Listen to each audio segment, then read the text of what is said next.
80% mindset, 20% skills. Life transformation in 9 days. Written by Dev Gadhvi. Narrated by Dev Gadhvi. Dedication. I would like to dedicate this book to Grant Cardone, who has changed my life with his book, The 10X Rule. I truly believe that this book will do what the 10X Rule did for me and help millions of people. Thank you, Uncle G. Testimonials. I am a big believer in the 80-20 principles. Most people come to me because they want to be more successful. I always tell people 80% of success is your mindset and 20% is your skill set. It doesn't matter if I give you a step-by-step system and show you exactly how to do something. Without the proper mindset, it will never work. Dev Gadhvi has written the perfect book that addresses this issue. Read it and use it. Dan Lok, the king of high-ticket sales, Canadian self-made multimillionaire entrepreneur, highest paid consultant, best-selling author of FU Money and 13 books, coach to thousands, an acclaimed TEDx speaker and media celebrity.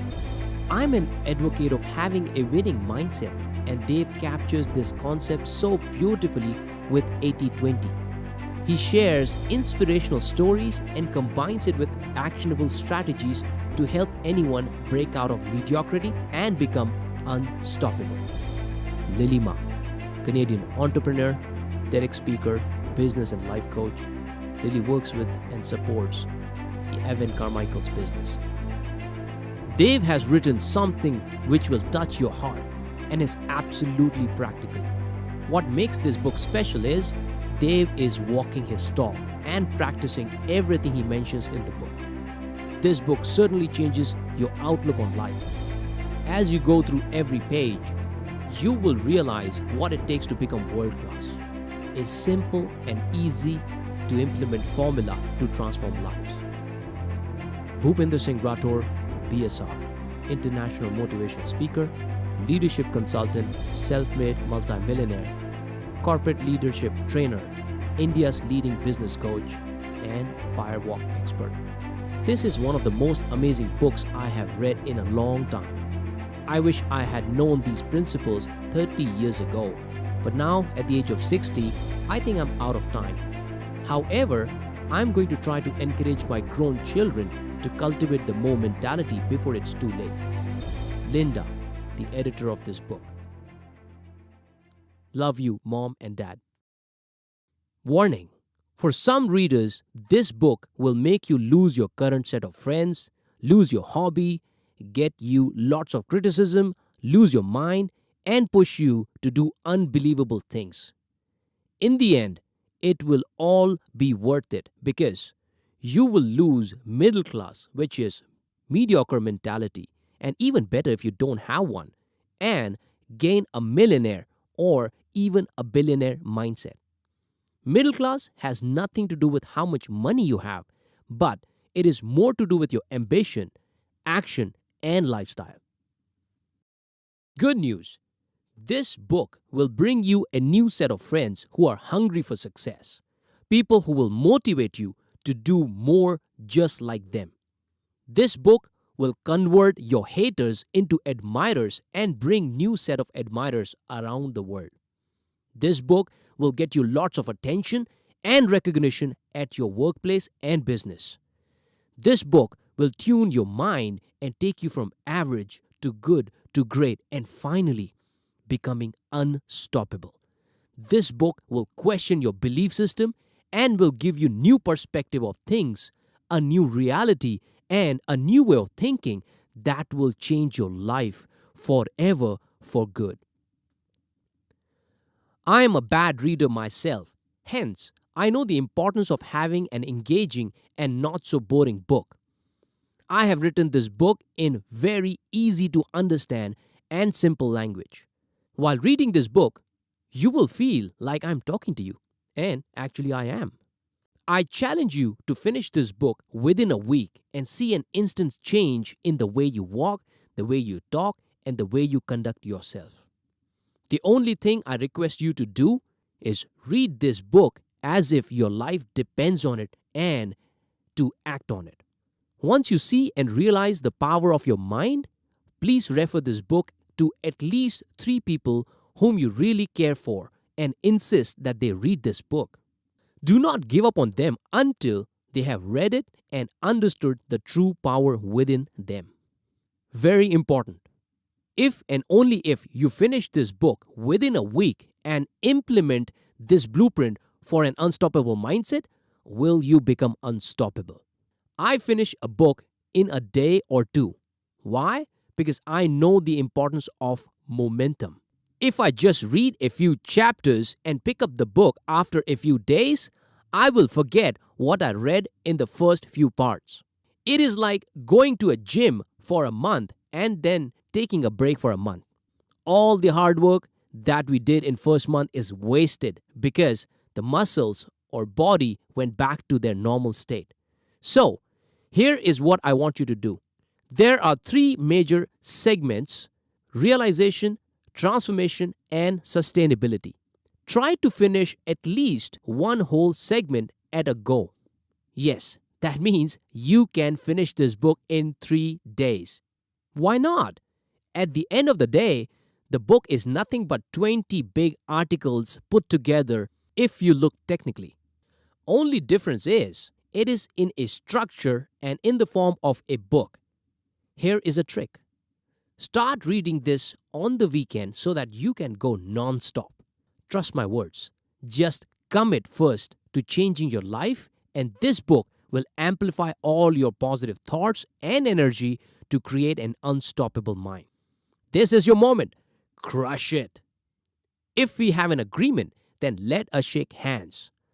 I need you to repeat the mutual unstoppable agreement out loud after I finish each line.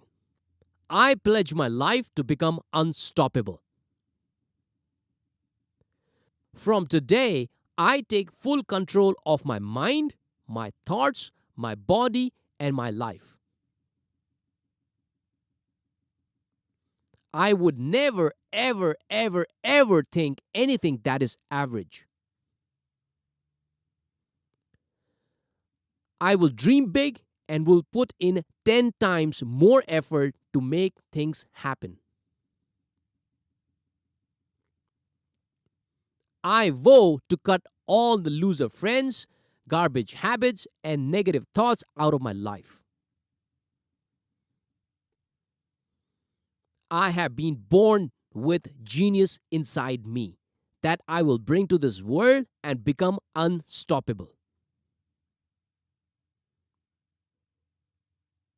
I have a lot more to offer to the world than just live 9 to 5 or a mediocre life. I was born to help many people. I know that we truly win when we help others win. There will never be anyone like me. I will build my legacy starting today, one step at a time. I will have the best of family life, health, and financial life. I will work hard, smart, and train every single day. I will never ever give any excuses and will take full ownership of all the events happening in my life. I will make my family proud of me. My children, future children, and grandchildren will look up to me as their role model. I will build my legacy so strong that people will want to become like me because I have greatness within me.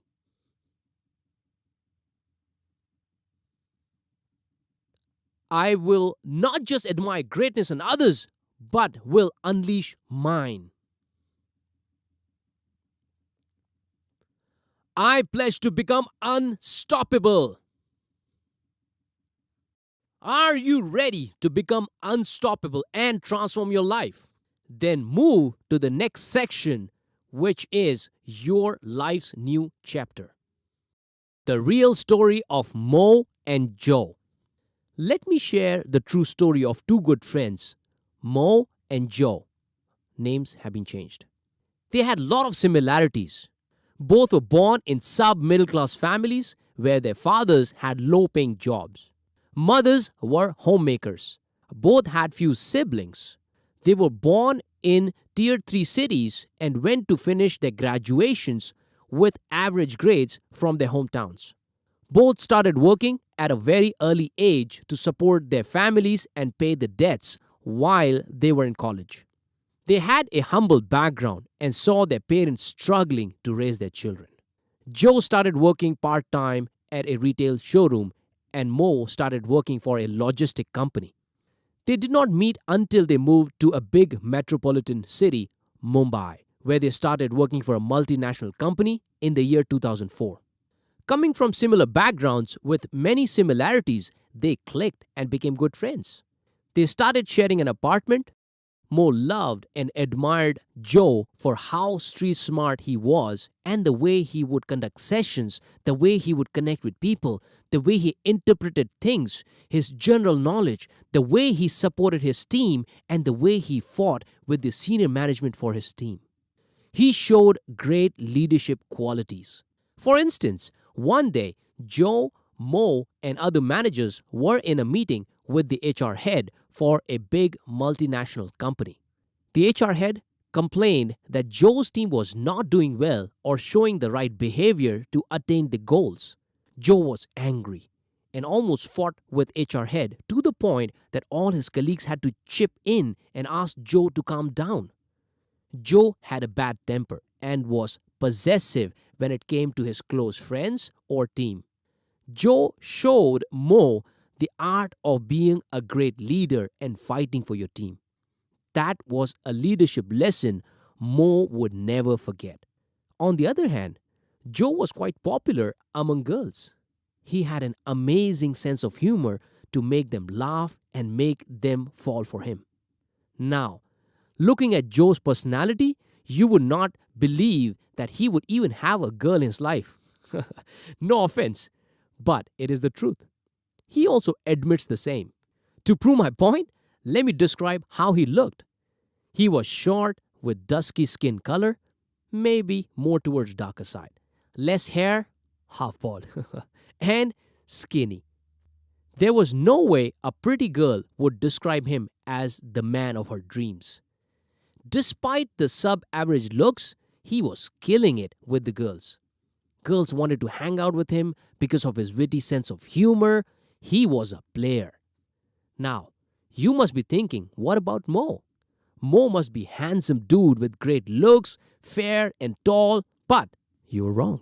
Nah, Mo was not so good looking either, except he had better height, more hair, and a similar skin tone to Joe's. Anyways, coming back to Mo's admiration for Joe, Mo secretly wanted to be like Joe, flamboyant, witty, a great speaker, possessing good general knowledge, and being an excellent leader. Time flew, and they had to go their separate ways. Mo moved to a different metro city to take up a job with better pay and better career opportunities. Joe stayed in the same city and worked for the same corporate for a few years and switched to another company later. In the year 2015, they met again, but their lives were completely different this time around. Mo got married to a beautiful girl who he was in love with. It was a love marriage. Mo had to fight a battle with his family to convince them to allow him to get married with somebody outside of their community. Finally, they did accept her and he was happy. He had an excellent job with amazing income plus commissions. He had traveled the countries like Australia, Singapore, Europe, USA, etc. He had good health as well. He was extremely happy and was living a comfortable life. On the other hand, Joe was struggling with his life. His income had not changed much in last 10 years.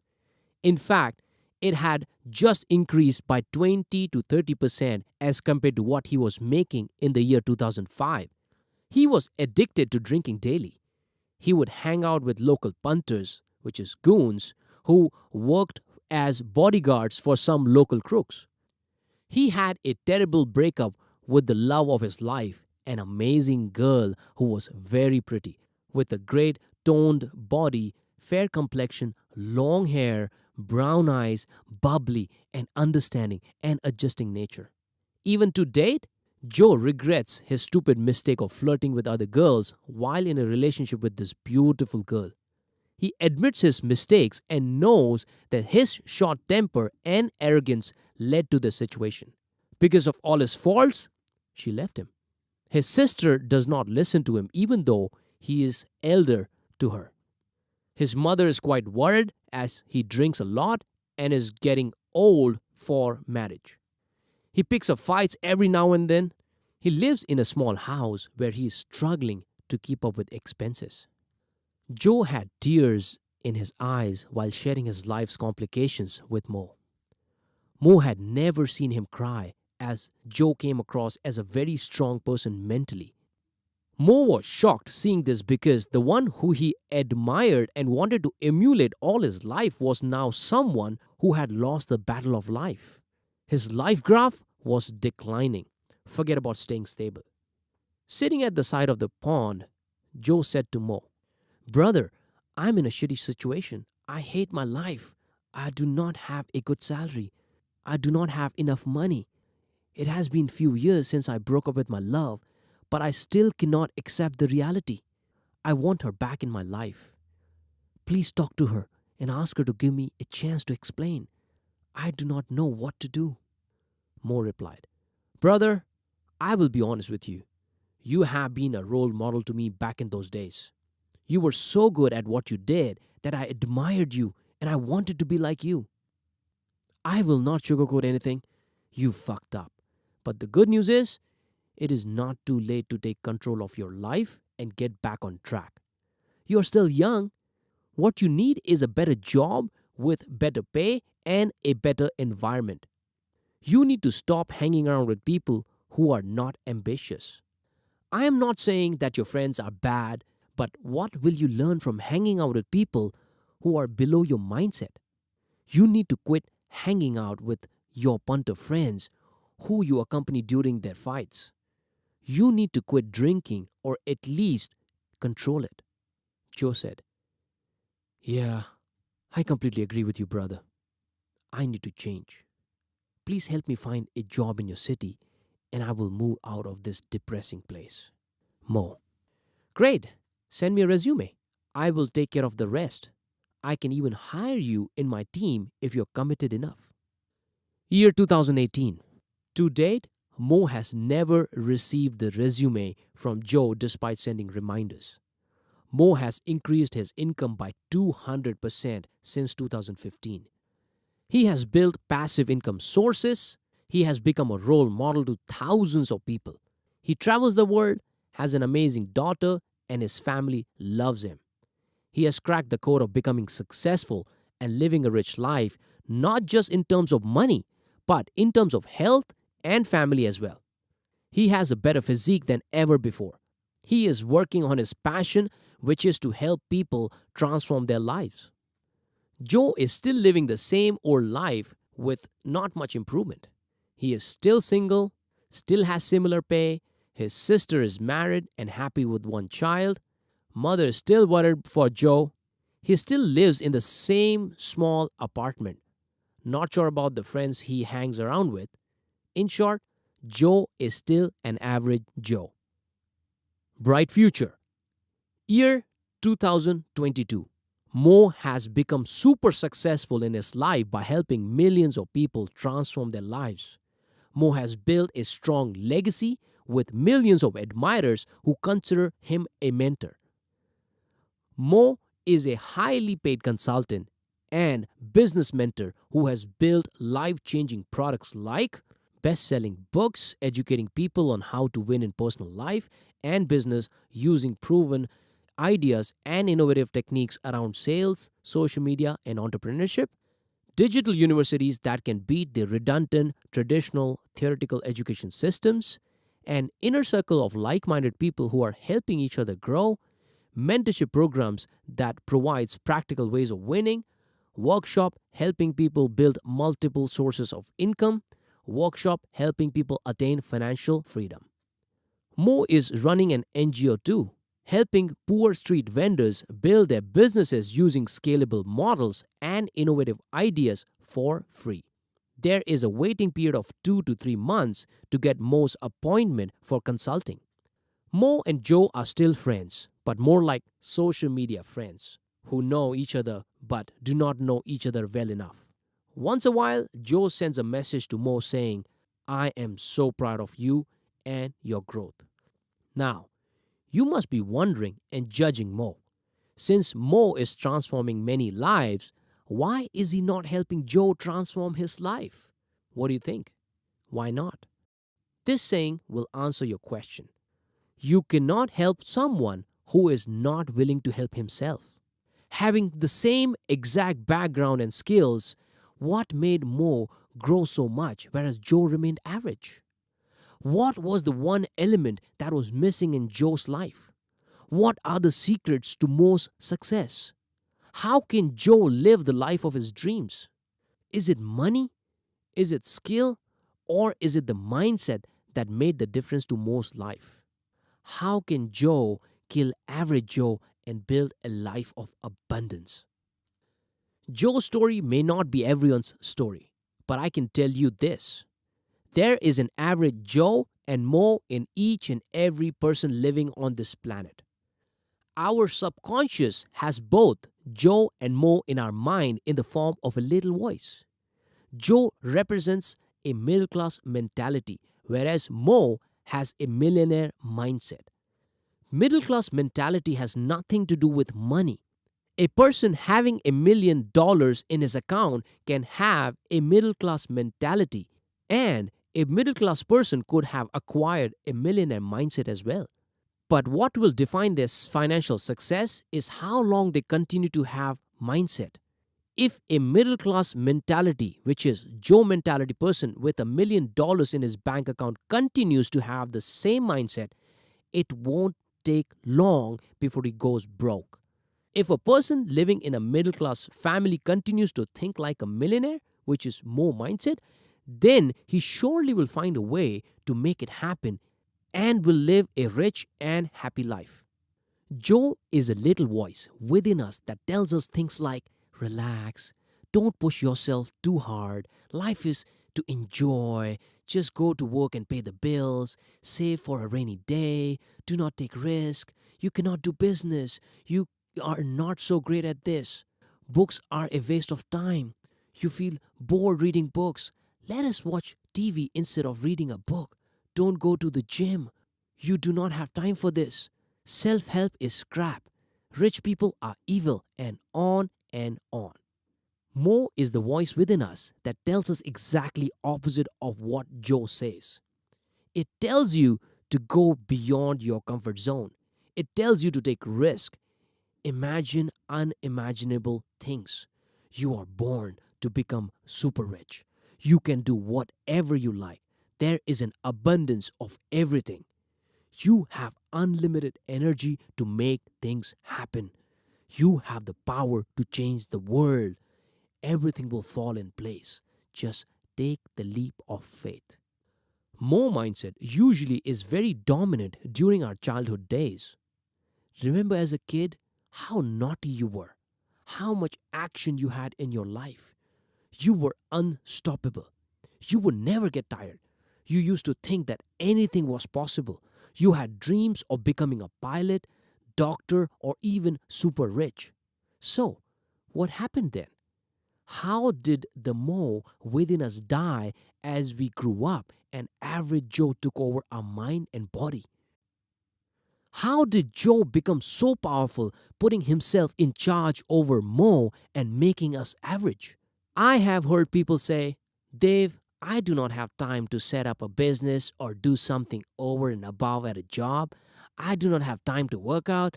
I have responsibilities and I cannot take a chance. I don't think I am meant to be super successful. This person for sure has been dominated by an average Joe, which is middle class mentality. When someone says, Dave, I am passionate about fitness and want to make career of it, this is where Mo is trying to rise. But then the following statement from Joe overpowers. But I don't have enough money. Or I don't have time to do it. And he goes back to being average Joe. Now, lots of people may not have the exact same miserable life like our friend Joe in above story had, but chances are they are still being dominated by average Joe thinking. Let me share one more story. Mukesh was born in a middle class family where his parents were living on a single income salary. He loved his life as a kid, had big dreams, and was passionate about photography. As he grew up, his family sent him to a preschool and later school. Teachers and family told him, if you do not work hard, you will fail. If you fail, you won't get a decent job. If you do not get a decent job, you will never be able to live a happy life. So, he did study very hard, scored decent marks, and became an engineer. At the age of 25, he found a job and got into the rat race. At the age of 28, his income grew and he was satisfied with his life, although his passion was photography. At 30, he got married. At 32, the couple was blessed with a child. At 33, he took a car loan, rented a beautiful house, and started living a comfortable life.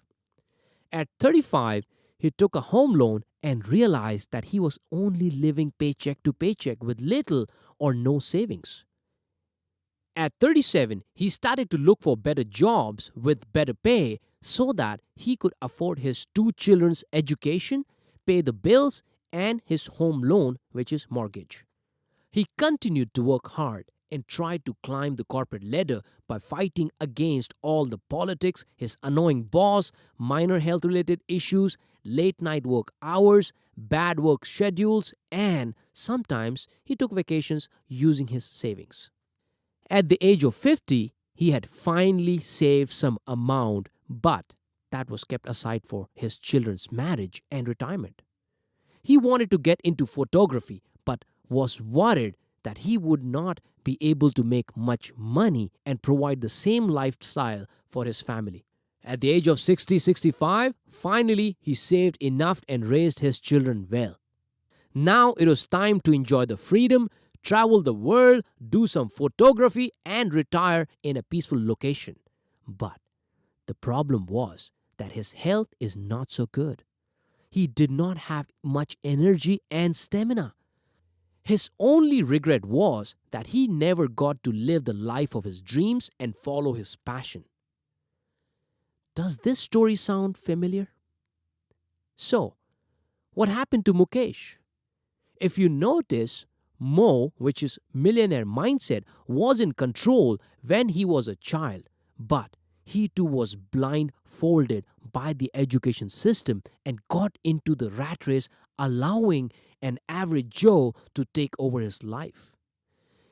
He could not find the guts to take risks or find ways to follow his dreams. I am not saying that everyone should quit their job, because some people are happy working for someone else and do make it to the top in a few decades. But what you need to do is follow your dreams. Find ways to fulfill your personal desires as well while working 9 to 5. Are you excited to live an average life and allow Joe to take control of your life? Or would you rather make changes to your life today, make Mo stronger to fight against average Joe and have a better ending? Some people recognize the need of making Mo strong early in their lives and go on to live the life of their dreams. Some may be lucky because they got an environment where their parents, friends, or colleagues encouraged Mo and they became successful. For instance, in Silicon Valley, People are more business minded and are willing to take risks. Western countries encourage building your life around passion like arts, music, dancing, acting, swimming, and others. But let us admit, not everyone is lucky enough to get that kind of environment. We rely on life changing moments or incidents that help us to realize the problem and focus on having more take control. I had a series of such incidents or moments which helped me to kill average Joe, and since then I have become unstoppable. Now I do not let Joe overpower Mo. I still have those moments where Joe tells me to relax and take it easy. I listen to it sometimes as life is for living and not just grinding. But for the majority of time, Mo is in charge. In fact, I enjoy it more when Mo is in charge as I do not take my work as work.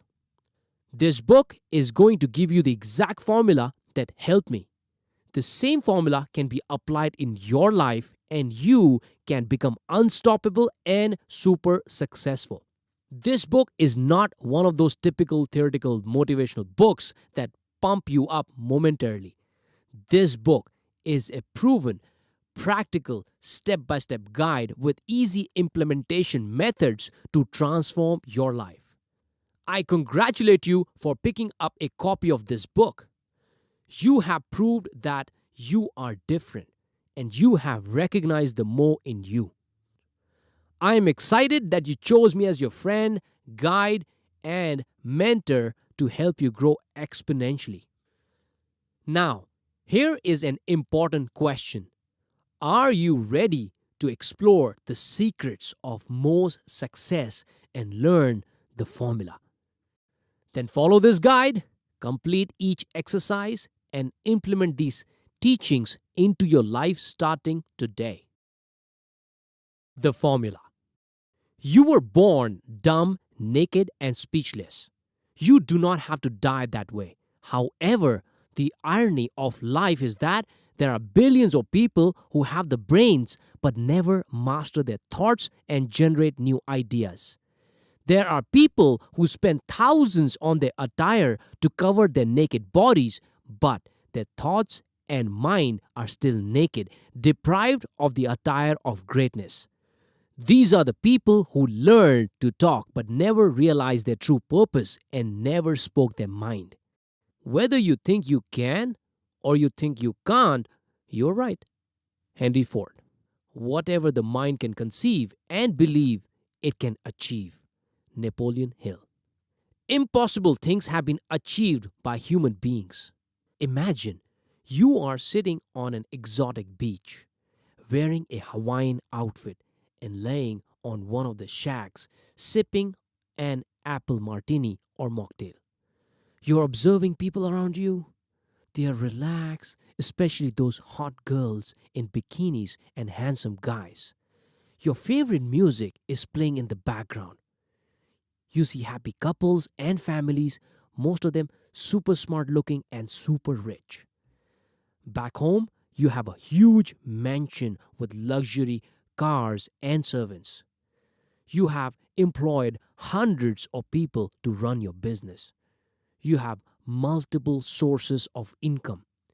Even while you are sipping on your favorite drink, your bank balance is going up every day.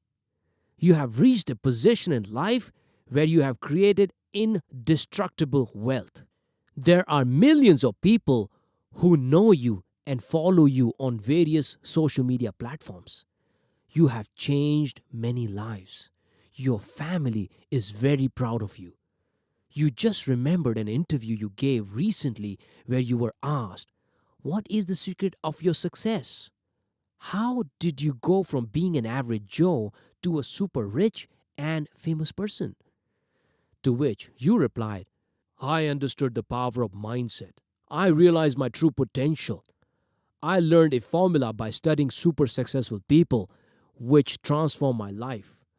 I could feel the new me within a few days of that discovery." Now, what if I told you this story is true and will become your reality 5 years from now. For sure, this will become your reality. Question is, will it take 5 years or 25 years? What if you knew a formula that could change your life forever and make you unstoppable? What if your friends and colleagues started admiring you and envying you for being so motivated that you will never stop at average results? What if I showed you the exact formula, step by step, which can help you lose an ordinary or middle class mentality and adopt a millionaire or billionaire mindset? After studying all the millionaires and billionaires around the world, I was forced to think what makes them who they are. I spent thousands of hours understanding the secrets of the most super successful people. I started to look for any blueprint, any mantra, or any formula that could be applied by anyone in their lives to become super successful. Finally, I understood the ultimate formula to become unstoppable. It has to do with mindset, then skills. In my words, it is 80% mindset and 20% skills to become unstoppable. Some even argue that it is 90% mindset and 10% skills. But I prefer Pareto's 80-20 rule. It is only the unstoppable mind that can imagine, dream, and force people to do things beyond the ordinary and make them legendary. After trying and testing this formula on myself, I got fantastic results within a year's time. It was the same formula applied by Mo and hundreds of others. I went from someone who was in a comfort zone to becoming unstoppable and hence multiplying my income, getting thousands of followers and admirers. I bet you can do that too. Best part, it is easy if you truly apply it. I promise if you follow what is written in this book every day diligently for next few days, you will enter a zone of top 10% in the coming years. You will become an unstoppable beast who will tear the world apart until you get what you truly deserve for yourself and your family. I'm not talking about just money.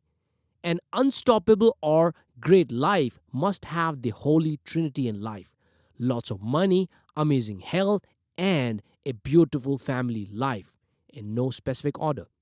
So, what do you need to become unstoppable and super successful? Let me share a real incident that took place in the southern part of India a few decades ago. There were two friends. One was an industrialist and wanted to build a water purification plant in India. He was going to invite international organizations to respond to this RFP, which is request for proposal, and POC, which is proof of concept, by testing the possibility of setting this up. It seemed the project would run into hundreds of thousands of dollars. His friend was very keen on giving it a shot, so he went to his industrialist friend and said, "Buddy, I think I can help you. I think I can set up this water purification plant for you." The industrialist responded with a broad smile. "Are you serious? How would you do that? You have no such background." He responded, "Give me some time. I will learn and show you." He went and studied water purification books and other materials for weeks. Finally, he was ready and went back to this industrialist friend and said, "I am ready. Are you ready to test it?"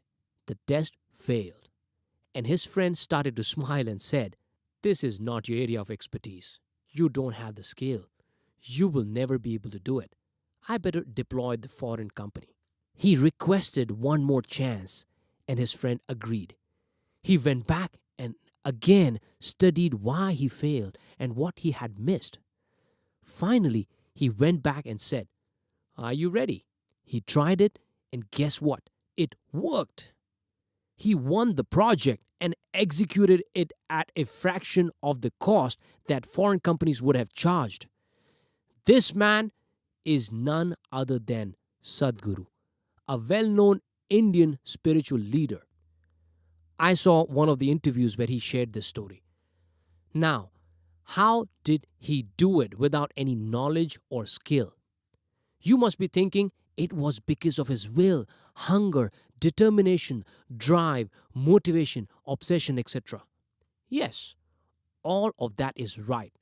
All of that can be categorized into one thing, that is mindset. To conquer the world that you seek, you need to have two things: mindset and skills.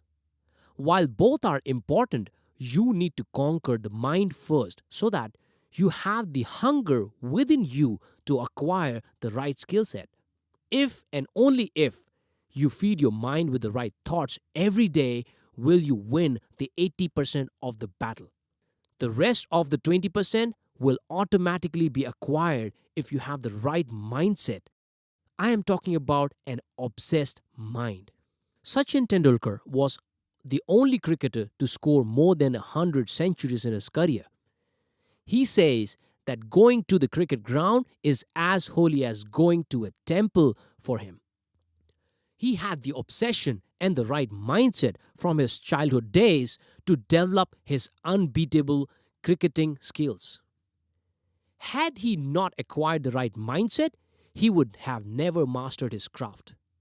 Similarly, all the greats, Usain Bolt, Steve Jobs, Muhammad Ali, Bruce Lee, Elon Musk, Larry Page, Jack Ma, and others, if they had not developed their mindset, they would not have become who they are today. They are the people who were obsessed with their craft and were unstoppable. They might have failed in many areas of life, but despite all those temporary setbacks, they stayed unstoppable because they had tuned their minds to achieve great success in their fields and not remain average. With the help of this book, you will be able to attain the same level of mindset, provided you truly believe that this book is going to change your life. We will talk more about it as we go deep into this in coming chapters. Let me share how I built an unstoppable mind. Let us start from the beginning. My story: journey to 10 million. From not being able to communicate well in English to becoming a best-selling author and an international keynote speaker. From not liking sales to loving it and becoming India's leading sales and social media expert. From not knowing what to do in life to having a goal of transforming 10 million lives. From having one source of income for 13 years to building multiple sources of income and ultimately becoming a part of the top 6% earners around the world. Do you believe someday you will live a life that you dreamt of and not the one that was given to you? Let me share my life's exciting journey so far and the reason for my goal of helping millions of people become great in life. My family and I. I was born in a lower middle class family. Father, a truck driver. Mother, a housemaker. An elder brother and grandparents. We lived in a small town called Adipur in Kutch, Gujarat, which is in India. Neither of my parents went to school. My dad could read and write in Gujarati. We used to live in a small house with cement sheets as the rooftop.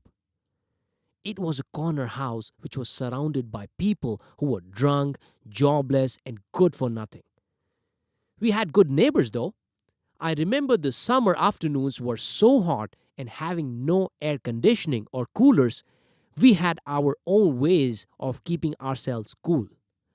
My mom used to wet thin blankets and we used to put them on ourselves to enjoy a cool afternoon nap. That was our homemade air conditioner. Once the blanket was dry, we would run to dip it in the water to refill our cooling.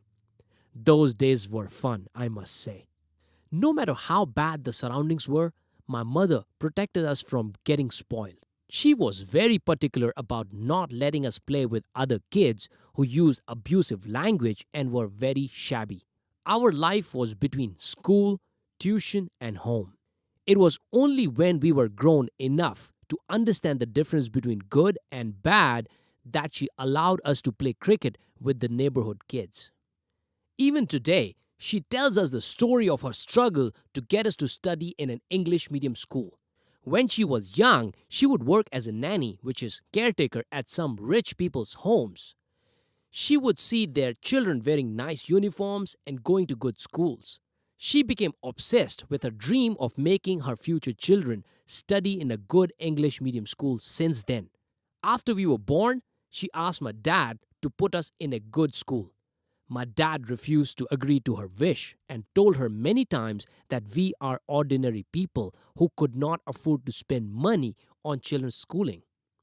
However, my mom never gave up. She asked my dad to sell all her jewelry and other precious things, borrow money if required. She wanted to make things happen at any cost. At last, my dad agreed and told her to go ahead and do what she pleased, but that he would never have time to visit school. She said that she would manage everything, and she did.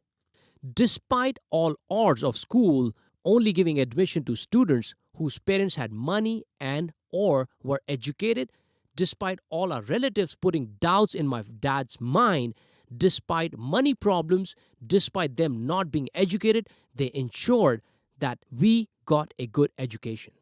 My mom shared some of these interesting life moments when I interviewed her for my YouTube channel.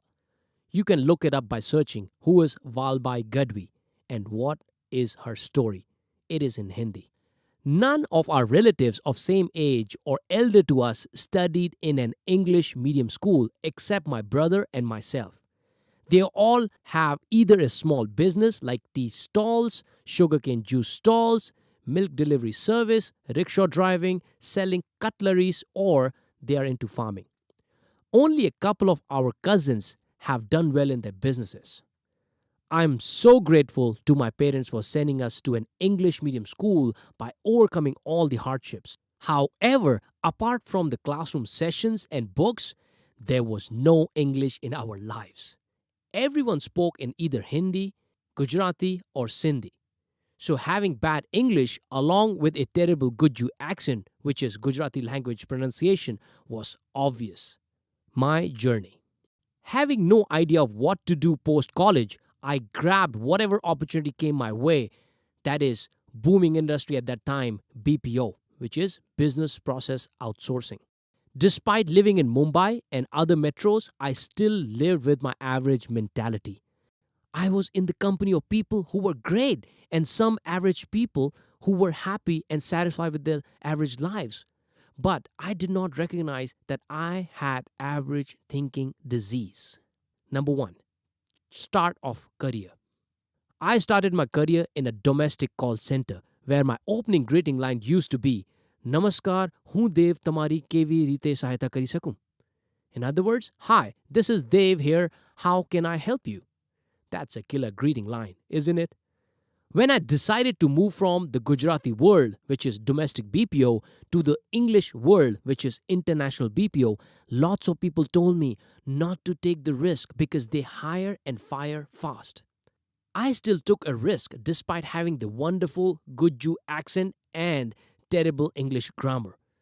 Thanks to that risk, I improved my communication skills. 2. Wipro days. During training days, I was laughed at for my Guju pronunciations like GTV, which is ZTV.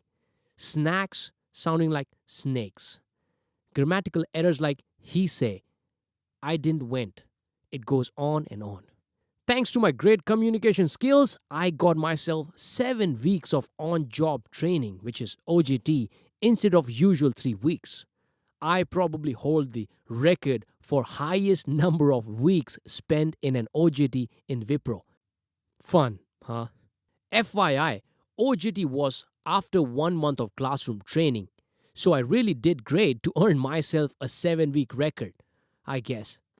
A huge thank you to Sandeep Dave's amazing OJT squad, Chetan, Dikshit, Sid, Sarita, and many more. They did not give up on me as they saw my commitment to make it happen. Fast forward 1.5 years, I was the one training people in OJT. Thanks, Shibli Juard. and helping them become good at customer service and upselling. That was the time I realized how much I like to help people become better at their jobs. Number 3, Oracle days. Oracle days were the most important days in my career as they taught me the ABCs of sales through different sales trainings and methodologies like Sandler's, Costigan, emotional intelligence, etc. Very thankful to great leaders and supporters like Sumant, Padmanabhan, Satya, Samir, Rajesh, and many more.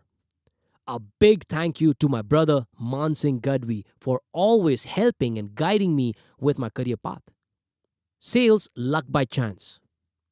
Sales happened to me by luck, but after being in sales for a decade, I realized I landed at the best place because sales drive the economy. Imagine there were no salespeople. All the production would go to waste if it were not consumed to the optimum level. Sales exist since the barter age and probably before that.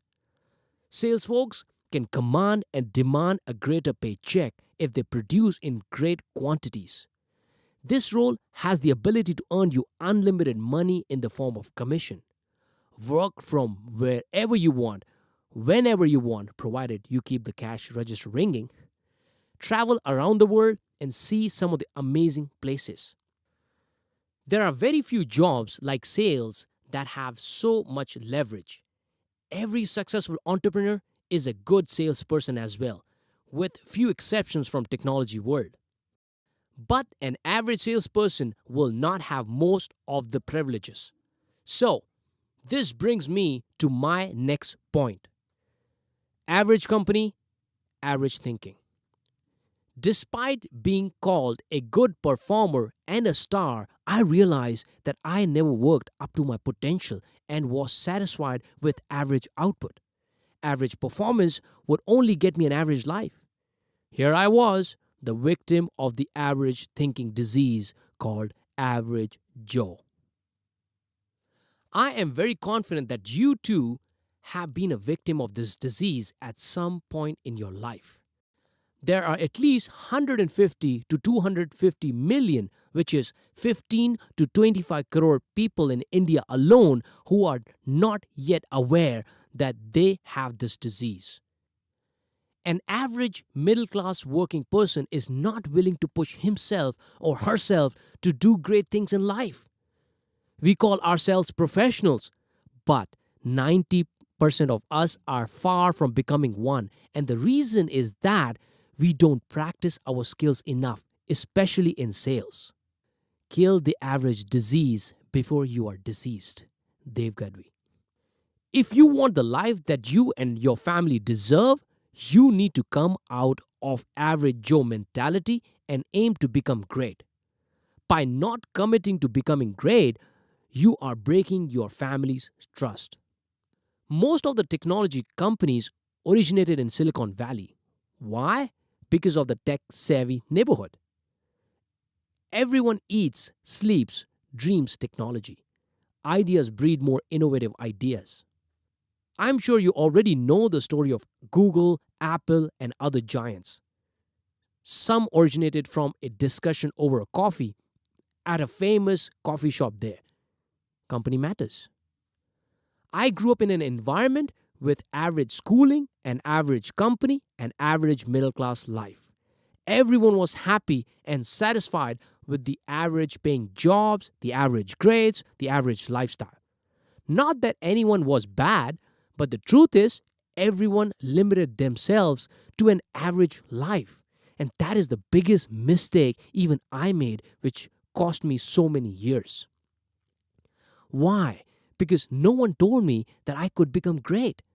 Why? Because no one told me to work so hard till people call you crazy until I could live a rich life. Rich not in terms of money, but health and family too. Why do we have to ask friends to refer us for a job?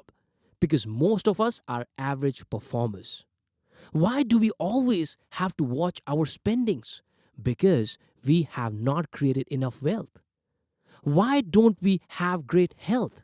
Because we don't eat right and work out.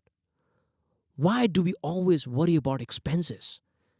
Why not focus on how we can multiply our income? Schools don't teach you to have a dream, be passionate, stay motivated, and more. You must realize yourself someday, and the sooner the better. Average company breeds average thinking. We will discuss the solution in detail in coming chapters. Why Mission 10 Million?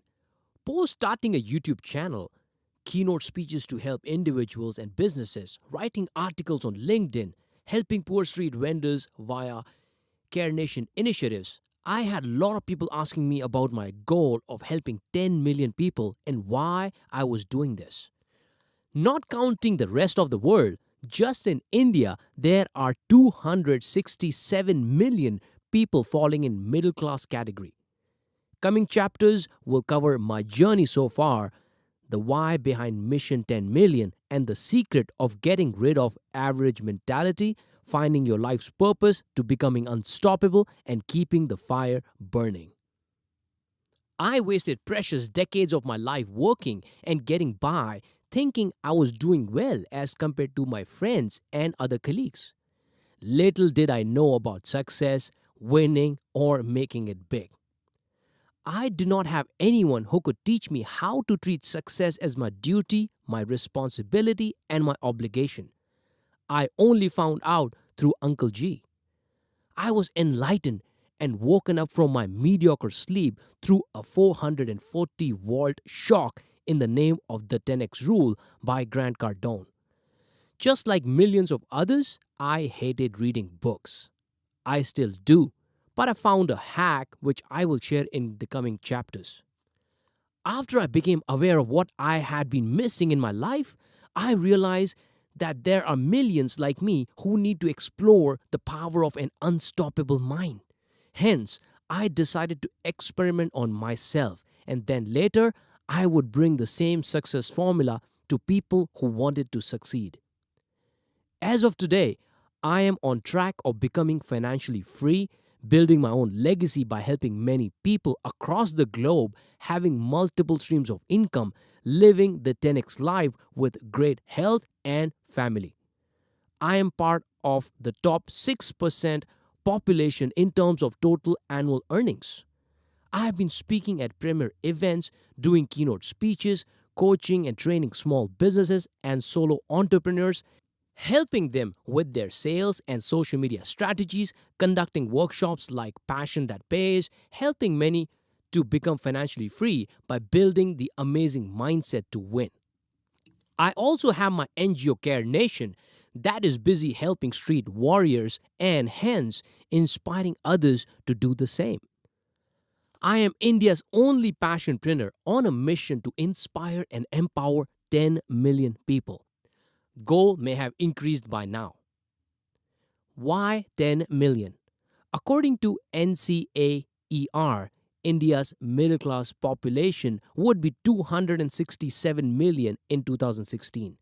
Further ahead, by 2025 and 26, the number of middle class households in India is likely to more than double from the 2015-16 levels to 113.8 million household or 547 million individuals.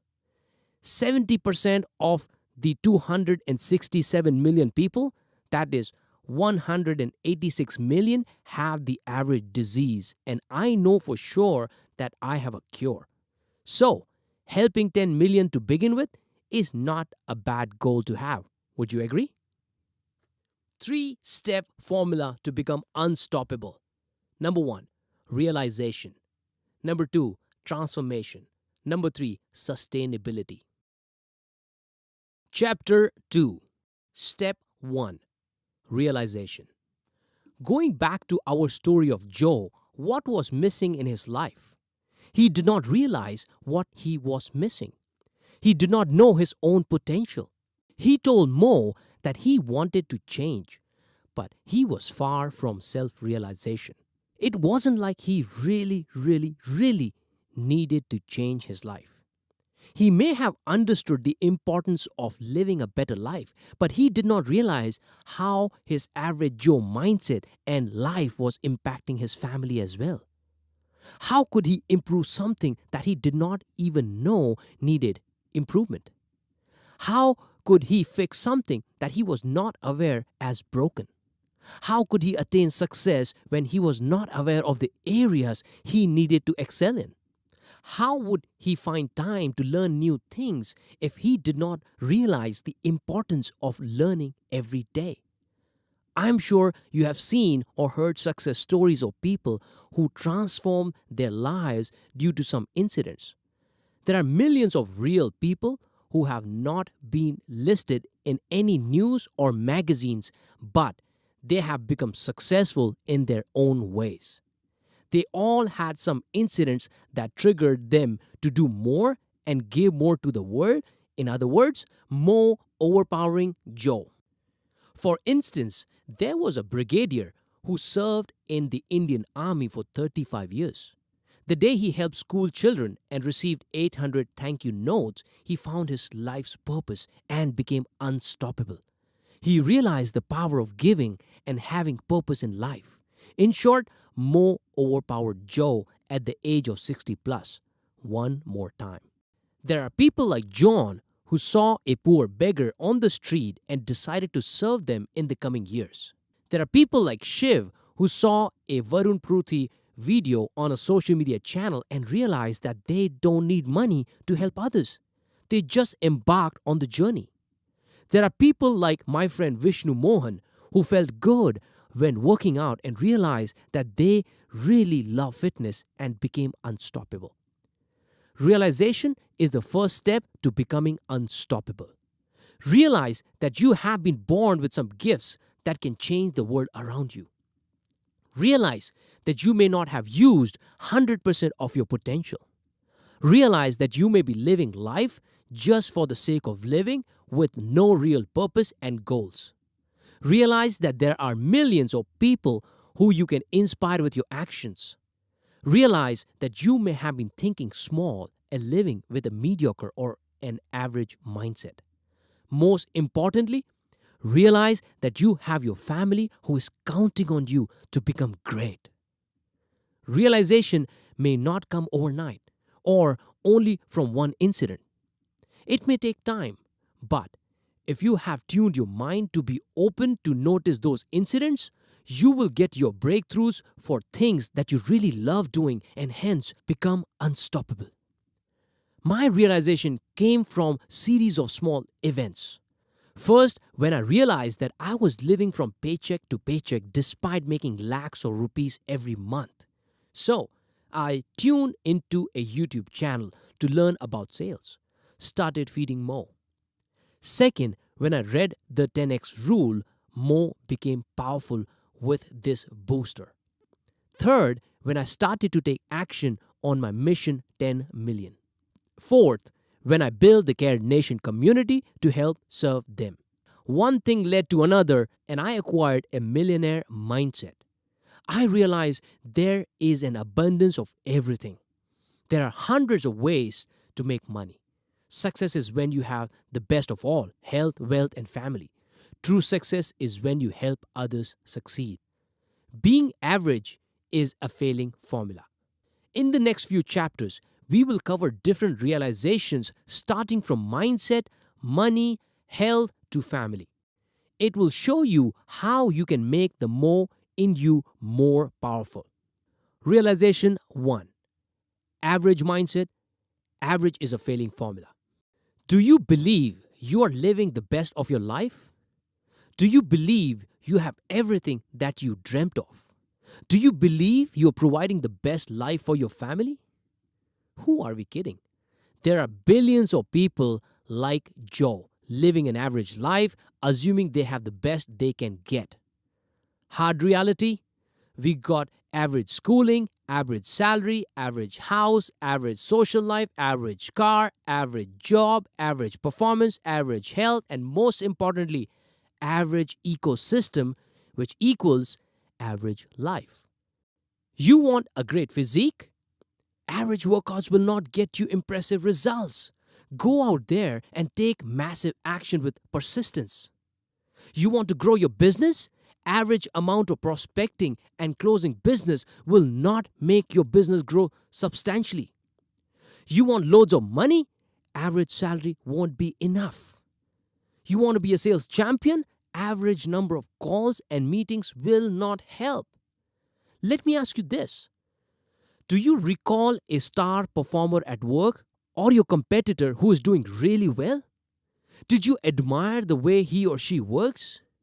Did you ever wonder what makes him or her a champion? Successful people are no different than others, but there is one thing they have in common. They have decided not to do anything average. They realize early in the game that average is not going to get them anywhere and decided to do more than what it takes to be successful. That is, take massive action. Mo is no different than Joe. In fact, Joe is smarter than Mo in many ways. The big challenge is Joe is caught up in an average life and he is comfortable being average. Now, he can choose to remain average and happy, but if you're someone like me, you would agree, why not be extraordinary and be happy? There are 4 categories of people around us. Category number 1, losers. People who always see negative in everything and put in the least amount of effort or no effort at all. They are least bothered about what is happening around them. They will only crib and complain about how the world is. They will say something like, "Man, the job market is so tough. I hate my job. My business sucks. My boss sucks. He doesn't know what he's doing. Loser. I could have been more successful if it wasn't for the company or manager or friend or family or a particular situation. All my colleagues are losers. Money is not everything. Money will not make you happy." Category 2. Comforters. These are the people who get comfortable in life and put in minimal efforts to stay afloat. These people just focus on hitting targets. Even if they fall short, it does not bother them. Be it in job, business, or health. They will set a goal of losing 5 kgs, but will settle even if they reduce weight by 2 kgs. They will prefer going for movies, hanging out with friends, relaxing on the couch over the weekend instead of reading a book or watching educational videos. They will ask their friends to shut up if they give them advice on work, business, or how to become successful. They will label others as kitabi kida, which is nerd, padaku, studious, loser, etc. But in reality, they themselves are semi-losers. They will say something like, "I'm doing my best to hit the goals. I tried my best to reduce 5 kgs, but then I have family commitment, hectic schedule, I stay in PG, I can't cook my meals, I have no time to work out. It is so difficult to start your own business. I tried reading a book, but it's not for me. I am better than he is." Comforters try to console themselves by telling themselves that they are doing good or that they are better than others. They always have an excuse for not doing something or not being able to achieve something. They're happy with what they have. Category 3. Averagers. These are the people who do what they are supposed to do, sometimes creating small success, meeting their goals, or keeping bosses happy. They work hard or pretend to be working hard when it is required for the company or doing what is required for business. They could be on the top 5 performers list. They may read a book once a while if their friends suggest, or they may watch some motivational video, but that drive soon fades away and they go back to their average lives. They have many pending books to read. They buy books but don't finish them. They would say something like, "I am doing good at work. I met my targets. Yes, I read that book, but I'm not yet finished. We'll finish it soon. That soon never comes. I can't take that risk. I have so much responsibility. Getting into a business is hard. I want to start something on my own, but I do not know how. I went to the gym for 3 months, but then got busy. I know the value of money and how important it is. I know the value of hard work. I saw how my dad used to work hard. Category 4, Unstoppables. These are the people who take massive action. They create remarkable success very often. Winning is a habit for them. They are addicted to success. They are looked upon by others as extraordinary humans. They are the people who work extra hours and know how to work smart. Management loves them because they are highly productive. They are the people who have started their own businesses and committed to making it big someday. They read books very often, go to seminars, hang out with leaders, have big goals, will be well known for something great. Their family loves them, but sometimes they're too busy with work. They inspire others to come out of their comfort zone. They become a benchmark for people around them. People tell them things like, slow down, your goals are unrealistic, you're crazy, you're studious, etc. This is what they say. I want to make things happen. I have a mission. I will do it. I will not stop till I get there. I know nothing comes easy in life. I love doing this. Now, Joe in our story can be categorized in either the losers or comforters categories. People like Joe would never even pick up a book like this because they do not even have the realization and do not feel the need to change. People around them would have already told them that they are either losers or comforters. But do you know which is the most dangerous category to be in? It is not losers and comforters. It is averagers indeed. Why? Because it is very hard to identify averagers. They are people who are doing fairly well at their jobs and somehow getting by. They meet their targets, sometimes miss them, but mostly do what is asked of them. An averager is a comforter in disguise.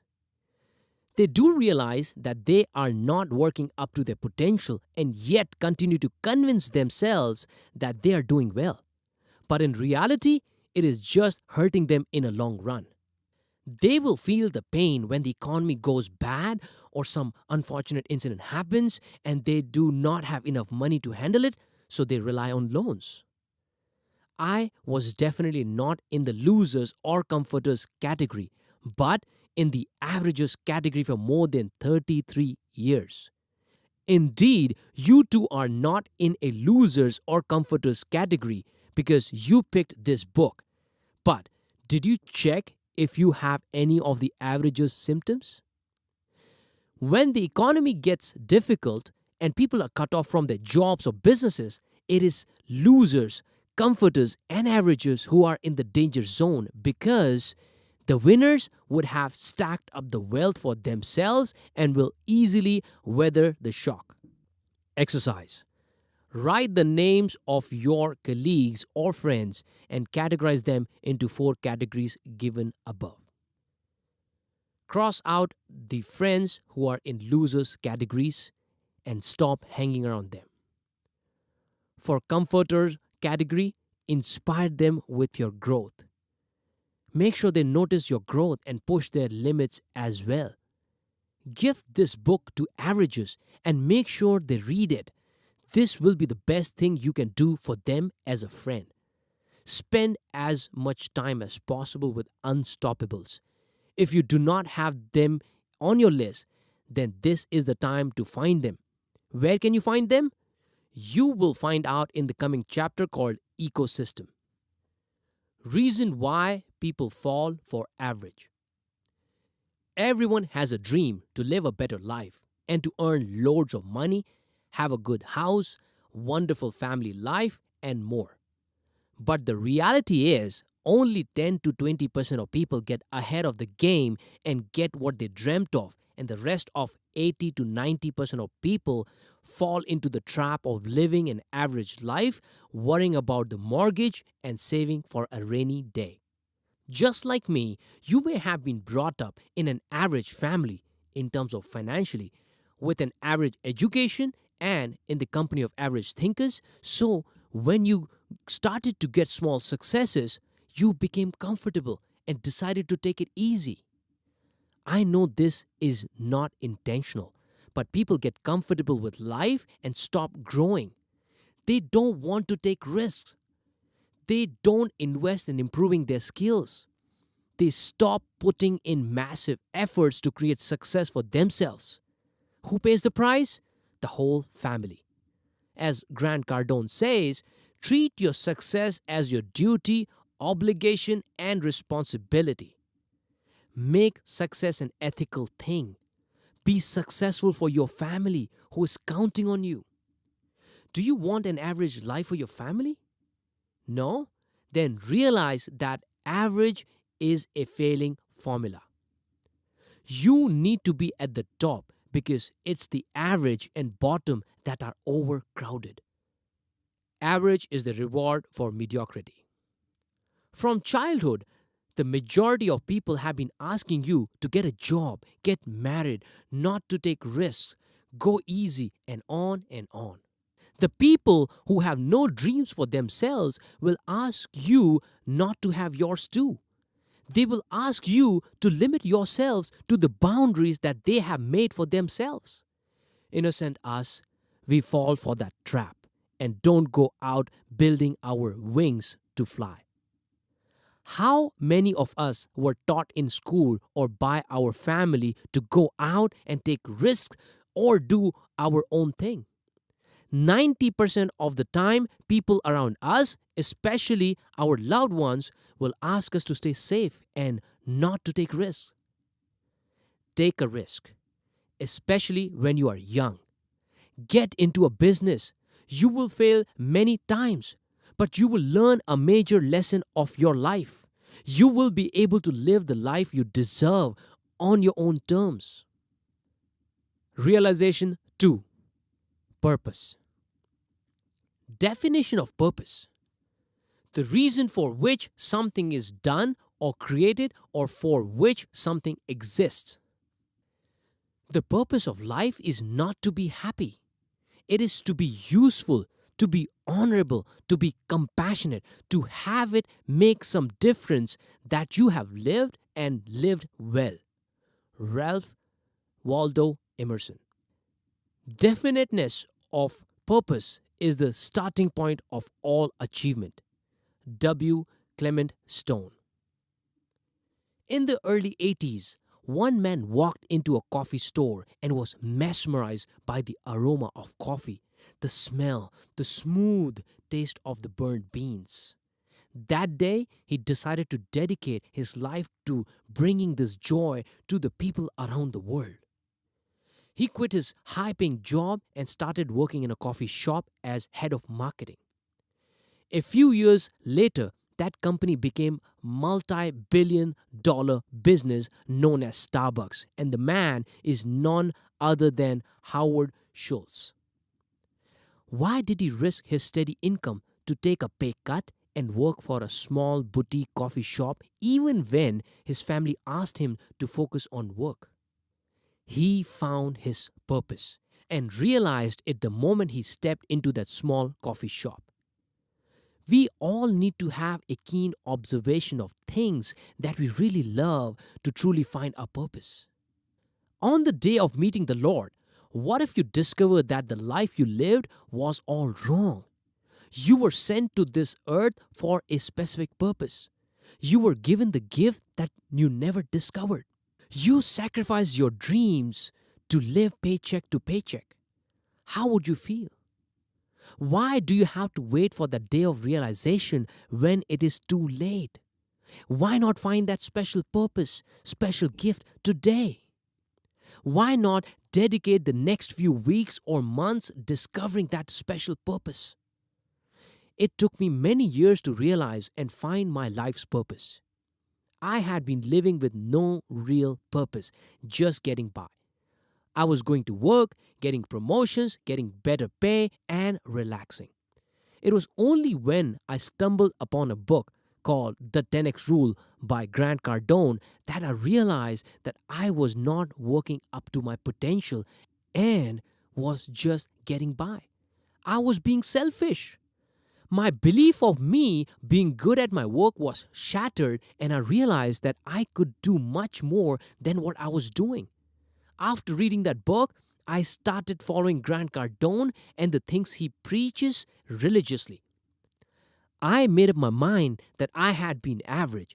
I never worked up to my potential, and millions like me were still living in same frame of mind, just getting by, relaxing and feeling that they are doing well, but in reality, they were losing out on the most important time of their lives.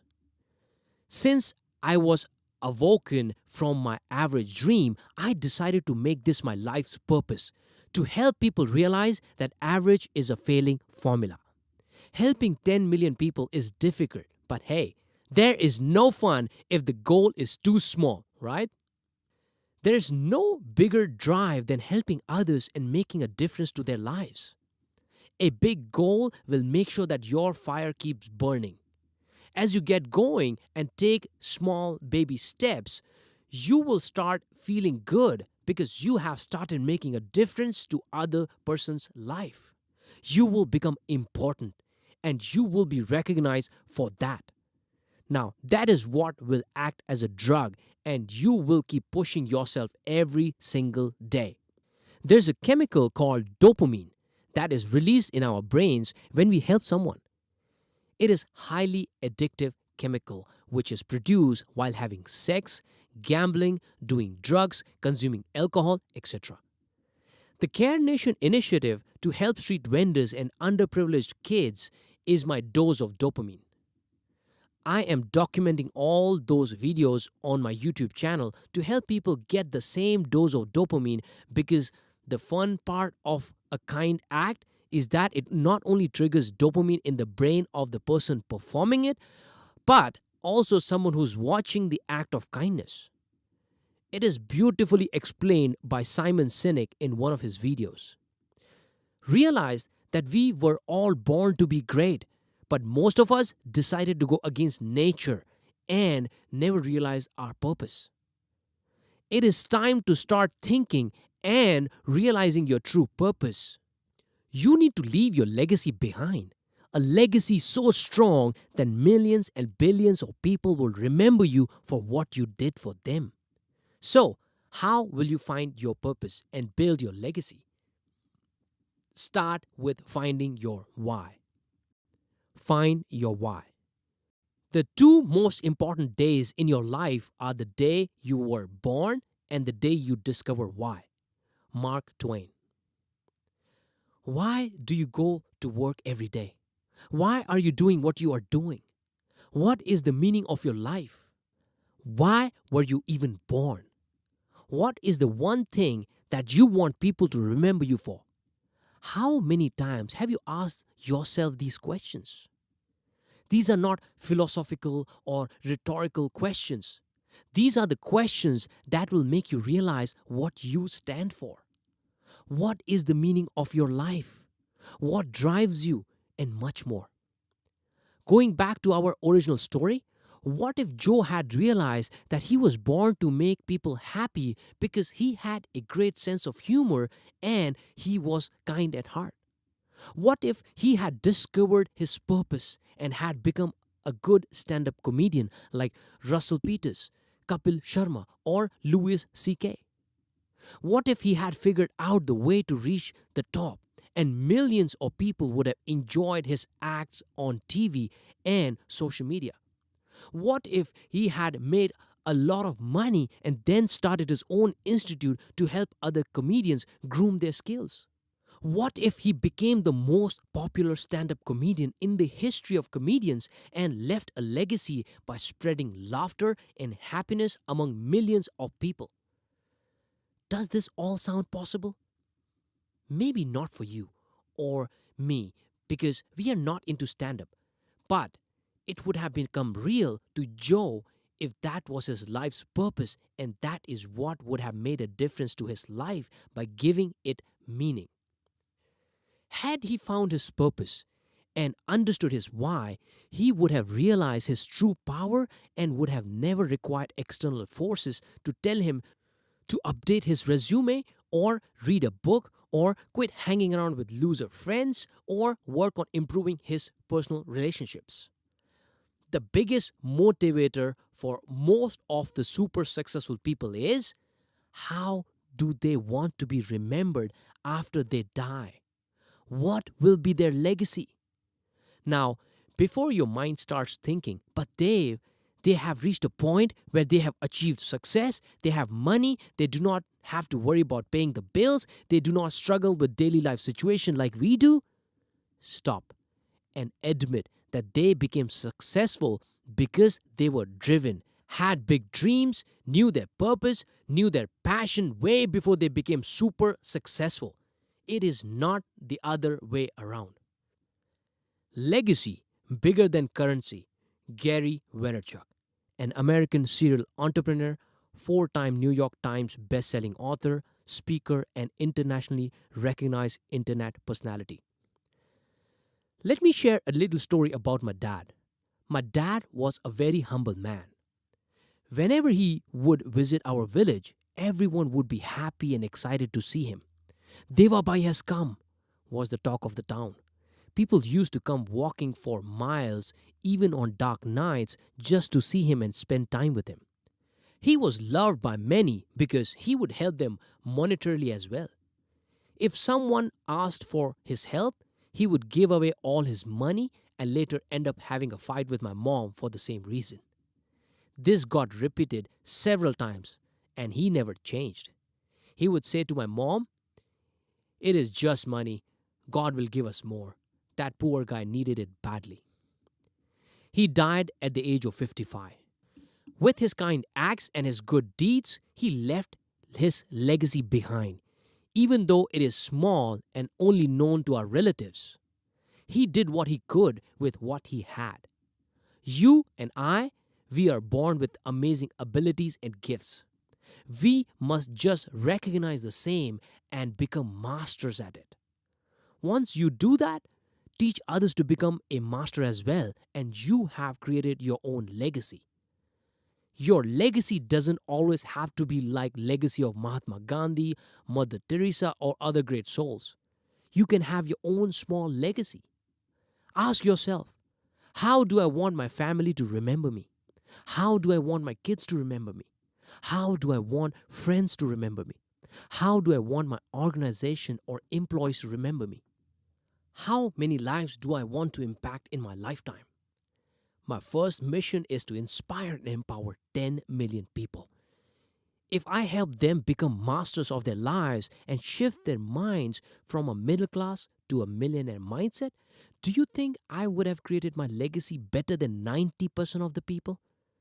Do you think I would have also made money while doing that? While money is not my goal and will never be, money will follow you if you solve millions of problems.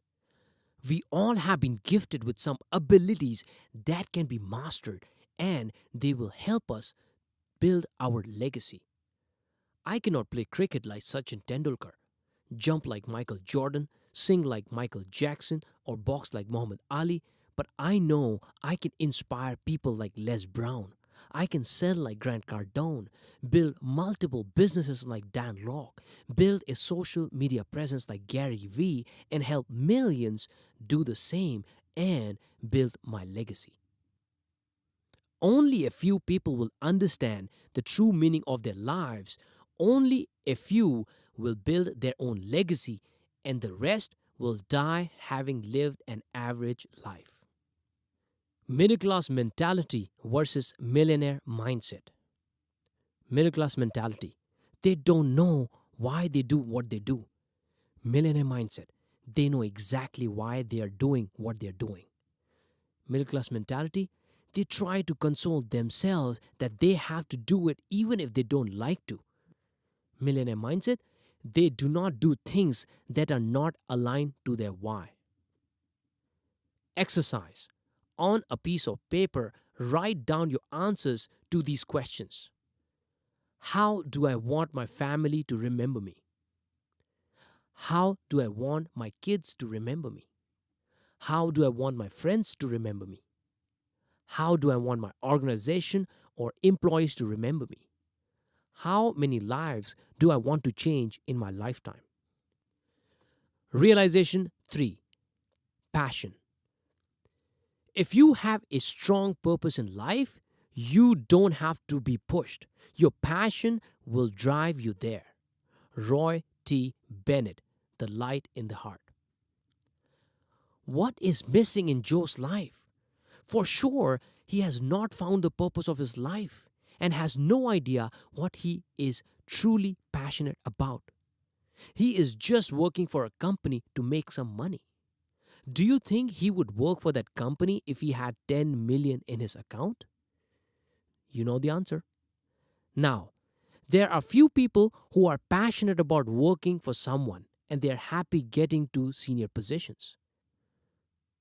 Nothing wrong in that. If that makes them happy and that is what they are passionate about, good for them. Trust me, Joe is not alone in this world. 90% of people are in the same boat, not knowing what they are passionate about.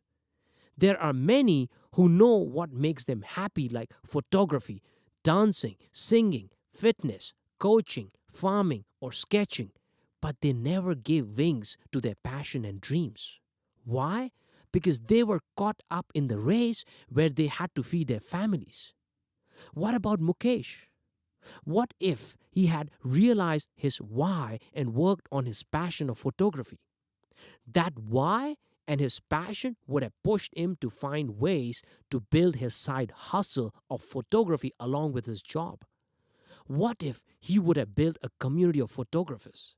What if he would have hosted photography classes or workshop on weekends? What if he would have started his channel on YouTube to teach others the skill of photography? He would not have made money out of it for at least 5 years. But still, at the age of 40, he would have built his own community that would have loved him for helping them with photography. He would have served thousands of people in 5 to 10 years. The day he decided to encash those relationships by launching his online course or books or photo gallery, he would have gotten enough income to support his family and gone into photography full time. He would have built his legacy in photography and become known to thousands of people.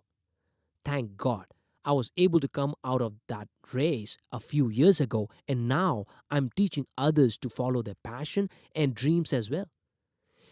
Feel free to attend my workshop or check out the recorded ones if it helps. Let us look at the top 1,000 people in the world. I don't need to name them as you already know who they are. All of them, seriously, all of them just focused on what they were passionate about in their whole life.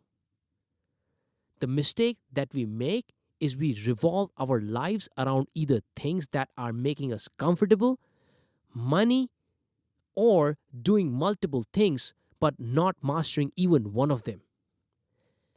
There was a survey done which said that 50% of people are stuck in jobs that they don't like. Going off the script, now I know there are more than 80% of the people not satisfied with their job as per different surveys. Anyways, let's continue. They have some passion, but they give up on it just to make enough money to feed their family and live a comfortable life. I too was one of those people for more than 13 years. I was going to work without realizing what I was passionate about. I later realized that I was passionate about training, helping, and giving back to the people. It would bring a smile to my face when I was able to help someone get better in their life. But I gave up my training job to get into sales. Why? Because I was bit by the bug called find the job that pays well and settle for a comfortable life. Do not take risks. Many years ago, I used to think that trainers and mentors did not make much money. While it may be partially true in many cases, but there are hundreds of trainers caught in a rat race. But in reality, if you are a great trainer with good knowledge, great communication skills, and have a business around it, then you can make a crazy amount of money, like I do. I got into sales by chance, but I am glad I did, thanks to my brother. After being in sales for more than 15 years, I realized that it made me even more powerful as a professional because imagine a hands on sales professional who not only can train people but transform them into becoming great sales professionals. Sales is vital for any businessman as well, especially solo entrepreneurs. If you do not know how to sell your idea or products to get the cash flow, your business will die. I'm sure you know that 90% of businesses fail in first 5 years and 90% of rest fail in next 5 years. Why?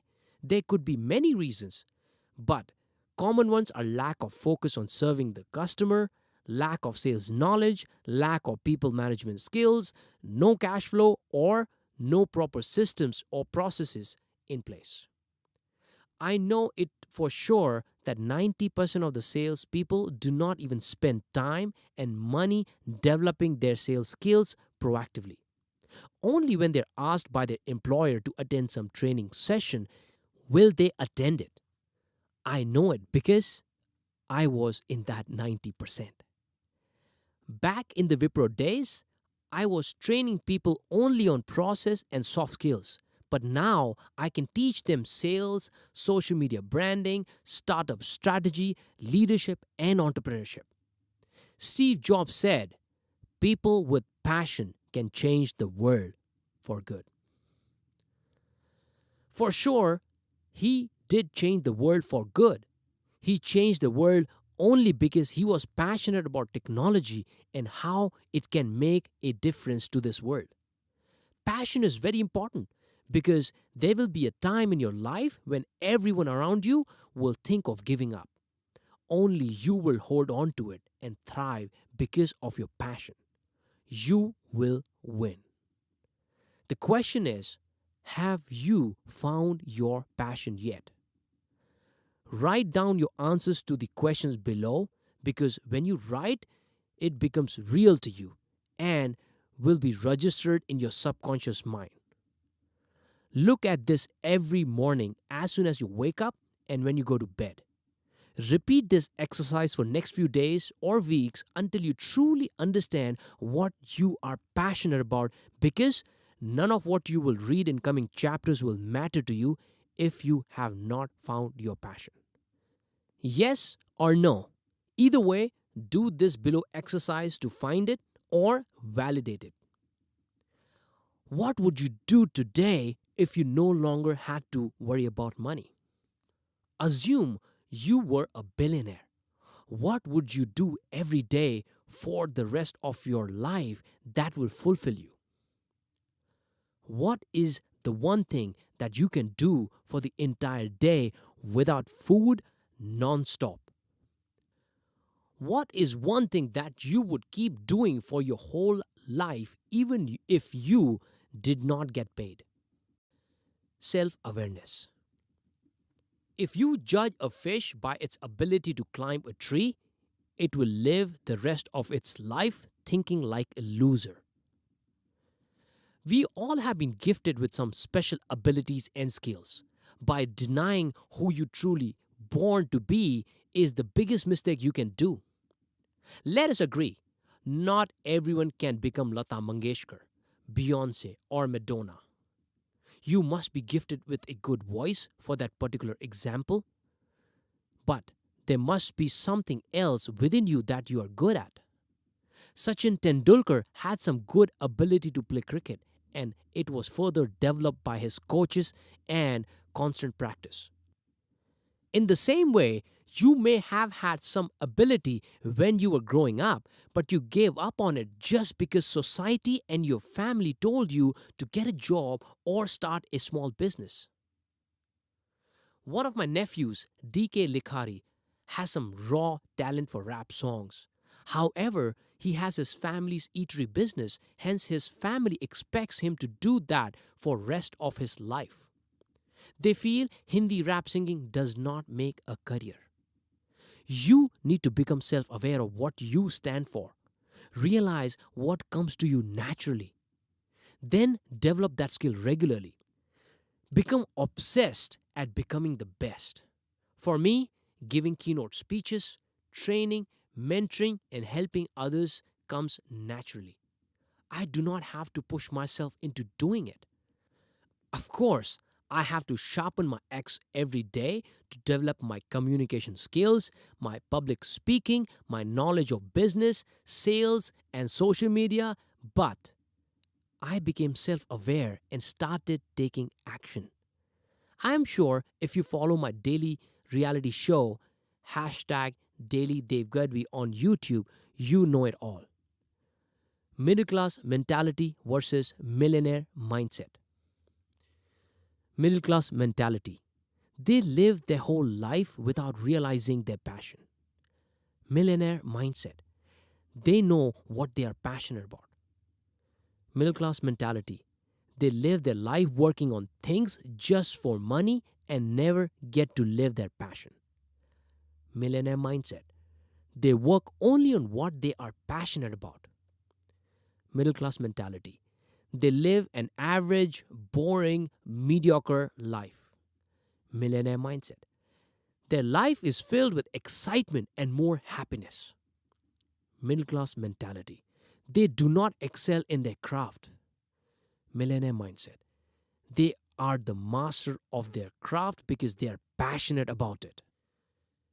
Exercise. Write the answers below. What do I enjoy doing the most? What have I done in the past that came to me effortlessly? What is it that people say I am good at? What am I passionate about? Realization 4. Realistic goal mindset. If you can accomplish your dream alone, then you are not dreaming big enough. Scott Rigsby. The other day, I was talking to my wife, and she told me that our daughter Ariana, 3 years old at that time, tells everyone that her daddy has got a jet plane. To which, jokingly, I said, "Why not? I will have a jet someday."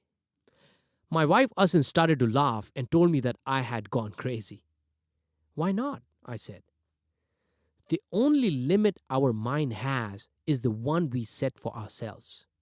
If we limit ourselves to owning only the BMW and not the jet plane, then our efforts will only be limited to owning a BMW. Why is it impossible to own a jet? Is it impossible even in one's entire lifetime? Definition of a goal. The object of a person's ambition or effort, an aim or desired result. For my whole life, I was told to have realistic goals because if you are not able to achieve them, you will lose motivation or you will be disappointed.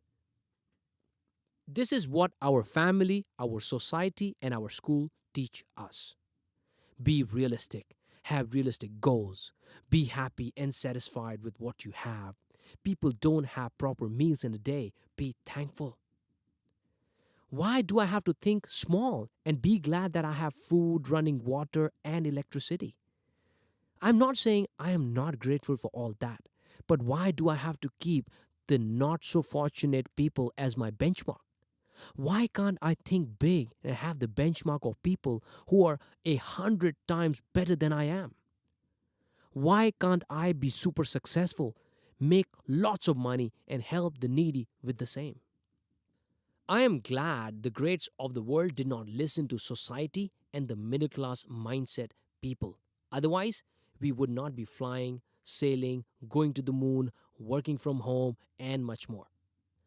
What if the Wright brothers had paid attention to realistic society's limiting beliefs? Then we would not be flying to different places today. Rather, we would spend days or even months reaching different places. If Henry Ford had listened to the society that only wanted horse cars, then we would not be driving cars today. Here is the new millionaire, which is Mo mindset. Have a goal that is crazy. If people don't laugh at your goal, then it is not big enough. When I decided to touch 10 million lives, I was told that it was crazy. I'm sure many of my ex colleagues made fun of me when I told them that I would write a book. When I told my close people that I will change millions of lives, they thought I was crazy too. That is when I knew I was on the right track and I kept going. Your goals are not real goals if no one laughs at them. Have big, juicy goals because the bigger the goal, the more effort you will put in. One of my friends had set a goal of losing 15 kg. She was weighing around 85 to 90 kg, and once she got to 70 kg, she gave up on the healthy diet and put on 7 kg again. Why did that happen? It is human psychology that once you achieve your goal, you go back to your middle class mindset. Imagine she would set her goal to have the best bikini body. Once she achieved it and looked at herself in the mirror, what are the chances of her going back to an unhealthy diet? Now, when she was 90 kg and would have told her friends that she would get a bikini body by reducing her weight to 55 kg, I'm sure she would have been laughed at. But that could have become her real force. The desire of proving others wrong or proving yourself right could have been a great force. When I started my body transformation challenge, I weighed around 72 kg. After completing 90 days of a proper diet and workout schedule, I lost around 7 kgs. Everyone around me started telling me that I was already fit and slim, that I have lost lots of weight. I was looking skinny, that I no longer must stick to the proper diet. But they had no idea what I was aiming for: 6 packs. I told some of them and they understood, but others still laughed at me. If you were to lose weight, when would you put more effort? A 5 kg goal or a 25 kg weight loss goal? If my goal is small, then my action will be at a small level. Better to have big goals. This will keep us motivated to keep working towards them. So what if it takes years to achieve them? Have a long vision and a juicy goal. Middle class mentality versus millionaire mindset. Middle class mentality: set realistic goals. Millionaire mindset: have big, juicy goals. Middle class mindset will not write goals every day. Millionaire mindset writes down goals every single day. Middle class mindset will hesitate to share their goals with others. Millionaire mindset mostly vocal about their goals. Middle class mindset will reduce the goals if not getting progress. Millionaire mindset will never reduce goals but increase the effort. Bonus tip: if you chase a monetary goal, your drive may phase out. If you notice, the most successful people in the world never got something just for the money. Either they were passionate about it or wanted to help others.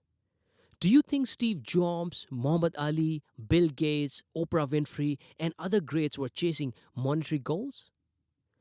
My body transformation drive did not phase out because I wanted to inspire others to work on their health. Imagine a gym instructor who is not fit himself. Imagine a doctor who is sick. Would people take them as their guide, mentor, or coach? Exactly. I will talk about health more in the coming chapter called Health Mindset, and I'm sure you will love it. Here is how I write down my goals. I have built a strong legacy by helping, inspiring, and empowering more than 10 million people. I have been helping them for more than 5 years via transformational programs, mentoring, videos, best selling books, workshops, Dev Gadhvi Inner Circle, Dev Gadhvi University programs, Care Nation NGO, etc. My family loves me more and more every day for spending quality time with them, caring for them, and loving them like no one else would, taking them on vacation to exotic locations around the world. My daughter, Ariana, is one of the youngest successful persons in India. I have built my business in such a way that it only requires a 4-hour work week and still generates more than 100 million in revenue and 50 million in profits. I have created indestructible wealth for my family and now helping millions to build theirs.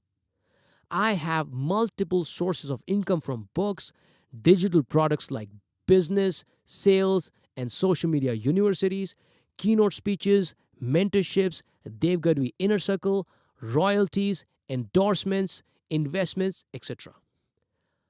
I have built an amazing body that is admired and envied by many. I have great fitness with excellent stamina, strength, endurance, and MMA level endurance. I have my NGO Care Nation that is helping millions of street vendors grow their business through innovative business ideas. Exercise. Think of the goals you wanted to achieve for health, business, family. Multiply that 5x or 10x. Write it down every morning and every night. Write your goals as if you are living them. In other words, present tense. Look at your goals and visualize them first thing in the morning so that they will register in your subconscious mind and they will become real to you. Share your goals with all the people. Some will appreciate them and some will try to demotivate you. Either way, you will push yourself to make them happy or prove them wrong. Realization 5. Abundance. 50 plus years ago, there was a time when aluminum was called a rare metal. It used to come in the form of bauxite, but there was no process to purify it. Only when the process called electrolysis was found, aluminum became available in abundance. In the same way, there are people with a middle class mindset who think there is a shortage of money and success because they have never seen the other side of the world where there's abundance of knowledge and secrets to make lots of money. Here's how middle class mentality versus millionaire mindset would think. Middle class mentality, there is shortage of money. Millionaire mindset, money is everywhere. Middle class mentality, there is a shortage of good people. Millionaire mindset, good people are everywhere. Middle class mentality, no one is hiring. Millionaire mindset, there are lots of jobs. I just need to work hard to find one, even if I need to start for free. Middle class mentality, there are very few opportunities to work with big brands. Millionaire mindset, there are plenty of opportunities provided I develop my knowledge and skills. Never think that there is less money, lack of resources, or that there is limited success. Just look around. Are there not people making billions of dollars? Do you see the crores of rupees spent on some events? Crores of rupees spent on infrastructure and more?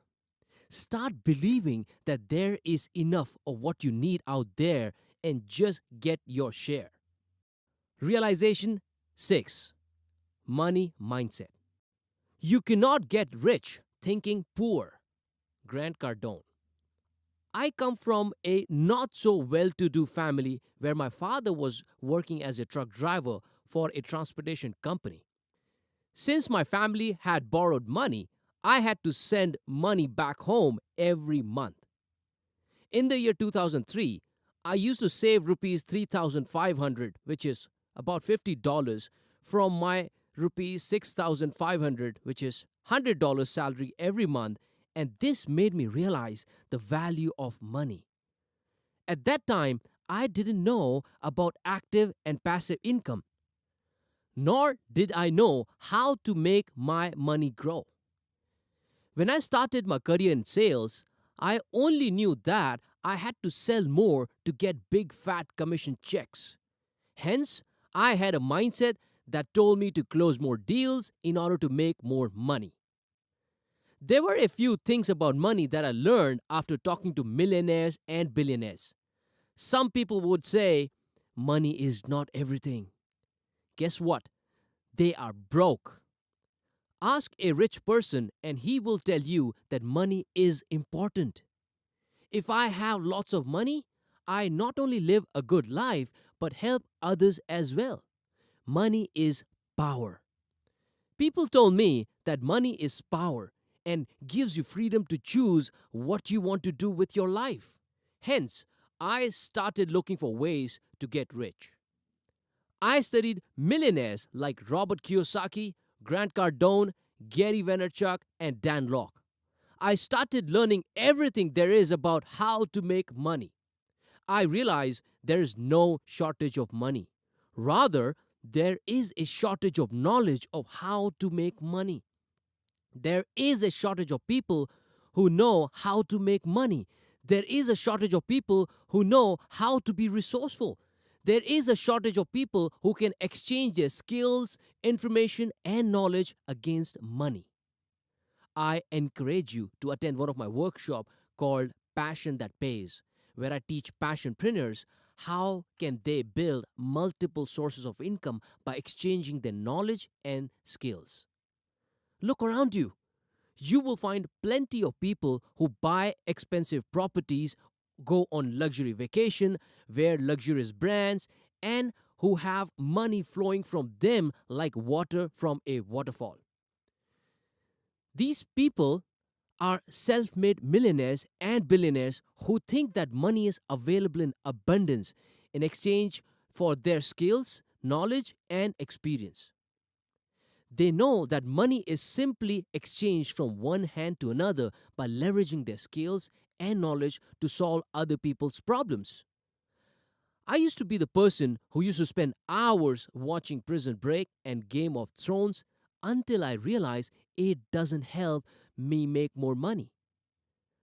I am most happy when I'm getting better at what I do that will make me super rich. For people who are thinking money is not important in life, please unfollow me. We will never work together. Money is like your hot and beautiful girlfriend who only gets attracted to and stays with the person who pays the most attention to her. Dev Gadhvi. I discovered an income quadrant based on how we can make money. This is inspired by Robert Kiyosaki. Number 1, job. Number 2, self-employed or small business. Number 3, corporate, which is own a big business. Number 4, player or investor. Quadrant 1, job. Most people remain in the first quadrant and exchange their time for money. This is thanks to our education system that it is mass producing workers. People in this quadrant live on a single stream of income for their entire life and never become super rich. They save money their whole life and spend it on major events like marriages, medical emergency, owning a house and car, and saving for retirement. They do not spend money on self education and have no idea how to make money from passive income. Occasionally, they do invest in stocks, funds, or property, but do not make a lot of money from it. Let us take an example of Martin, who is an advocate and works for a company on salary. Martin could be making good money but hates his job, or making less money and hate his job, or making good money and love his job, or making less money and love his job, or just working for money. It is high time for him to change his mindset if he hates what he is doing or if he is just working for money. Quadrant 2, self employed or small business. Martin took a risk and found the courage to switch from a job to becoming his own boss by starting his small business. He could have a couple of people working for him, but he does most of the work, including prospecting, marketing, accounting, execution, consulting, etc.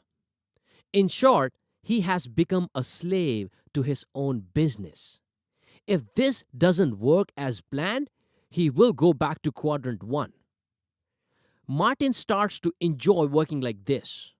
After a year's struggle, as he starts seeing money coming in, he does not have to report to anyone and he works very hard every day. But 90% of businesses fail in first 5 years due to lack of process, people, funds, systems, etc. Income stops if they go on a break. This is because Martin starts to think of himself more than adding value to others and solving their problems. 90% of the remaining 10% startups fail in next 5 years. Quadrant 3, corporation or a big business. This is where Martin makes his wealth and enters the top earners group. This is where Martin has all the systems, processes, and people in place. The business is serving a lot of people with the best products at affordable prices or serving selective people with premium products at high prices. The business is in auto mode and the owner is just monitoring the activities.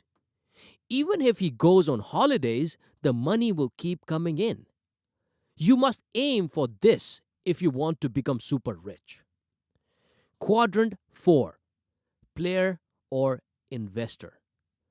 Now, Martin has good money coming from either of other quadrants and is investing into his friend's startup, real estate, and other ventures.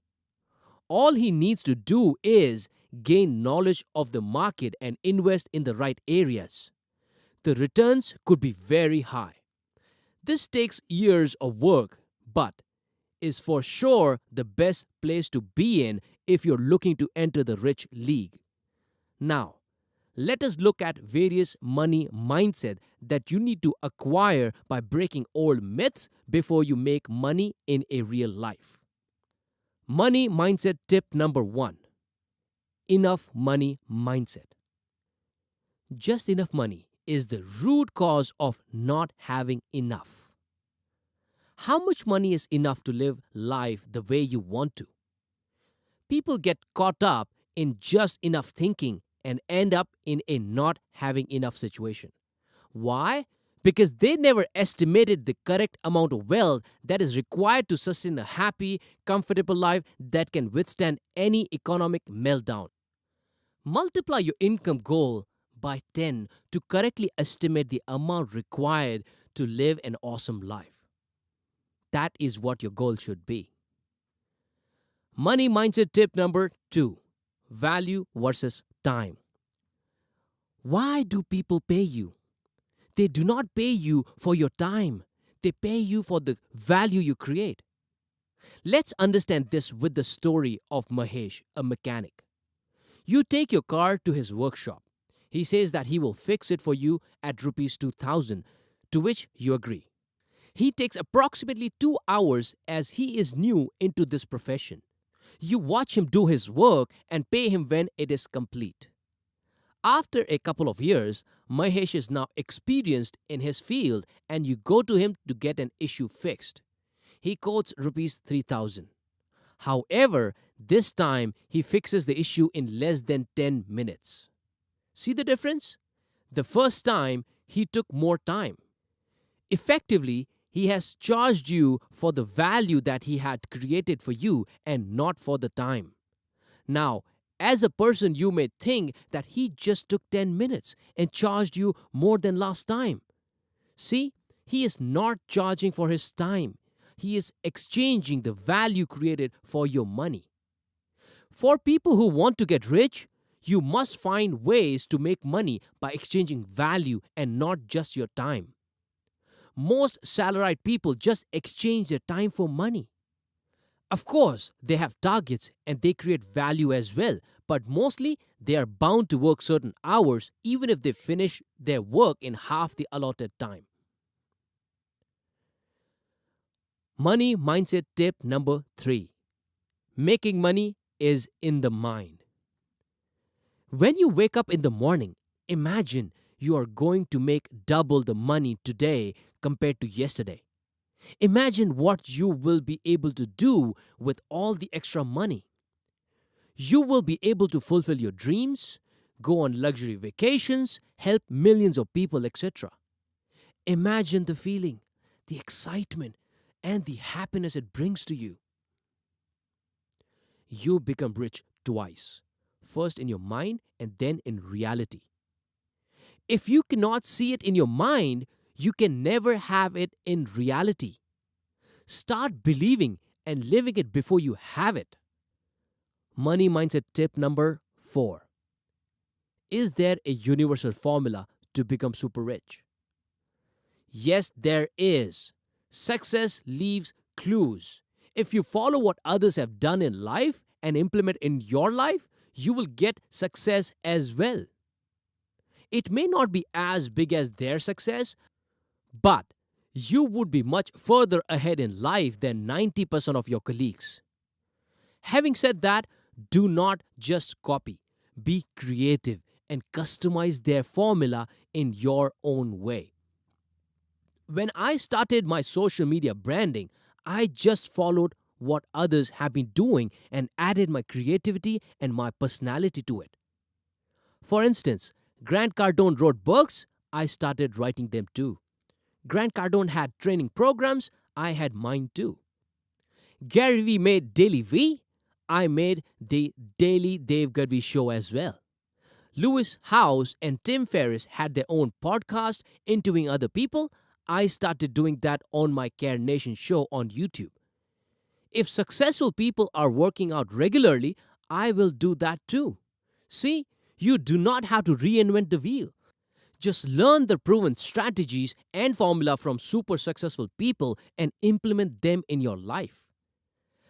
The banker will never ask you if you generated your wealth from your original idea or followed someone else's idea. All you need to focus on is how others have provided value to others, and you can do the same. There you go. You have the universal formula to make money and become super successful now. Money mindset tip number 5. Consumer versus producer. There are the middle class mindset people who are the consumers, and there are the millionaire minded people who are the creators. For a major part of our lives, we have been consuming services like electricity, water, gas, education, etc. Hop on to the other side in which you are the creator of services like these that can add value to people's lives. Only the top 10% of people harness the power of being the creator, and hence they become super rich. Start thinking of ways to create things that can add value to others. Even if it is as small as free content on social media, like the way I started. I always advise and encourage all my followers to create and start taking action. Start giving more than consuming. Money mindset tip number 6. Making money without money. Is it possible to make money without money? Yes, it is very much possible. This is my approach step by step. Number 1. Identify the passion and what I do the best. I realize I love to help people grow in life. Number 2. What are my skill set and how can I use these to help others? I realize my potential of sales, social media branding, success, and motivation. Number 3. I started sharing my knowledge on social media platforms without asking for anything in return. Number 4. I started cashing in on the services that I had been offering for free by introducing charges for mentoring and coaching on sales, social media, branding, and the success mindset. Number 5, I started writing books. Number 6, I started conducting paid workshops and seminars. Number 7, I recorded those workshops and converted them into digital products. For more guidance on how you can build your business around passion, attend one of my workshops or reach out to my team. Money mindset tip number 7. Getting rich is your ethical duty. How did your parents raise you? Did they not provide you with all the comforts of life? Did they not send you to a good school? Did they not support you in your tough times? Did they not teach you to be happy? I'm sure you take the responsibility for your family very seriously and do whatever you can to provide for them. The way your parents took care of you and you are taking care of them is like it is your duty. There is one more duty which not many are abiding by, and that is getting super rich. Yes, it is your ethical duty to become super rich. Why? Not just for you and your family, but because you have potential to make it and become super rich and help others get there as well. Imagine your parents did not raise you well. What if they did not do their duty well? How would you feel?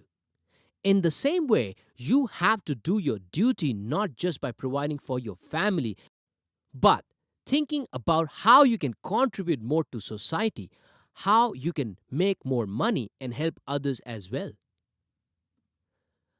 Money mindset tip number 8. Not having multiple income sources is an extremely punishable act. Do you know the number of sources of income the average millionaire has? At least 7. It is time to ask yourself, how many do you have? I would not be surprised if you said 1 or maximum 2.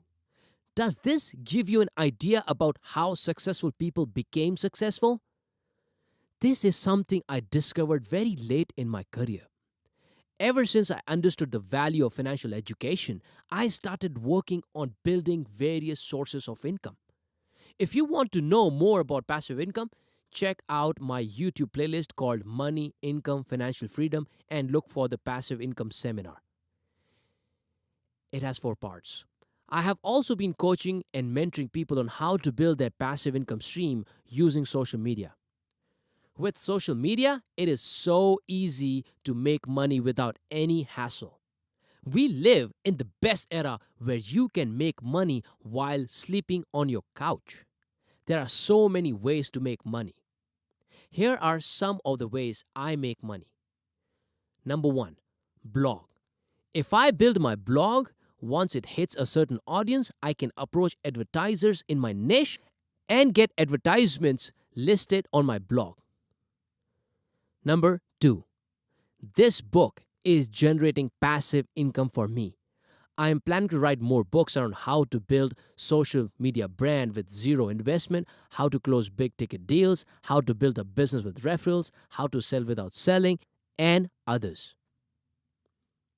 Identify the area that you can write a book on and get started. Number 3, online course. With our old educational system in place, there's a huge demand for great practical online programs that can help people succeed. I'm launching courses around sales mastery, mastering the art of sales, passionpreneur program, how to build business around your passion. By the way, off the note, I have already built these programs successfully and making tons and tons of money and adding a lot of value. All right, back to the script. Think of ways that you can build your course and sell it to people who need it. Number 4, audiobook. All the books that I will write will be converting into audiobooks as well, which provide an additional source of income. Like off the script, this is exactly what is happening right now as you're listening in. Back to the script. Number 5, affiliate marketing. Affiliate marketing is likely one of the most powerful ways that you can produce multiple passive income streams with. This is where you do not own a product but sell someone else's products. It could be as simple as being an Amazon affiliate. Number 6. Copywriting.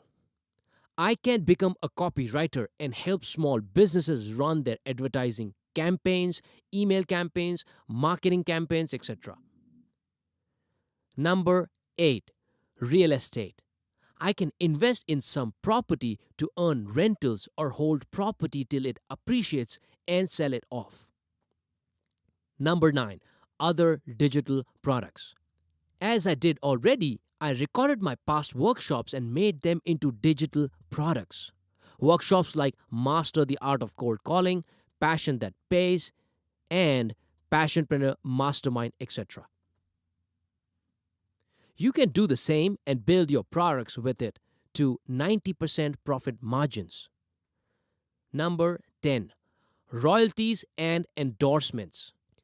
Once I build my strong brand, I can endorse it to other accessory manufacturers or entrepreneurs to use my name for their business, like what other brands are doing. Number 11. YouTube. People are making good money out of YouTube as well. I too have monetized my channel. It takes time to build the subscribers as it is a long-term game. Number 12. Stocks and bonds. This is self-explanatory, so I will not go in detail, but be sure to choose stocks carefully. Number 13. Invest in joint ventures. I can invest in my friend's business or even partner with someone to make additional income. Number 14. Uber or Ola driver. Invest in Uber or Ola and have a driver for your car. You can even drive the car part-time. There are hundreds of other ways to build multiple streams of income. But I think you get my point. Do not be a fool and rely only on one active source of income. Money mindset tip number 9. Financial freedom. 70 to 80% of people do not have lots of savings at their disposal, nor do they have any idea how to multiply them. I was a part of this majority for a very long time. To become financially free, you need to acquire financial confidence, which comes from knowing what is to be done. It comes from knowing that you will be able to find money even if you lose your primary income stream. Make money. This is the first stage and the most important stage. Figure out how to increase your income sources so that you can have better savings and multiply them. So, here is what I did to get closer to financial freedom. I focused on how I could increase my income sources. I started to ask myself, how can I have multiple sources of income? Can I get a raise at work? Can I close more deals to make more commission? Can I do something part-time or on weekends to earn more? Can I help someone make more money and have my share? Can I build multiple sources of passive income by writing a book, conducting a seminar, coaching, or mentoring someone, etc.? Save money. Slowly and steadily, my income started to rise, and I reached a stage where I had savings. It is a myth that you should save only for a rainy day. A penny saved is a penny earned. A penny is still a penny, so don't worry about baby money. What you should be focusing on is save to invest and not save to save. Money in the bank gets bored and soon gets spent. Multiply money. The best thing to do is find different vehicles or channels where you can invest this money. Can you invest in properties? Can you invest in bonds? Can you invest in your friend's business? Can you start your own business with that money? I suggest taking the help of a mentor, not a preacher who just is working for salary, but a person who is good at it. But make sure to reinvest the money on your own knowledge and skills because that is the investment which will give you multiple returns guaranteed. Money mindset and financial education is a very vast subject and most needed in our education system. Money mindset tip number 10. You will not make money if you're only focusing on money. Anyone who made it big was never into it just for the money. I agree, money is important, but if you enter something focusing only on money and it is not something that you like, love, or to serve others, you will fail. The best you will get is average results. Oprah did not become who she is because she wanted to only make money. Money is not a motivator for her. Steve Jobs was a multi-millionaire just a few years into business. Money was not the motivator for him. Do you think Elon Musk needs a lot of money? No, he is there to leave a legacy and change the world. Do not think for a moment that you cannot compare yourself to those legends. If you implement what they implemented in their lives, you too can become great. Middle class mentality versus millionaire mindset. Middle class mentality. It is difficult to make money. Millionaire mindset. It is very easy to make money. Middle class mentality. Money is scarce. Millionaire mindset. Money is available in abundance. Middle class mentality. Works whole life to make money. Millionaire mindset. Makes the money work for him. Middle class mentality. Knows only one or two ways of making money. Millionaire mindset. Knows multiple ways to make money. Middle class mentality. Does not have passive income sources. Millionaire mindset. Has lots of passive income sources. Middle class mentality. Thinks money is evil. Millionaire mindset. Loves money because he knows money is power. Middle class mentality. Consoles himself that he has enough to live comfortably. Millionaire mindset. He is happy that he has lots of money and has power to make a greater impact. I recommend that you read a book called FU Money by an amazing person, Dan Lok. He is a Canadian self-made multimillionaire, best-selling author, entrepreneur, and mentor who has mentored thousands of entrepreneurs, is an acclaimed TEDx speaker, and most importantly, the king of high-ticket sales. Exercise.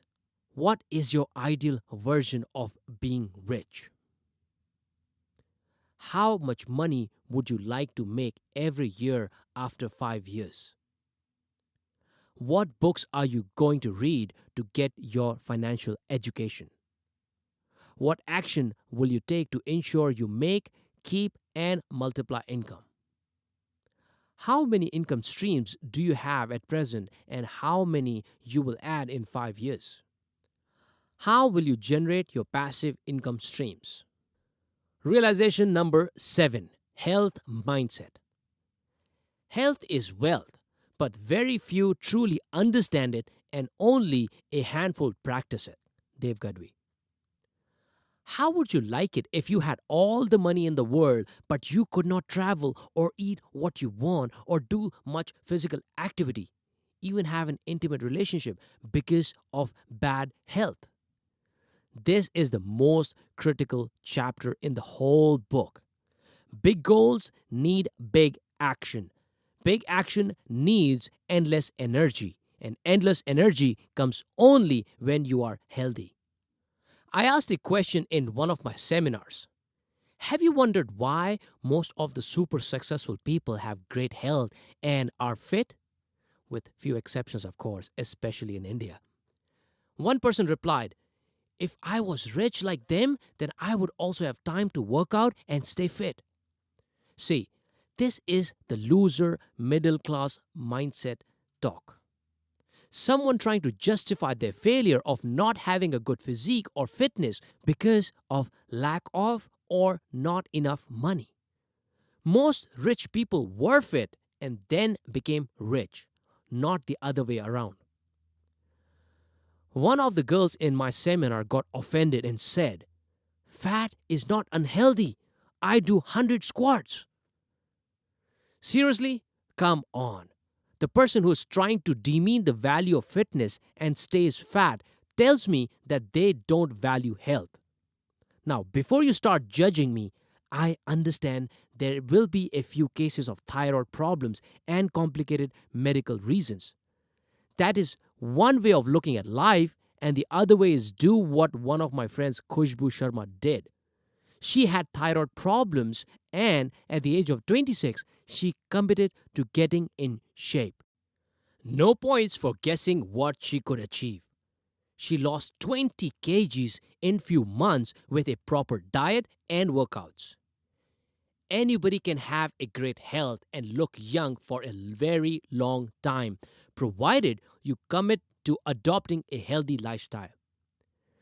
The day you commit to becoming the best version of yourself and stick to the plan, you will get what you want in life.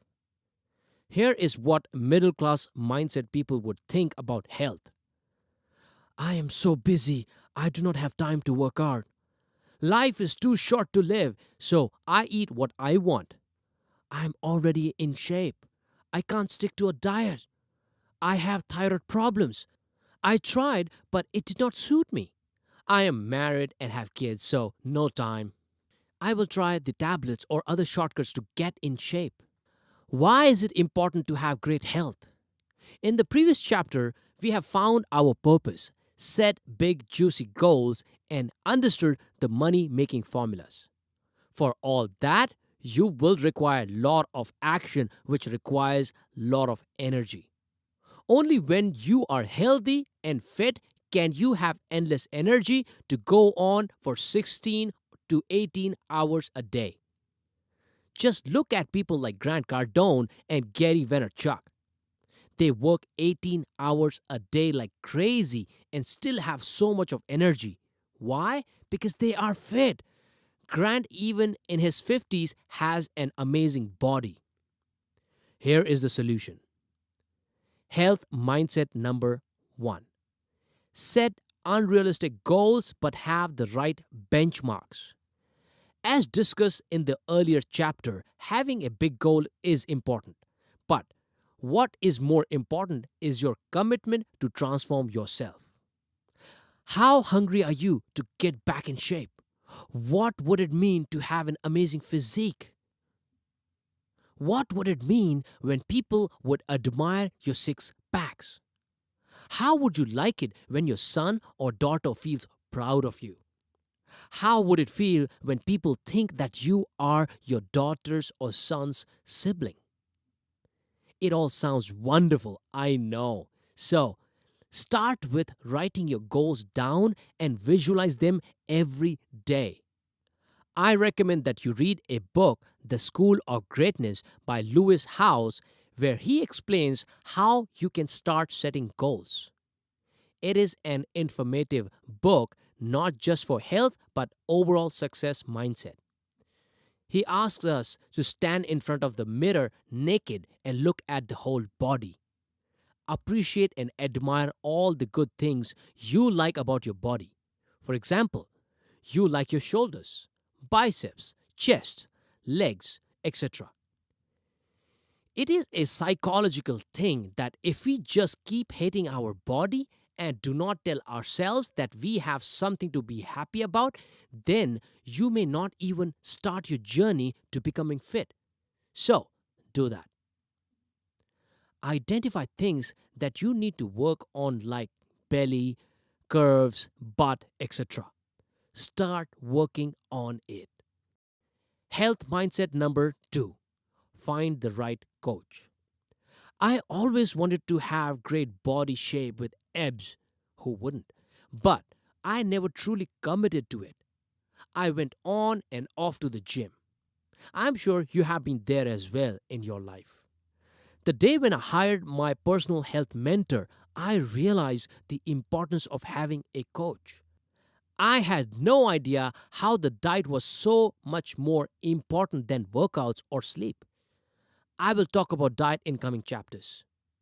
He made me realize that the way to health and fitness consists of 70% diet, 15% workout, and 15% proper sleep.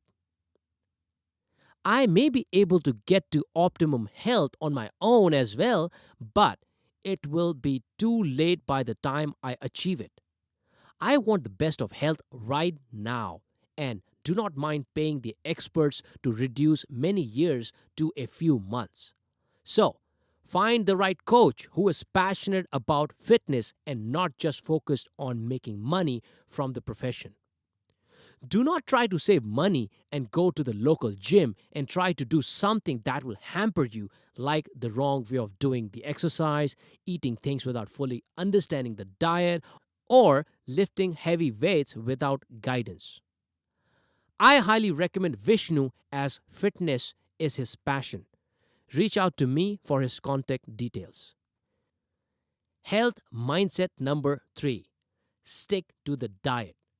I was really amazed when I went to Europe for the first time. I hardly saw any fat European. On the contrary, when I visited the US for the first time, it was the opposite. Most of them were obese. Have you wondered why? I think you know the answer. It is because of their diets.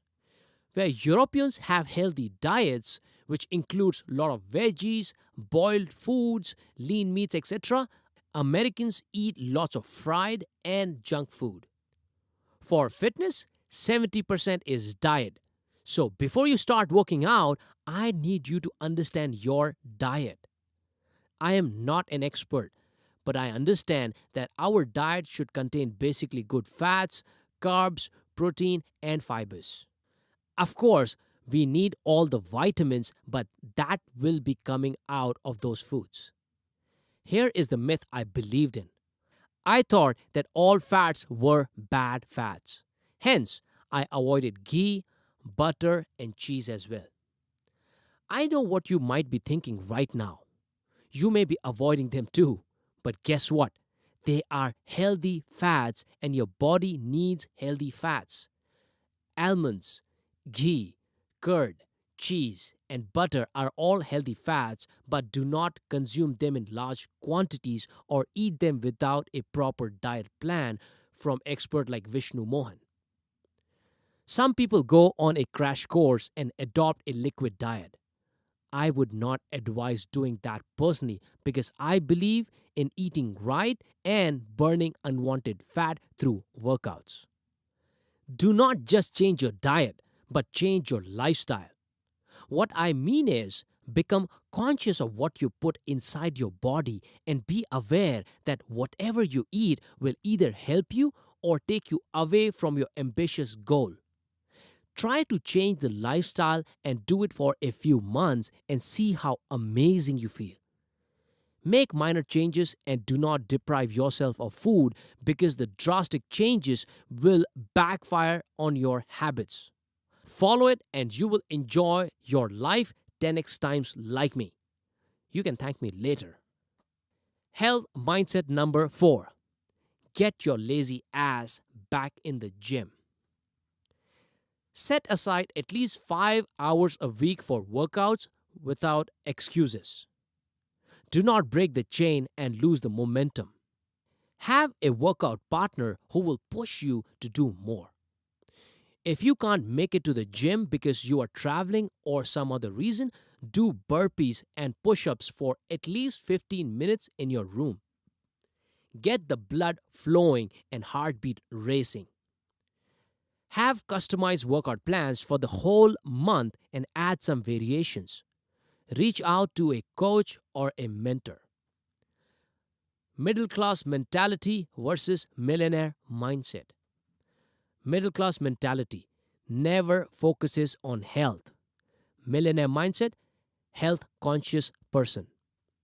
Middle class mentality doesn't work out regularly. Millionaire mindset works out regularly. Middle class mentality takes health for granted. Millionaire mindset knows that health is wealth and treats it with utmost importance.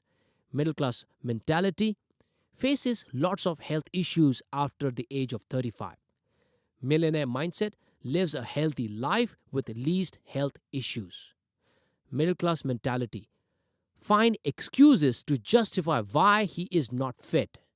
Millionaire mindset does not need to justify anything because he is fit. Middle class mentality he admires others' health. Millionaire mindset people admire his discipline and good health. Middle class mentality pays for gym subscription but quits in a few weeks. Millionaire mindset pays for gym plus health coach and makes the best use of them. Exercise. What is your health goal for this year? What are you going to do about it? What will you do if you find yourself falling back in middle class health mentality? Share your health goals with everyone around you. Realization number 8. Family mindset. Success is only sweet when family is on board. Dev Gadhvi. One fine evening, John, in his excited tone, is having final words with the restaurant manager about arrangements over the phone.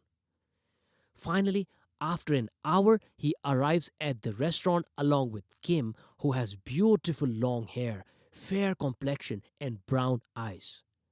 They are welcomed by the hostess, who walks them to a quiet corner with an elegant view overlooking a lush green garden with a small pond.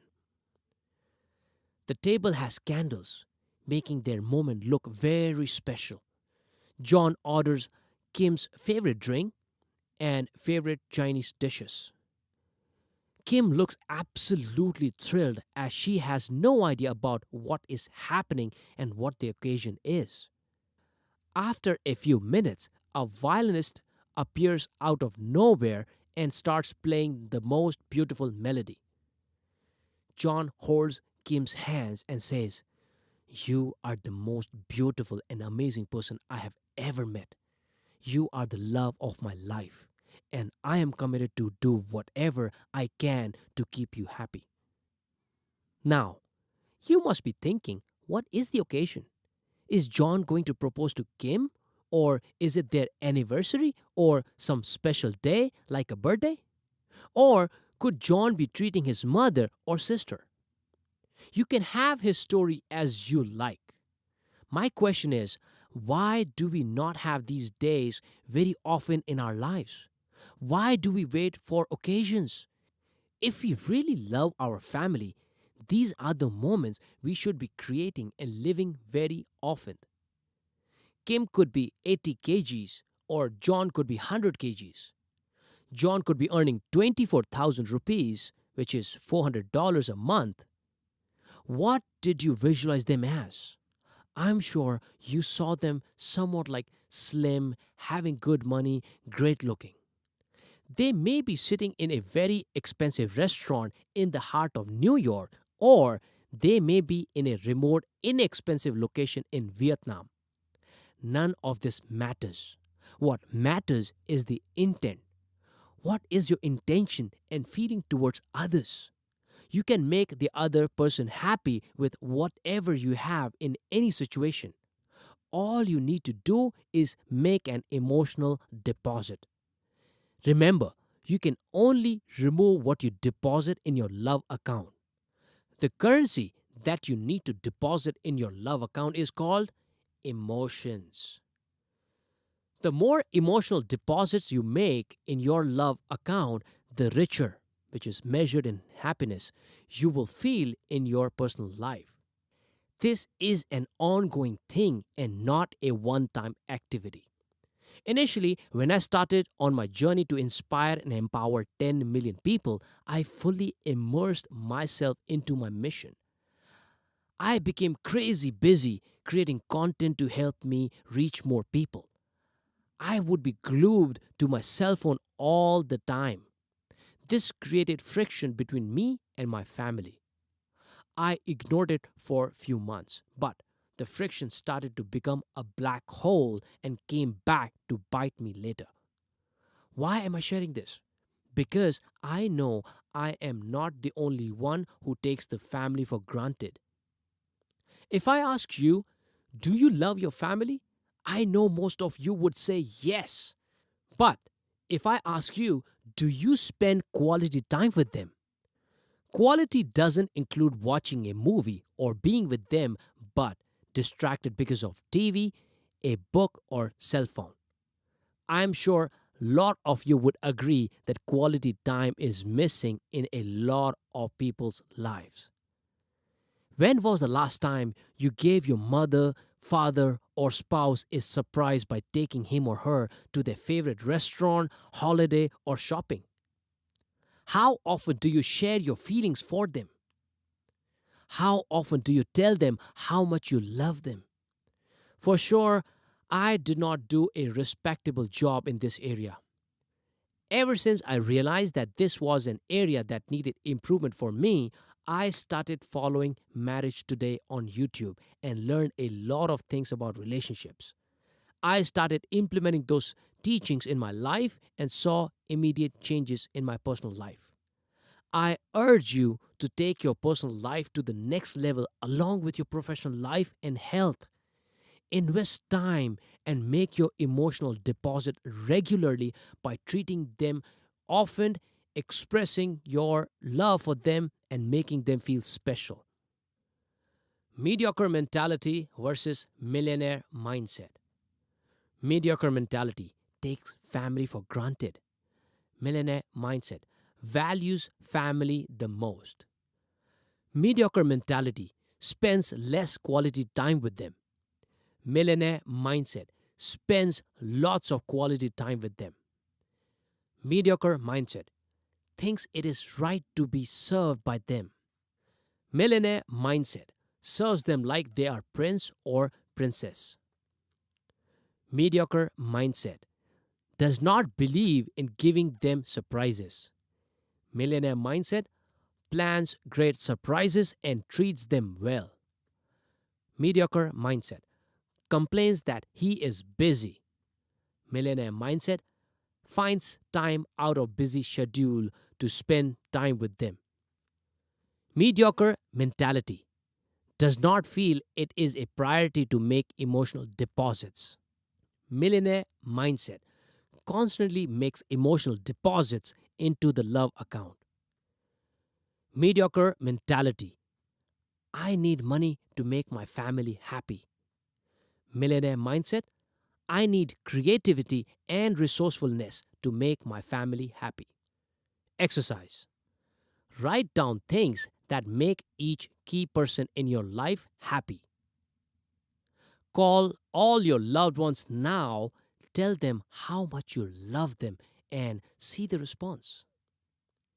Give your loved ones a hug and a kiss. Tell them that they are very special. Plan a private time for yourself and your spouse. Take him or her on a romantic date. Spend time listening and understanding what makes them happy and do exactly that. Do not allow past incidents to ruin your present. Never bring them up in conversations. In case of arguments, understand them first before you are understood. Give them compliments every day. Watch Marriage Today videos on YouTube channel. Of the script, I believe there are two books that you should definitely read. Number one, Men Are From Mars, Women Are From Venus. And number two is Five Love Languages. Beautiful books. All right, now back to the script. Realization number 9. Ecosystem mindset. Be careful of the environment you choose, for it will shape you. Be careful the friends you choose, for you will become like them. W. Clement Stone. If you hang out with chickens, you are going to cluck. And if you hang out with eagles, you are going to fly. Steve Maraboli. Unapologetically You Reflections of Life and the Human Experience. One of my friends, Aniket Salvi, said, Dev, I'm glad to be associated with you. You always raise the bar high, which makes me realize that I am not doing much. For instance, when we were coming back from Mumbai to Pune, you made me realize that my goal of reading 60 books is very low after hearing your goal of reading 100 books in a year. After you reached home tired from driving 200 kilometers, you did a live Facebook video, whereas I just relaxed. Your daily Dev Gadhvi video series is forcing me to push myself to make more videos. Another incident which made me raise my bar high, sometime back I met with a great old friend, Asim Sheikh, who inspired me to hustle more. Here is how. He read 3 books on a 12-hour flight. Despite him traveling and driving many kilometers the whole day, he had dinner with me and later had a business meeting at 10 p.m. He wakes up in the morning at 5 a.m. and listens to podcasts while driving. He reads at least 6 books in a month. He has invested lakhs in self-development. He attended Tony Robbins' 3-day event and mentioned that Tony goes on non-stop delivering content while standing for 16 hours straight at the age of 57. These are the type of people we need to surround ourselves with. People who make you feel that you are not hustling hard enough. People who always raise the bar so that you push yourself. People who pump you to run through the walls. Imagine you hang out with people who value fitness and work out every day. You will automatically feel like doing the same. Find a group of people who are health conscious or convince your current set of friends to start working out. Best thing to do is gift them this book and transform their middle class mindset into a millionaire mindset. I also have built a community of Care Nation that was built based on my one word, care. The book that helped me to do deep soul searching and find the word was Your One Word by Evan Carmichael. Evan is an amazing person, entrepreneur, best-selling author, award-winning speaker, YouTube sensation with 1 million plus subscribers and an entrepreneur coach. He is a very humble person. Care Nation is the force that pushes me to stay motivated because I'm obligated to share motivational, sales tips, social media tips, and entrepreneur tips with them every day. So, by default, I stay up on my toes and keep thinking of new innovative ideas to add value to them. This is the ecosystem that helps me to push my limits, do new creative and innovative things, add more people, add more value. We will discuss value in detail in coming chapters. Transformation 8 Value. Now, off the script, if you want to be part of Care Nation, it has been renamed as Passionpreneurs. So if you want to be added, send a message. You will have the contact detail at the end of the book. Now, back to the script. Take this YouTube mindset test. Go to YouTube and see the recommended videos now. See what YouTube thinks about your mind. Meaning, if you are seeing suggested videos that are only entertainment, then you have failed this YouTube test. If you are seeing motivational or skill-related videos, then you are already ahead of 70% of your colleagues in life.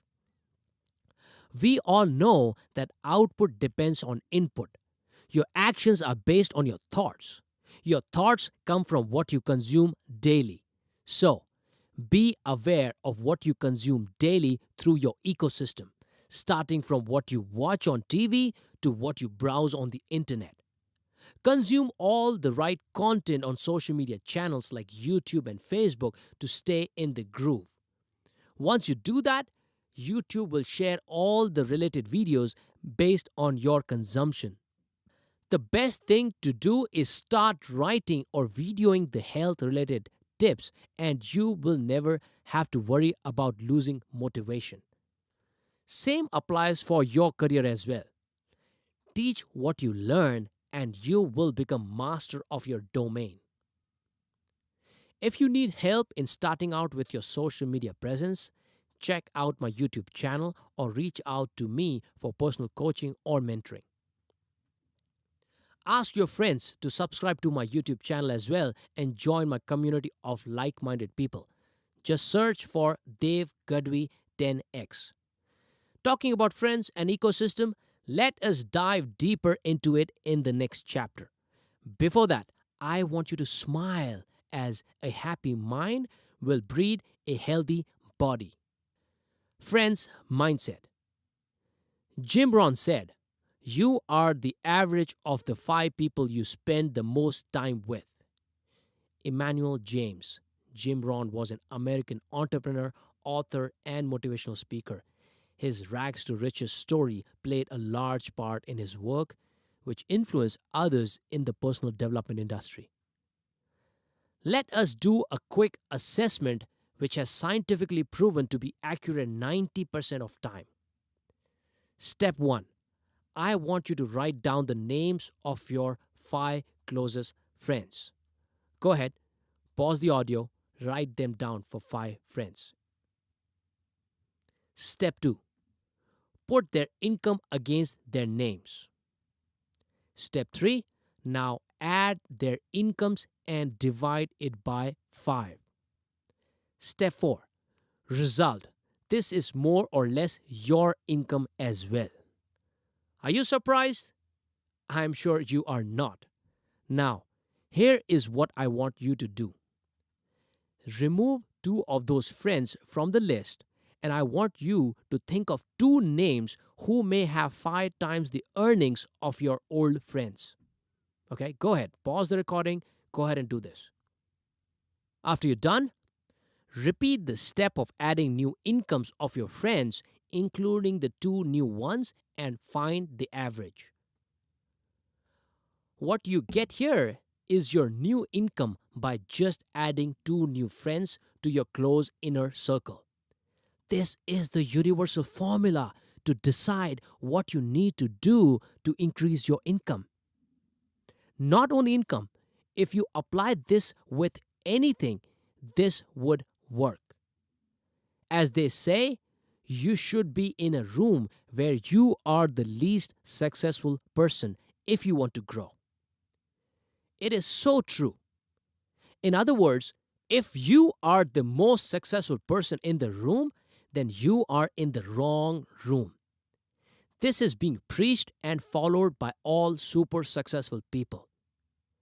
It is time for you to analyze and change your close circle today. I know it is not easy because you have been friends with some of your loser friends for a long time and you are emotional about it. Knock it off, man. Get real. I am not telling you to become their enemy. Try to bring them up to your level of game. But if they do not change, then get rid of them as snake gets rid of its old skin. It is time for you to lose your old skin and be reborn with new beliefs, new goals, new ambition, and new friends. Exercise. What did you watch on social media as soon as you woke up? Did you get any negative thoughts today as soon as you got up? How did people around you make you feel? Did you see anything negative on TV or hear anything negative from your family or friends? What type of people did you spend your day with today or yesterday? Are they negative in any way? Who inspired you today to think big and aim high? Chapter 3. Step 2. Transformation. The most important journey you will take in your life will usually be the one of self-transformation. Often, this is the scariest because it requires the greatest changes in your life. Shannon L. Elder. I'm sure We all love to see body transformation videos. We are amazed with what they have achieved. We only see those 5-minute videos and get motivated to go to the gym and work out for a few days and then go back to our average Joe mindset. What we fail to notice is there are countless hours of workouts and food discipline that was followed by the person to build that body. What you do when no one is watching will decide what you will transform your life into. Dev Gadhvi.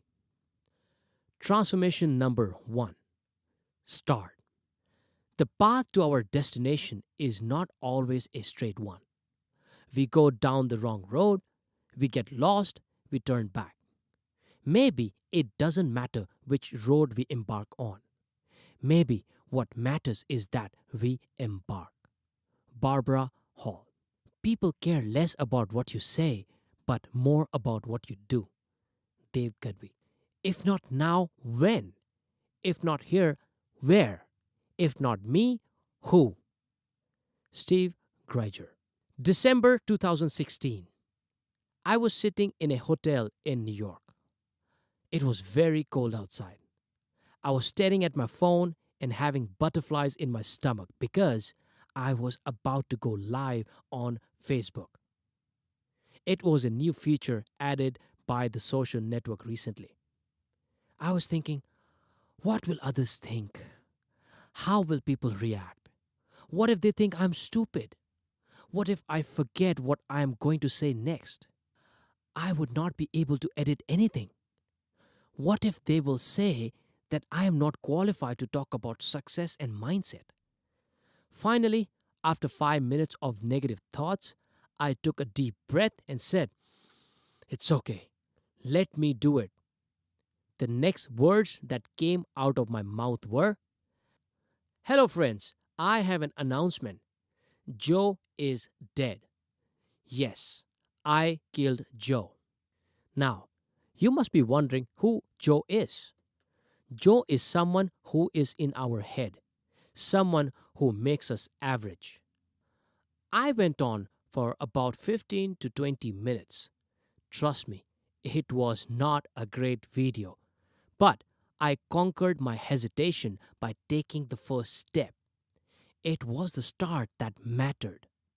What if I had listened to average Joe's negative whisper in my head and given up? I'm sure you would have not heard about me.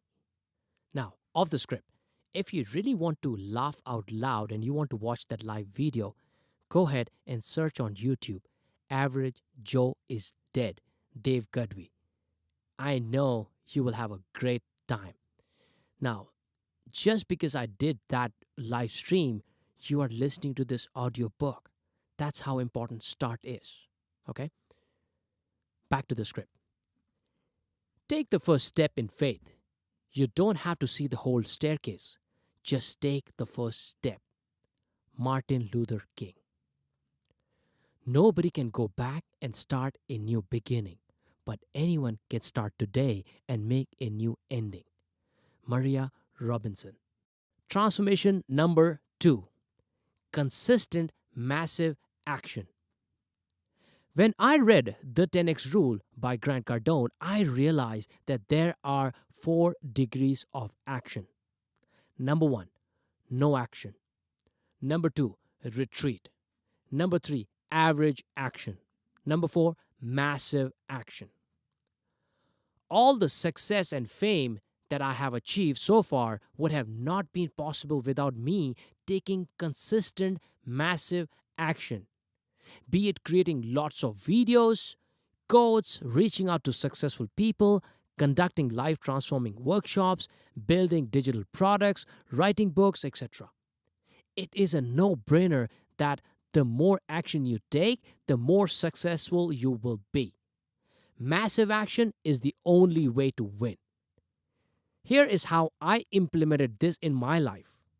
I made a list of primary and secondary output areas that would define my legacy. Core primary output areas were publishing books, building online training courses, keynote speeches, and conducting workshops. Secondary output areas were making YouTube videos, blogs, interviews, and podcasts, courses, etc. This is how Daily Dev Gadhvi was born, which is inspiring and empowering thousands of people. I started unknowingly with the secondary areas because I first wanted to build my community. Once I had a good number of followers, I built the list of primary output areas. Why are primary and secondary different? Because your primary output areas will help you build your legacy. It will remain present for an extended period of time. I suggest you read The 10x Rule by Grant Cardone to master the art of massive action. That book is amazing. In order to take massive action, you need to build daily habits.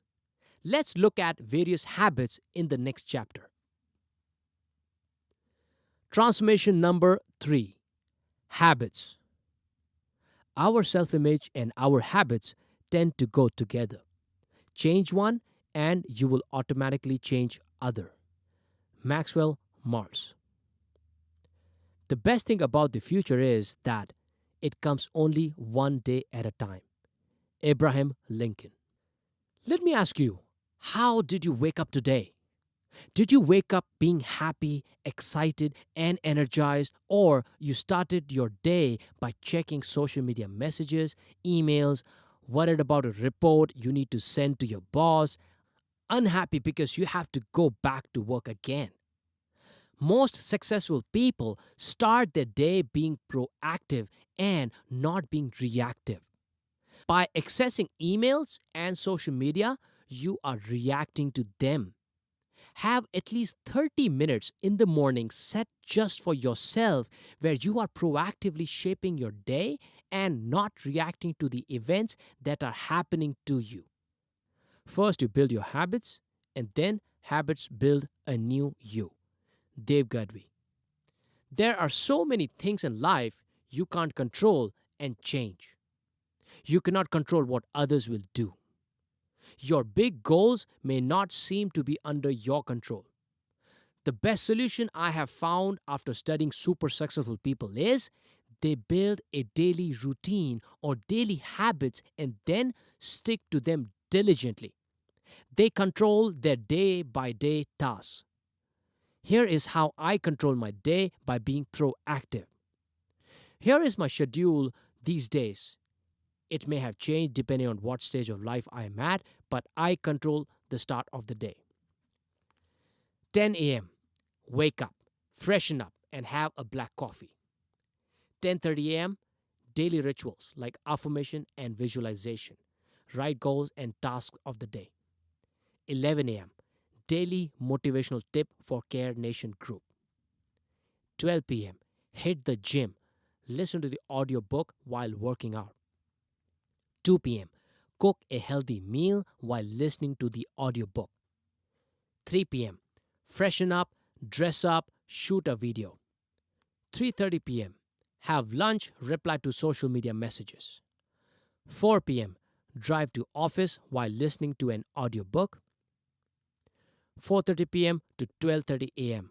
Create magic at work. 12:30 a.m. Drive back home listening to an audiobook. 1 a.m. Some days I will do live interviews with internationally successful people or edit and upload a video onto YouTube or Facebook. 2 a.m. Hit the bed. Now, off the script. This routine has completely changed now because now I no longer work for anybody. I am my own boss and living 6 Sundays a week life. More or less, my routine is same, except that I work for myself from anytime, anywhere, and I still follow the routine and I still listen to lots of audiobooks. Again, back to the script. Some of you may be wondering when I spend time with family. I have been away from the family for the last few months as I have been traveling a lot.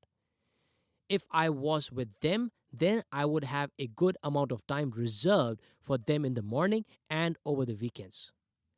As you can see, I easily have 2 to 3 hours of audiobook time, which enables me To finish a book in 3 days. Weekends, I go out and shoot Care Nation videos helping street vendors, meet potential clients, attend or conduct workshops, brainstorm ideas on how to increase my reach, finish some operational tasks, and spend time with family, watch a movie, or dine out. Daily rituals.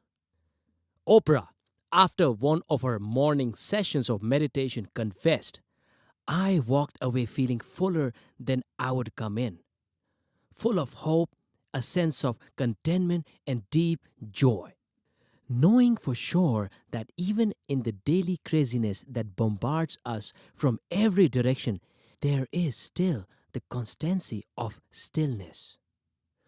Only from that space can you create your best work and your best life. Source: Oprah's website www.oprah.com.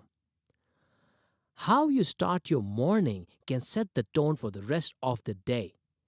As entrepreneur Tim Ferriss, who has asked hundreds of ultra successful people about their morning rituals, likes to say, if you win the morning, you win the day. Richard Branson, self made billionaire, starts his day at 5 a.m. with exercise. He finishes his workout right away, either playing tennis, biking, going for a run, or kite surfing. Exercise, he claims, boosts his productivity significantly. Then I eat breakfast and spend time with my family, he writes on his blog. Exercise and family time put me in a great mind frame before getting down to business. Oprah, Richard Branson, Tim Ferriss, Tony Robbins, and many other successful people all have some sort of morning ritual. After studying lots of other successful people like Oprah, I realized that they all have a daily routine or ritual that they follow at the start of their day, which makes them achieve great heights. So, what is a typical ritual for these people?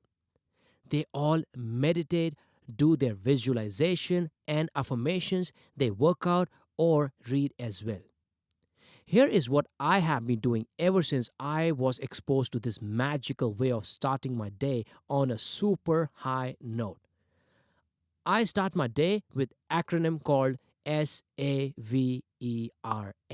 from the book The Miracle Morning by Hal Elrod. So let's break it down. S stands for silence. Jack Dorsey, founder of Twitter, does meditation in the morning followed by jogging. Ellen DeGeneres, host of the very popular show Ellen, said that the quiet and personal time gives her the energy to carry out her busy schedule for entertainment.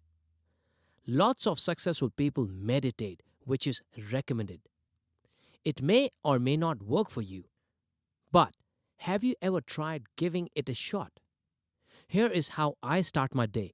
As soon as I wake up, I just close my eyes and observe silence to prepare my mind for an amazing day. Follow it up with affirmations and visualization. A stands for affirmations. You cannot go higher than your self image. Anonymous. Definition: a positive affirmation is simply a short statement that you say to yourself and repeat in order to get your subconscious mind reprogrammed and thinking along an empowering train of thought. Your subconscious mind is like a sponge. It soaks up what you feed it. No matter how big your affirmations are, it is something that you want in your life. You can do it with your eyes open or closed, your choice. Use affirmation statements for an abundance of money, health, family, etc. I mix the affirmations and gratitude statements together and chant as soon as I wake up. I am a millionaire. I have unbelievable power to change many lives. I am a money magnet. I have unlimited energy. I love being confident. I'm always taking action. I have the power to lift other souls. I love people around me. I attract wealth naturally. I am free and live life full of love. Creative ideas flow to me naturally. My family and friends love me. I am confident and people admire my confidence. Now, off the script. Of late, I have changed my affirmations, and as you evolve in this journey, you also will change your affirmations. So, right now, I start my day by saying, I am a legend. I have transformed billions of lives, which is my new goal to transform billions of lives. So, you can change and you can upgrade as you move along. So, now back to the script. You can write your affirmations and read them in the morning or watch some videos on affirmations on YouTube. Let us do a small exercise. Repeat after me and say it loud. I am a millionaire. I am a millionaire. I am a millionaire. I have unlimited energy. I have unlimited energy. I have unlimited energy. Make sure the statements are positives and not negative. For instance, instead of I do not want to be fat or I am not fat, use I am fit. Start statements with I am. Use present tense. Avoid statements like I will be a millionaire. Instead, use statements like I am a millionaire.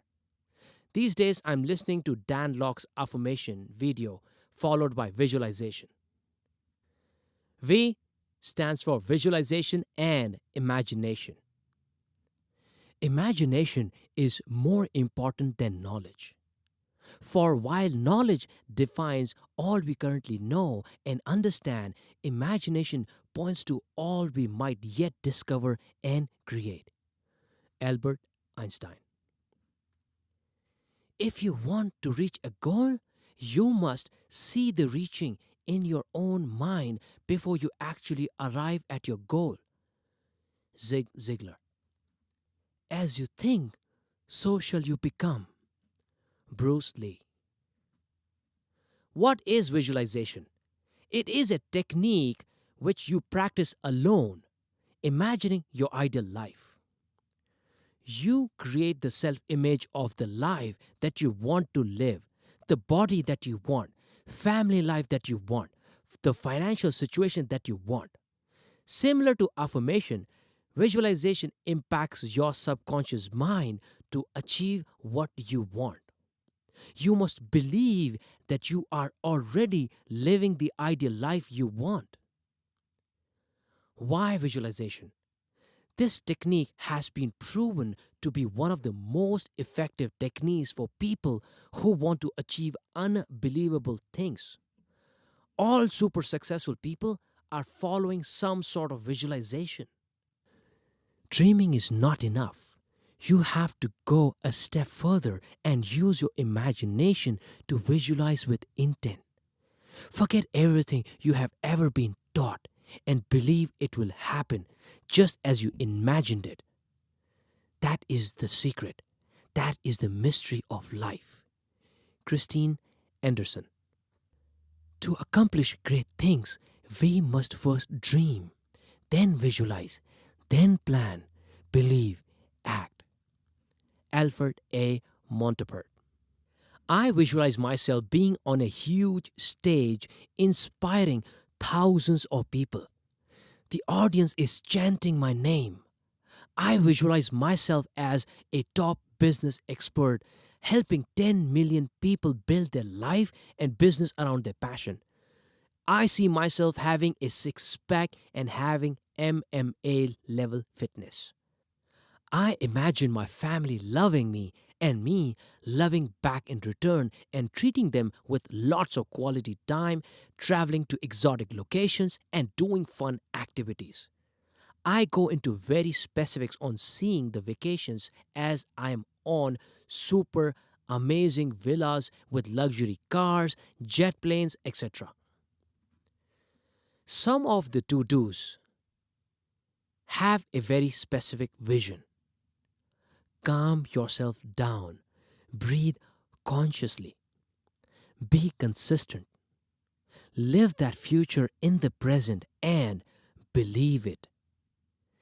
This exercise alone has had a significant impact on my life. Remember the life we created for you at the beginning of the book, where you were laying on the shack at the beach, sipping your favorite drink, and listening to your favorite music? Key takeaway: make it as real as possible. Do this exercise for 5 to 10 minutes and you are done.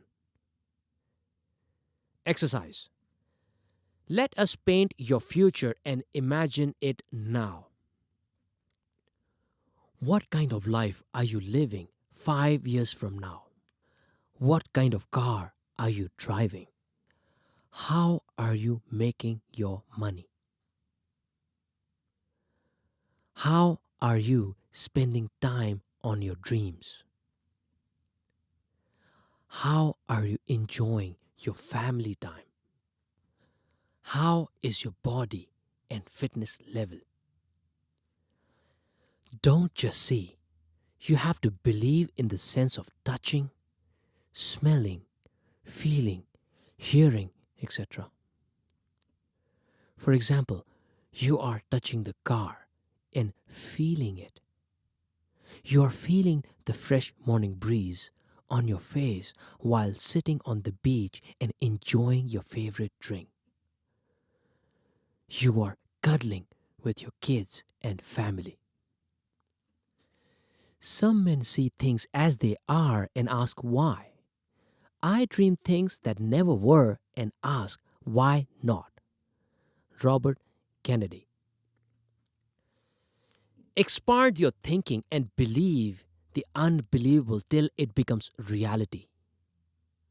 Warning: if you don't do it every day, then it will not work.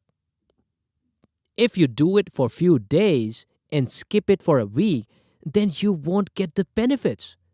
Do it whatever you can, any time of the day, whether it is afternoon or evening. It may take 2 or 3 weeks before you start seeing the results. I personally never miss it. Come on, we all can find at least 5 minutes to do it. Finish this exercise before moving on to next section. E stands for exercise.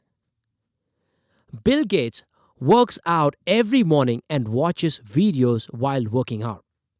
That way, health and mind both are prepared for the day. Howard Schultz, CEO of Starbucks, wakes up at 4:30 a.m. in the morning to walk with his 3 dogs and does the workout as well. A healthy mind rests only in a healthy body. What is the point of wealth if you are not able to enjoy it? We already covered the health mindset in the previous section. Feel free to go back and read it again. A workout can be anything and not necessarily a typical gym workout or running. Here is what you can do: walking, running, playing a sport, swimming, Zumba, hiking, rock climbing, yoga, cycling, and others. Anything that raises your heartbeat and increases your blood circulation is a good way to start your day. Now, do not ask if sex is included. R stands for read. Ask a self-made billionaire and one of the richest persons, Warren Buffett, about his mantra for success. I'm sure reading would be one of the top 3. According to one interview, he said he spends about 80% of his time reading and learning new things. That is why he is one of the most successful people on this planet and is for sure in the 1% club. Reading can build your motivation, inspiration, and knowledge, which can help you join the ranks of other high accomplishing morning reader entrepreneurs such as Warren Buffett, Bill Gates, and Starbucks CEO Howard Schultz. An average millionaire or a CEO reads 60 books in a year. For sure, they know the secrets to success. I have set a goal for myself of reading more than 100 books in a year. Here is my hack. An average book has 8 to 10 hours of audio clips. I listen to the audiobook while traveling, working out, cooking, etc. If I want, I can finish an audiobook in 2 or 3 days. Is it good? I finished the book E-Myth Revisited in just 1.5 days, and some books just in a day. We will deep dive into this in coming chapters.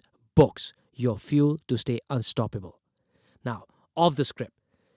This target I set in 2017, and till date, every year I have read more than 100 books, which is I have read, as in listened to 100 books. So, you got to do the same. All right, back to the script. S stands for scribble. Scribble refers to writing your goals. Benjamin Franklin used to wake up at 4 a.m. every day and he would write things down that he needed to achieve that day. He would ask himself, what good should I do today? Most successful people start their day by writing their thoughts, business ideas, or blogs. This also includes writing your own book. I believe everyone should write a book. Everyone has a story to tell. Everyone has multiple books in them. Those books should come to reality. We already covered the goals aspect in chapter Realization 4, Realistic Goal Mindset. Middle class mentality versus millionaire mindset. Middle class mentality. I can't seem to stick to daily rituals. Millionaire mindset. I know I have to stick to it anyhow. Middle class mentality. They are reactive to daily activities. Millionaire mindset. They are proactive and control their days, starting with daily activities. Transformation number 4. Commitment. I am no different. I am just more committed to my purpose than others are. Dev Gadhvi. The only thing that will decide whether you achieve what you want or not is commitment. Dev Gadhvi. A lot of people may call it hunger or burning desire, as mentioned in all-time best-selling book Think and Grow Rich. I use the term commitment. Here is what I did the moment I realized I had not been operating at the highest levels of my potential. I made a commitment to myself that I would become the best in my field at any cost. I will do whatever it takes to master the art of selling, social media, and business, the art of making money, master the art of becoming the best in all areas of my life. For example, family, health, and professional life. As soon as I made the commitment, my life went on a fast track and I started getting what I wanted. It was like all the doors started to open for me one after another. Doors like writing a book, conducting seminars and workshops, paid consulting and coaching, business mentoring clients, international travels, the best of health, great family life, and much more. All those doors will open for you as well. All you need to do is commit to it. I remember one of my well-wishers telling me, Dave, I never seem to get time to work out. I live in a PG. I work late night shifts. I can't cook at home. How can I get in shape? Me. Do you have running shoes? Yes. Can you jump? Yes. Then there is no excuse.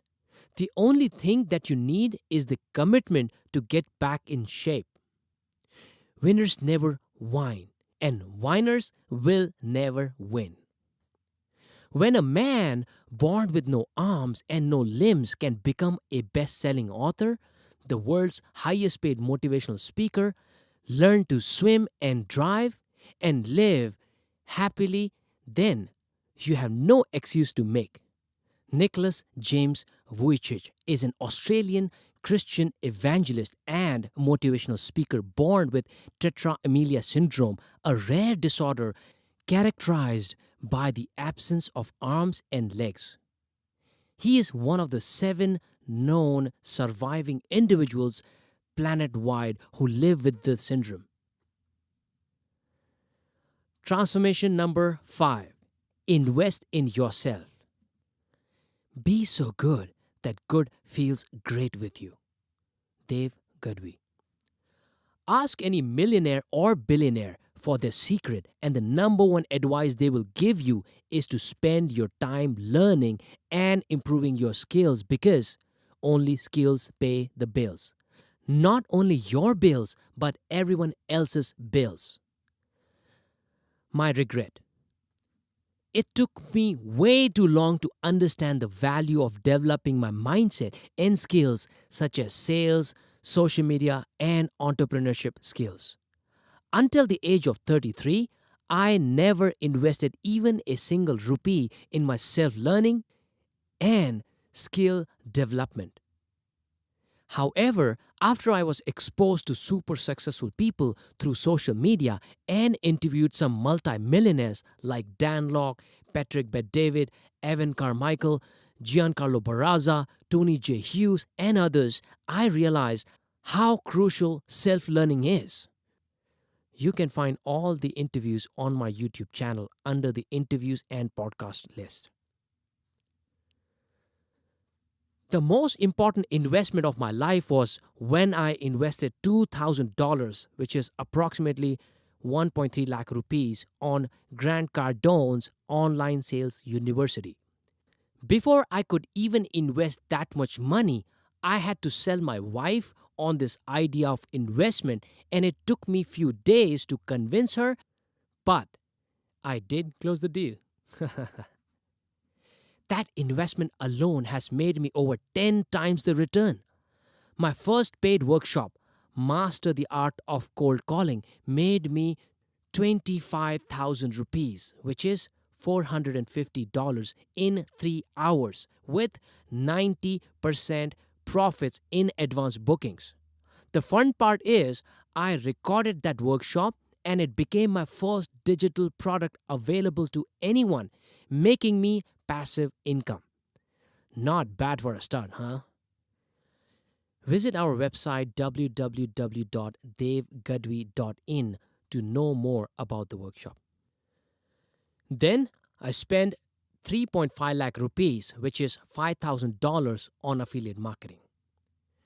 1.6 lakh rupees, which is $2,500 on Dan Locke's high ticket sales certification, and 2.9 lakh rupees, which is $4,400 on Dan Locke's HTC Inner Circle. 90,000 rupees, which is $1,500 with John Pemberthy to learn email marketing and sales funnels. I am so glad I made those investments. It was the next shift in my skills that I needed. That was the beginning of me investing time and money on self-learning.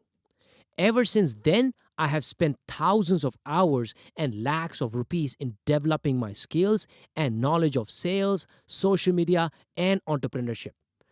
Now, I am building my online products like Dev Gadhvi University, Passionpreneur Mastermind Program, or by now I may have built a lot of other programs. More details, visit www.devgadhvi.in. I asked a simple question to my Care Nation community on WhatsApp, like roughly around 1,000 of them in a year 2017. I asked them how much time and money they spent in last 30 days on self-education or self-learning to develop their knowledge and skills.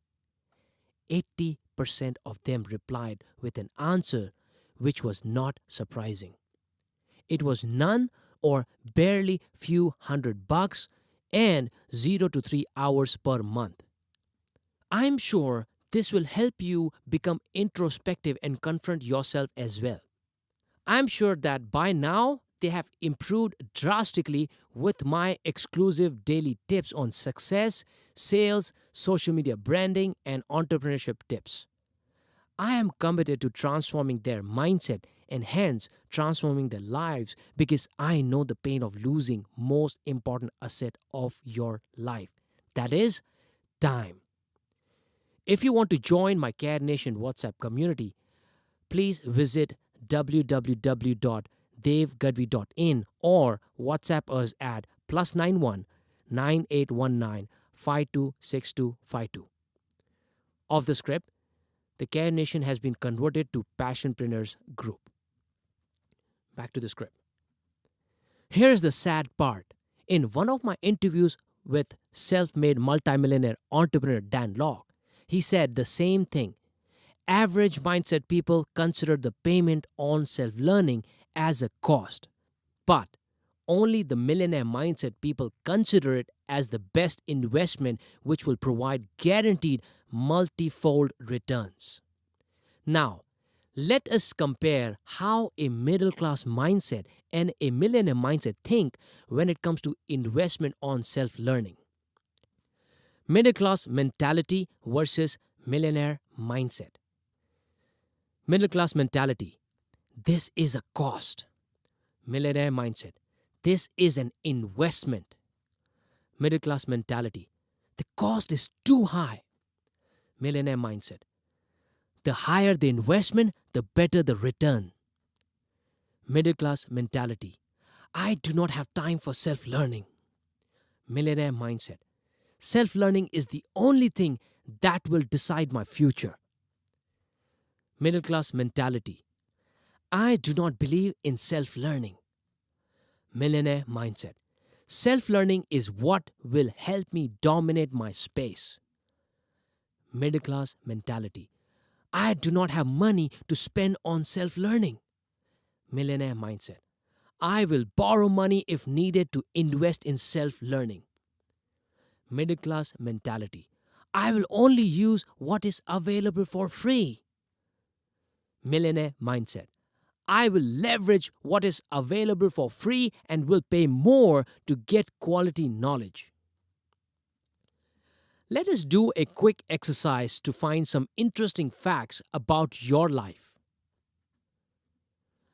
How much money did you spend on self-learning? How much time did you spend in last 30 days on self-learning? How many books have you read in the last 3 months? What new knowledge have you acquired in the last 30 days?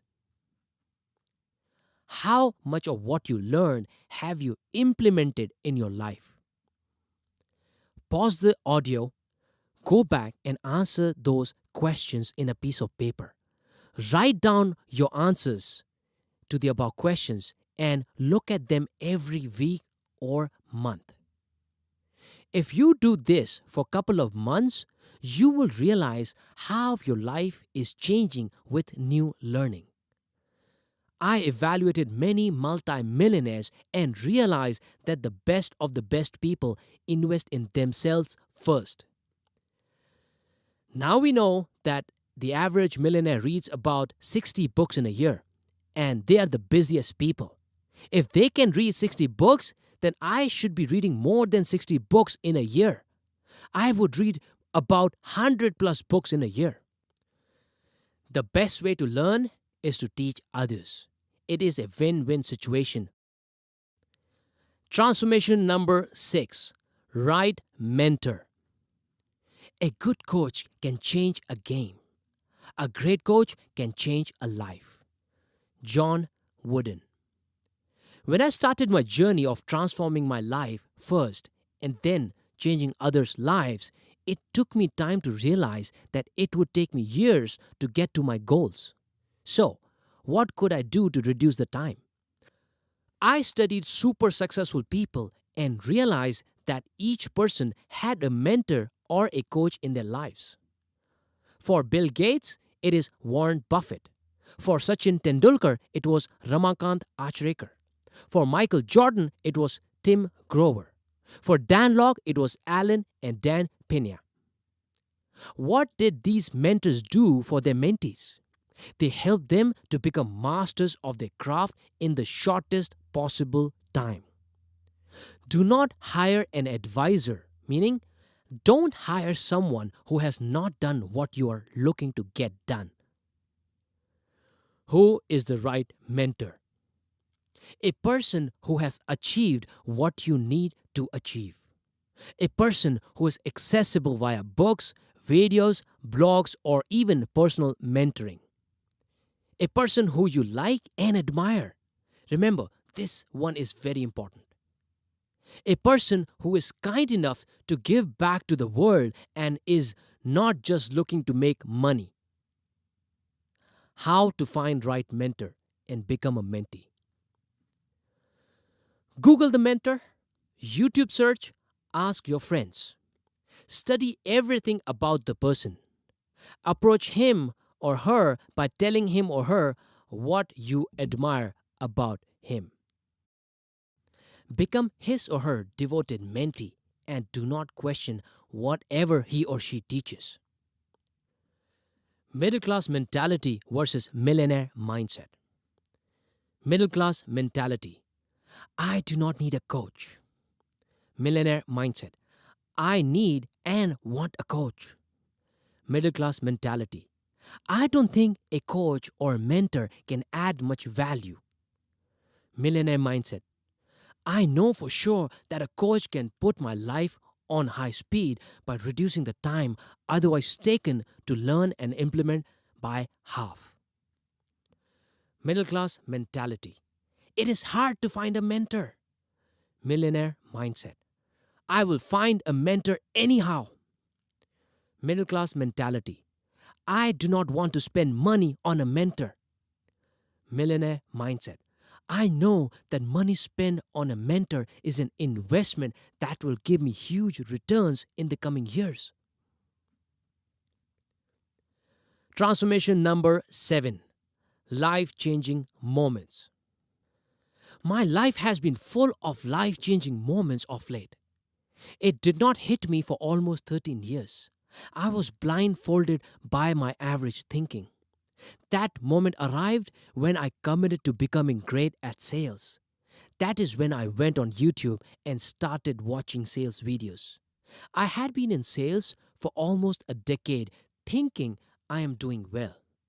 I was doing well, but I had the wrong benchmarks. I fell in the trap of competing against my colleagues, and that was the wrong thing to do. Of course, I have been doing well, growing my salary steadily. However, I had no clue what was going to hit me shortly. I picked up the book The 10X Rule by Grant Cardone, and this was my ultimate wake-up call. The book made me realize what it takes to become a beast in my own field. I had been very selfish by not aiming for the stars. I never had massive goals. I never took massive action. I realized that extraordinary people are not extraordinary by birth, but their obsessions in their own field made them extraordinary. All the great people like Muhammad Ali, Steve Jobs, Mark Zuckerberg, Jack Ma, and many others became obsessed and hence achieved greatness. They had their own transformation moments, but I think they had it very early in their lives and were destined to become the greatest.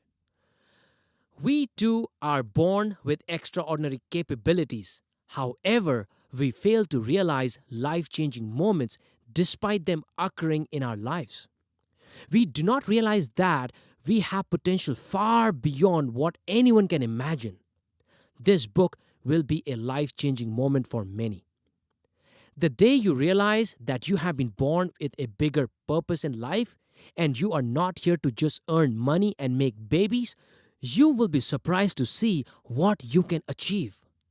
You can leave a bigger legacy than anyone can expect. The key is to commit first and allow yourself to think beyond the 9 to 5 job, daily Monday life, baby money, and small thinking. Transformation number 8, value.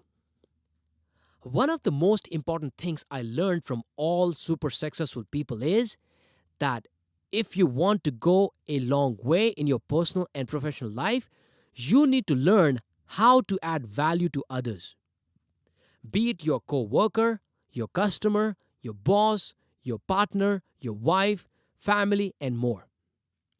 One of my well-wishers asked me, Dave, how do you stay so charged up every day? I replied, I have found my passion, and I know the value of serving others.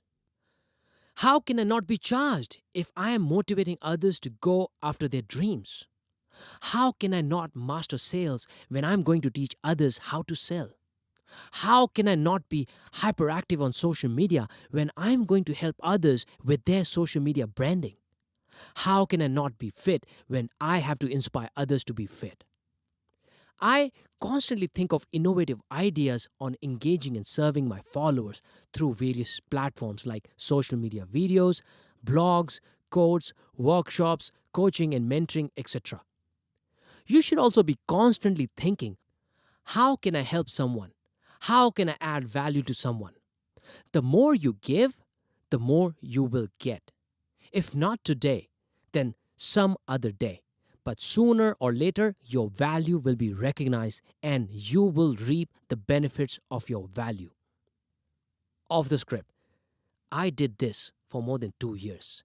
And that is the only reason why I built a crore plus business of coaching and mentoring, whereas all the other trainers and coaches are still struggling. I followed this rule and it paid me big time. I call it a social capital or social currency. Again, back to the script. I understand that value is subjective and will differ from person to person. But you do not have to worry about quantifying it. People will tell you. Imagine you solve problems for 1,000,000 people and have added value to them. You are already a millionaire. Imagine you solve $1,000,000 problem. You are again a millionaire. With my Care Nation initiative, I am looking to solve problems for at least 10 million people and someday billions of people. Everyone has the ability to add value to others, no matter how low you are in the food chain. I will go deep into this in the chapter Power of Giving. Middle class mentality versus millionaire mindset. Middle class mentality. They only ask for help and support. Millionaire mindset. They just give back to the world and take only a fraction back. Middle class mentality. They don't know how to add value to others. Millionaire mindset. They will find something to give back to others. Middle class mentality. They are receivers. Millionaire mindset. They are givers. Middle class mentality. They are always worried about how much can they get from others. Millionaire mindset. Always focus on how much can they give or how much value they can add to others. Exercise. List things that you are good at. List people who would benefit from your skills. Reach out to those people and offer to help them for free. Build a community of people who are ready to help. Transformation number 9. Risk. If you are not scared, then you are not growing. If you're not growing, then what the hell are you doing anyway? I realized that whenever I took risks, even when I was feeling uncomfortable, it paid off really well. I remember when I was moving from the domestic BPO to an international BPO. Everyone told me that the international BPO was tough. They fire people fast. I was worried. and still took the risk even though my English was terrible. It paid off big time because my English really improved because of that risk. When I invested in my first sales training program with Grant Cardone, I took a risk not knowing how much I would make out of that. It paid off. When I invested in affiliate marketing, I lost the money because it wasn't my interest. But I still learned a lot about myself. I realized that I am not a person who can sit behind the computer and make my living. I am someone who wants to be in front of people, on stage, and become known.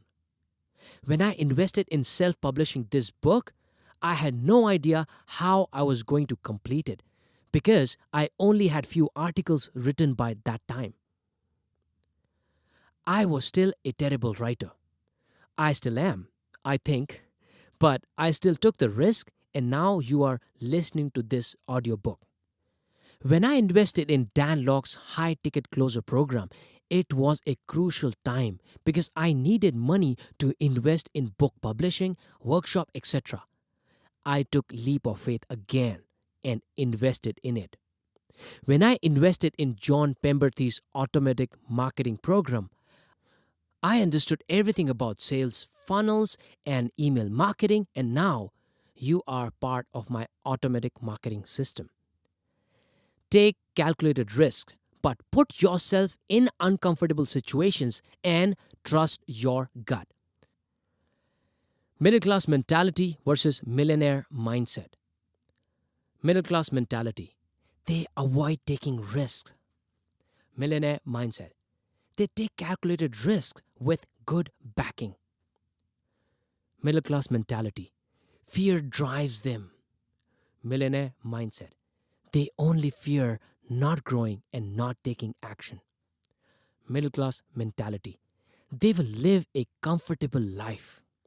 Millionaire mindset. They are always on their toes to find new ways to embrace change and mitigate risks. Middle class mentality. They usually work for someone else because they focus on stability. Millionaire mindset. They usually own their own business or are investors. Middle class mentality. They live on other people's mercy. Millionaire mindset.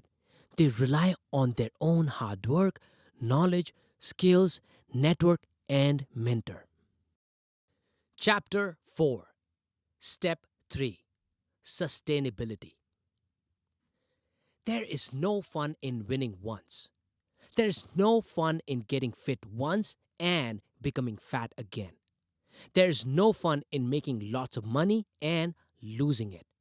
There is no fun in getting motivated once and then going back to the average life. There's no fun in starting something new and giving up in few days. The key to winning is sustaining the momentum. As Gary Vee preaches, we need to learn to be patient at the macro level and impatient at micro level. Meaning, if you want success, then measure it on a scale of 5 to 10 years and be patient. At the same time, you need to have the speed of a gazelle to get things done on a daily basis. For me, making videos, blogs, coaching, seminars, etc. on a daily basis must be consistent and fast. That is why I have built thousands of followers who trust that I am here to stay for the long haul and they can rely on me.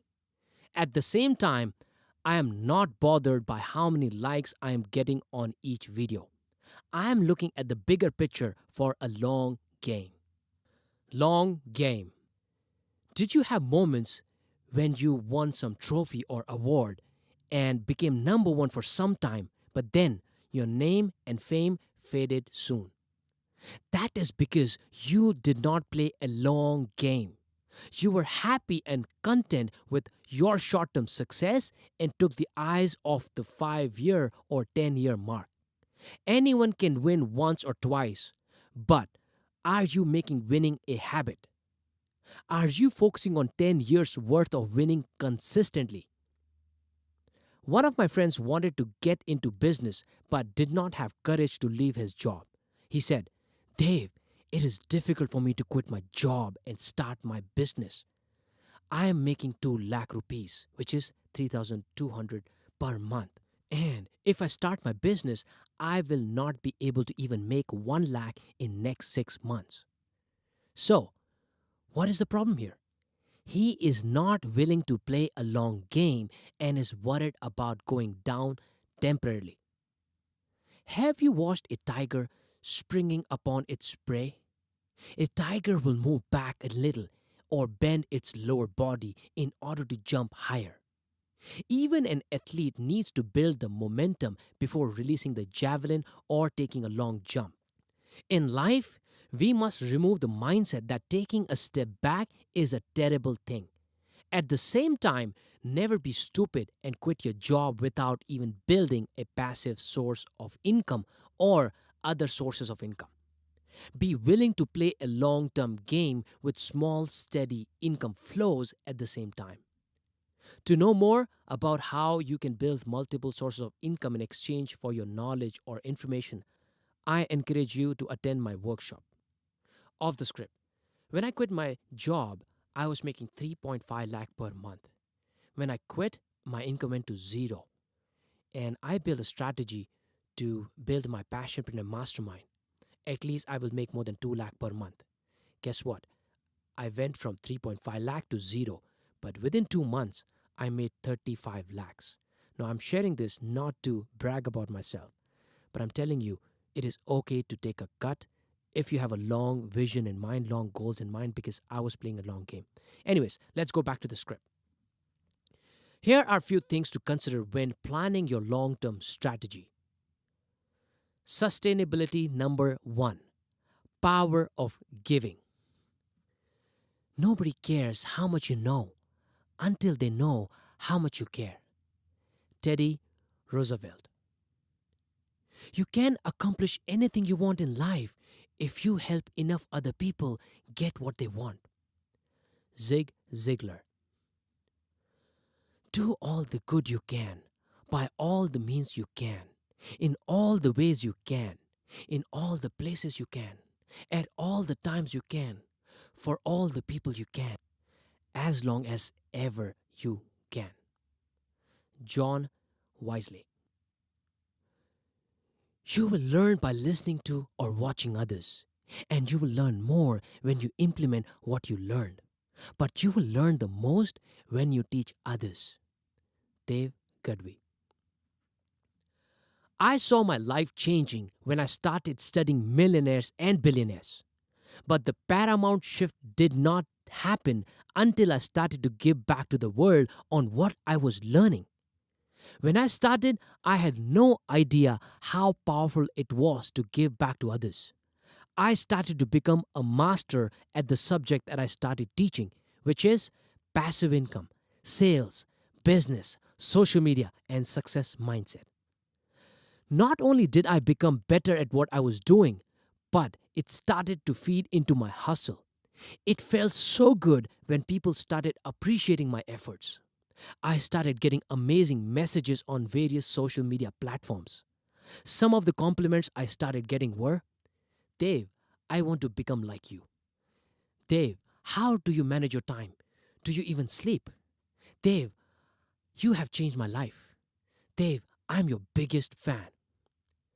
These compliments gave me a sense of fulfillment, a dose of dopamine, and happiness which no money can buy.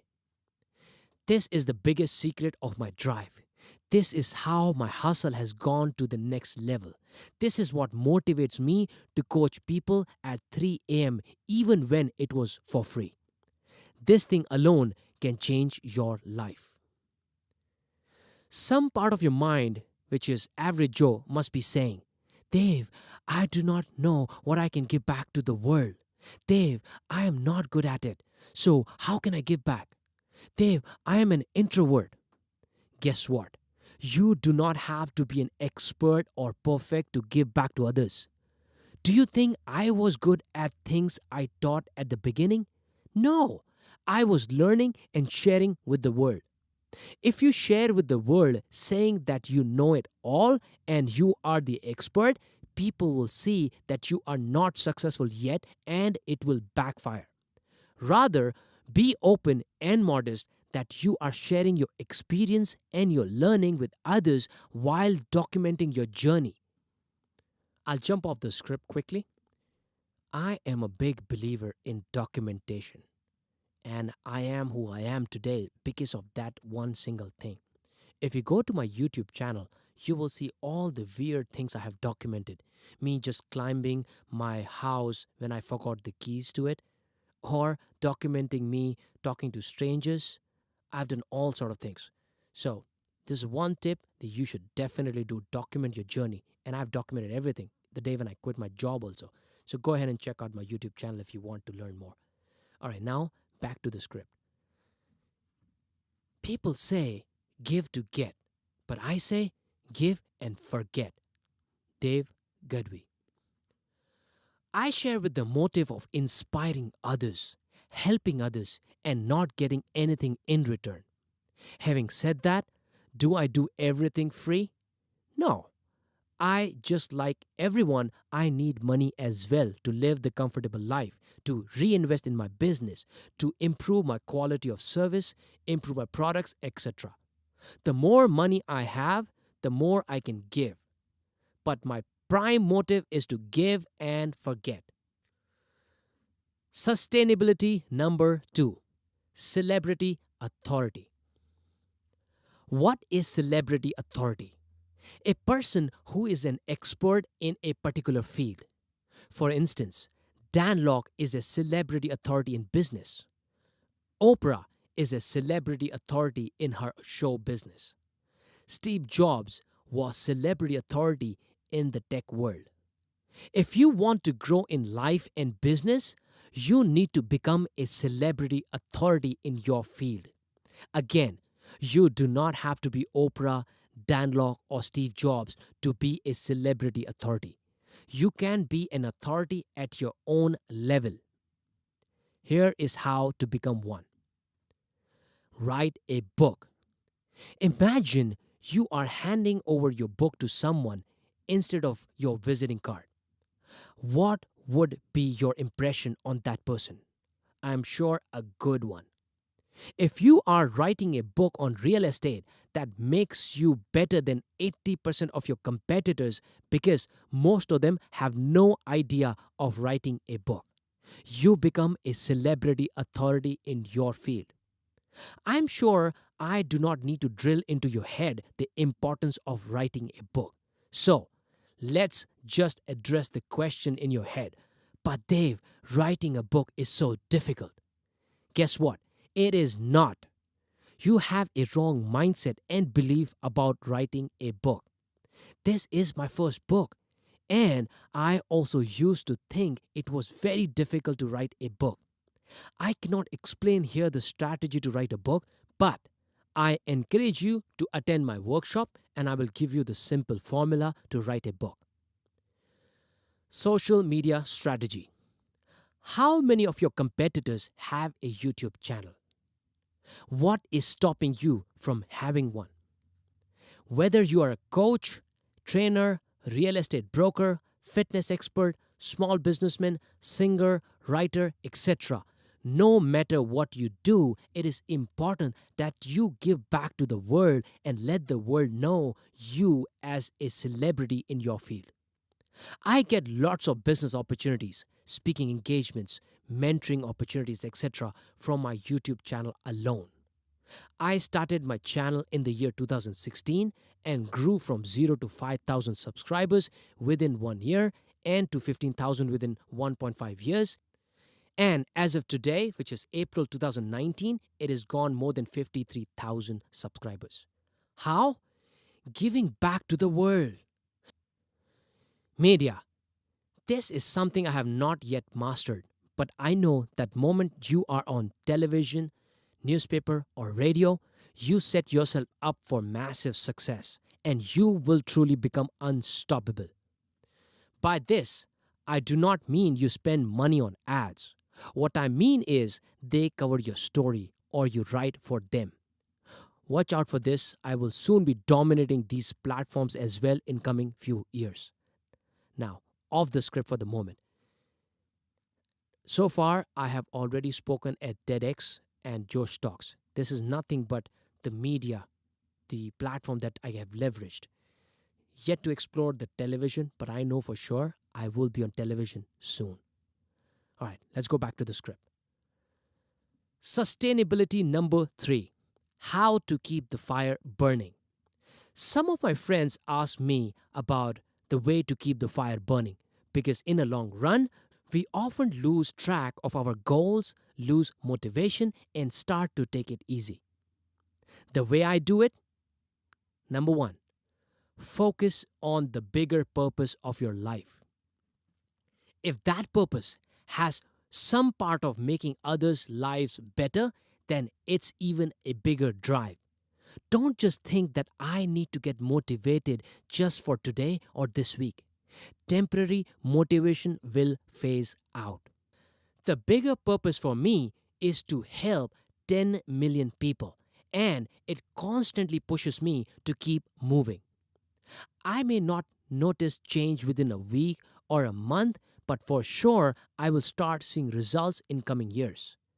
And off the script, I already have seen great results. Back to the script. Number 2, be obsessed. Be obsessed to the point that you don't care what people think about you because you know your purpose and your potential. Number 3, be vocal about your purpose. Tell everyone around you about it till they get fed up.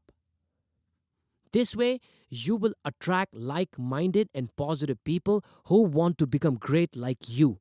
They will keep reminding you of your goal. For me, Care Nation is that force because everyone in this group has decided to be great and they keep reminding me about my purpose. Number 4, do things that you don't like. Even if I don't like to read or work out, I need to do it. If you don't like to eat a proper diet, then that is the indication that is exactly what you should do. Sustainability number 4. Create your environment. Someone said, "Show me your friends and I will show your future." How true that is. It is true that our environment plays a vital role in defining who we will become.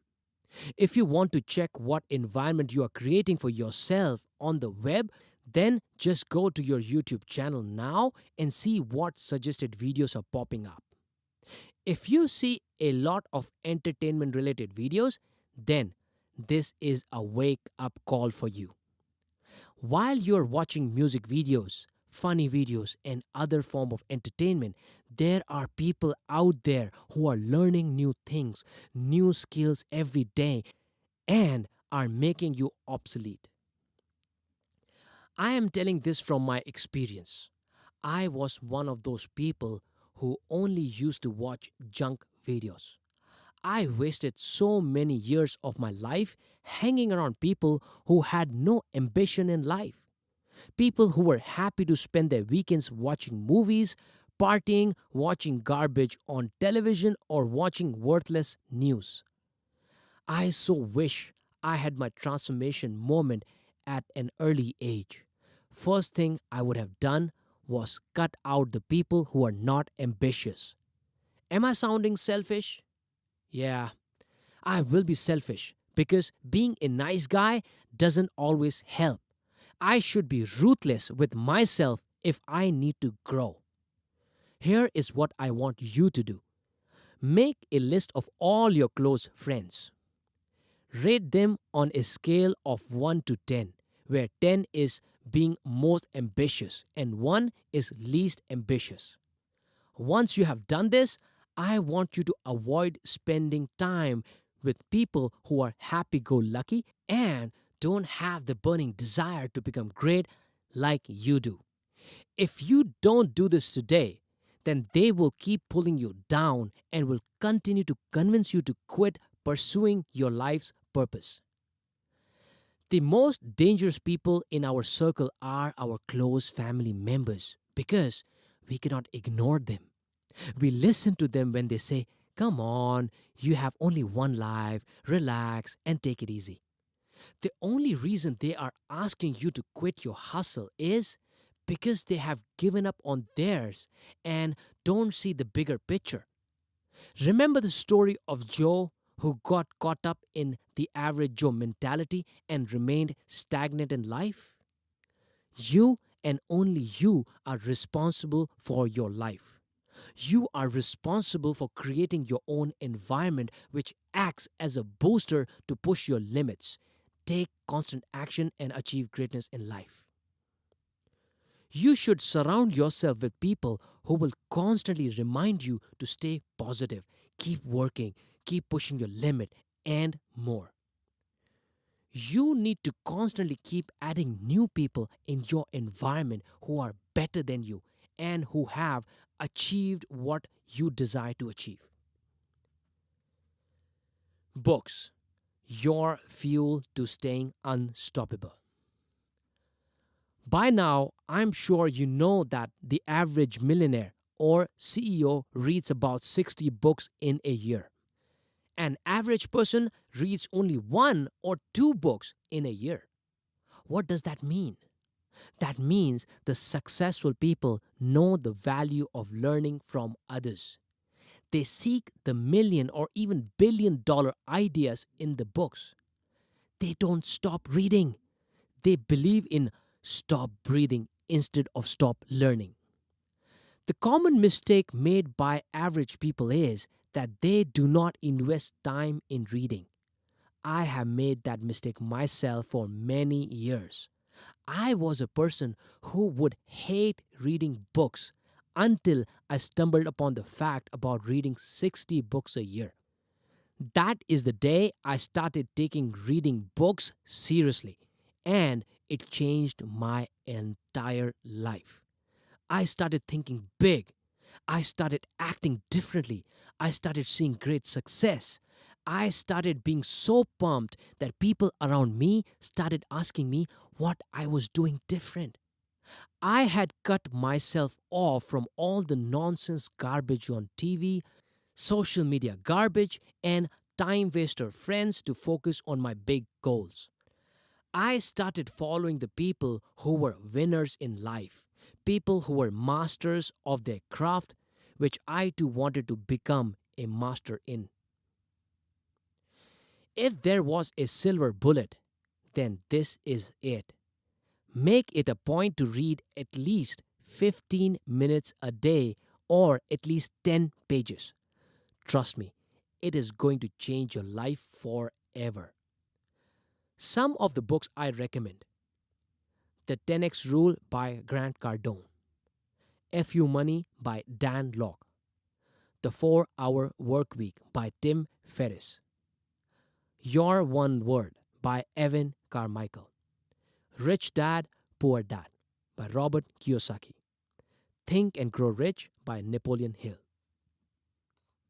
For more books suggestions, reach out to my team and they will share the new list of books that I have read and loved.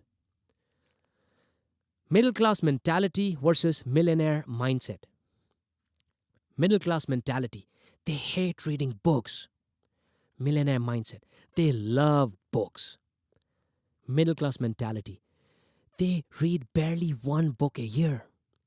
Millionaire mindset: they read about 60 books in a year. Middle class mentality: they don't understand the value of books. Millionaire mindset: they know all the secrets of success lie in books. Sustainability number 5: outsource. There is a saying, never mow your own lawn.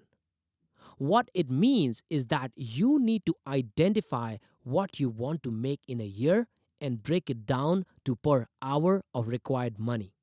For example, you are looking to make 1 million per year.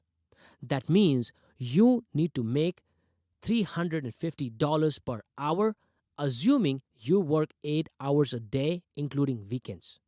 Now, if you are trying to save $10 or $15 by mowing your own lawn, it is not worth it. Remember, do not indulge in any activity if it is not making you $350 per hour or more. Just outsource such activities to someone who will be happy to do them for you. We always try to complete our own chores like cooking, mowing lawns, cleaning, washing our car, buying groceries, etc., either to save time or money. Either way, you are losing the opportunity to make money.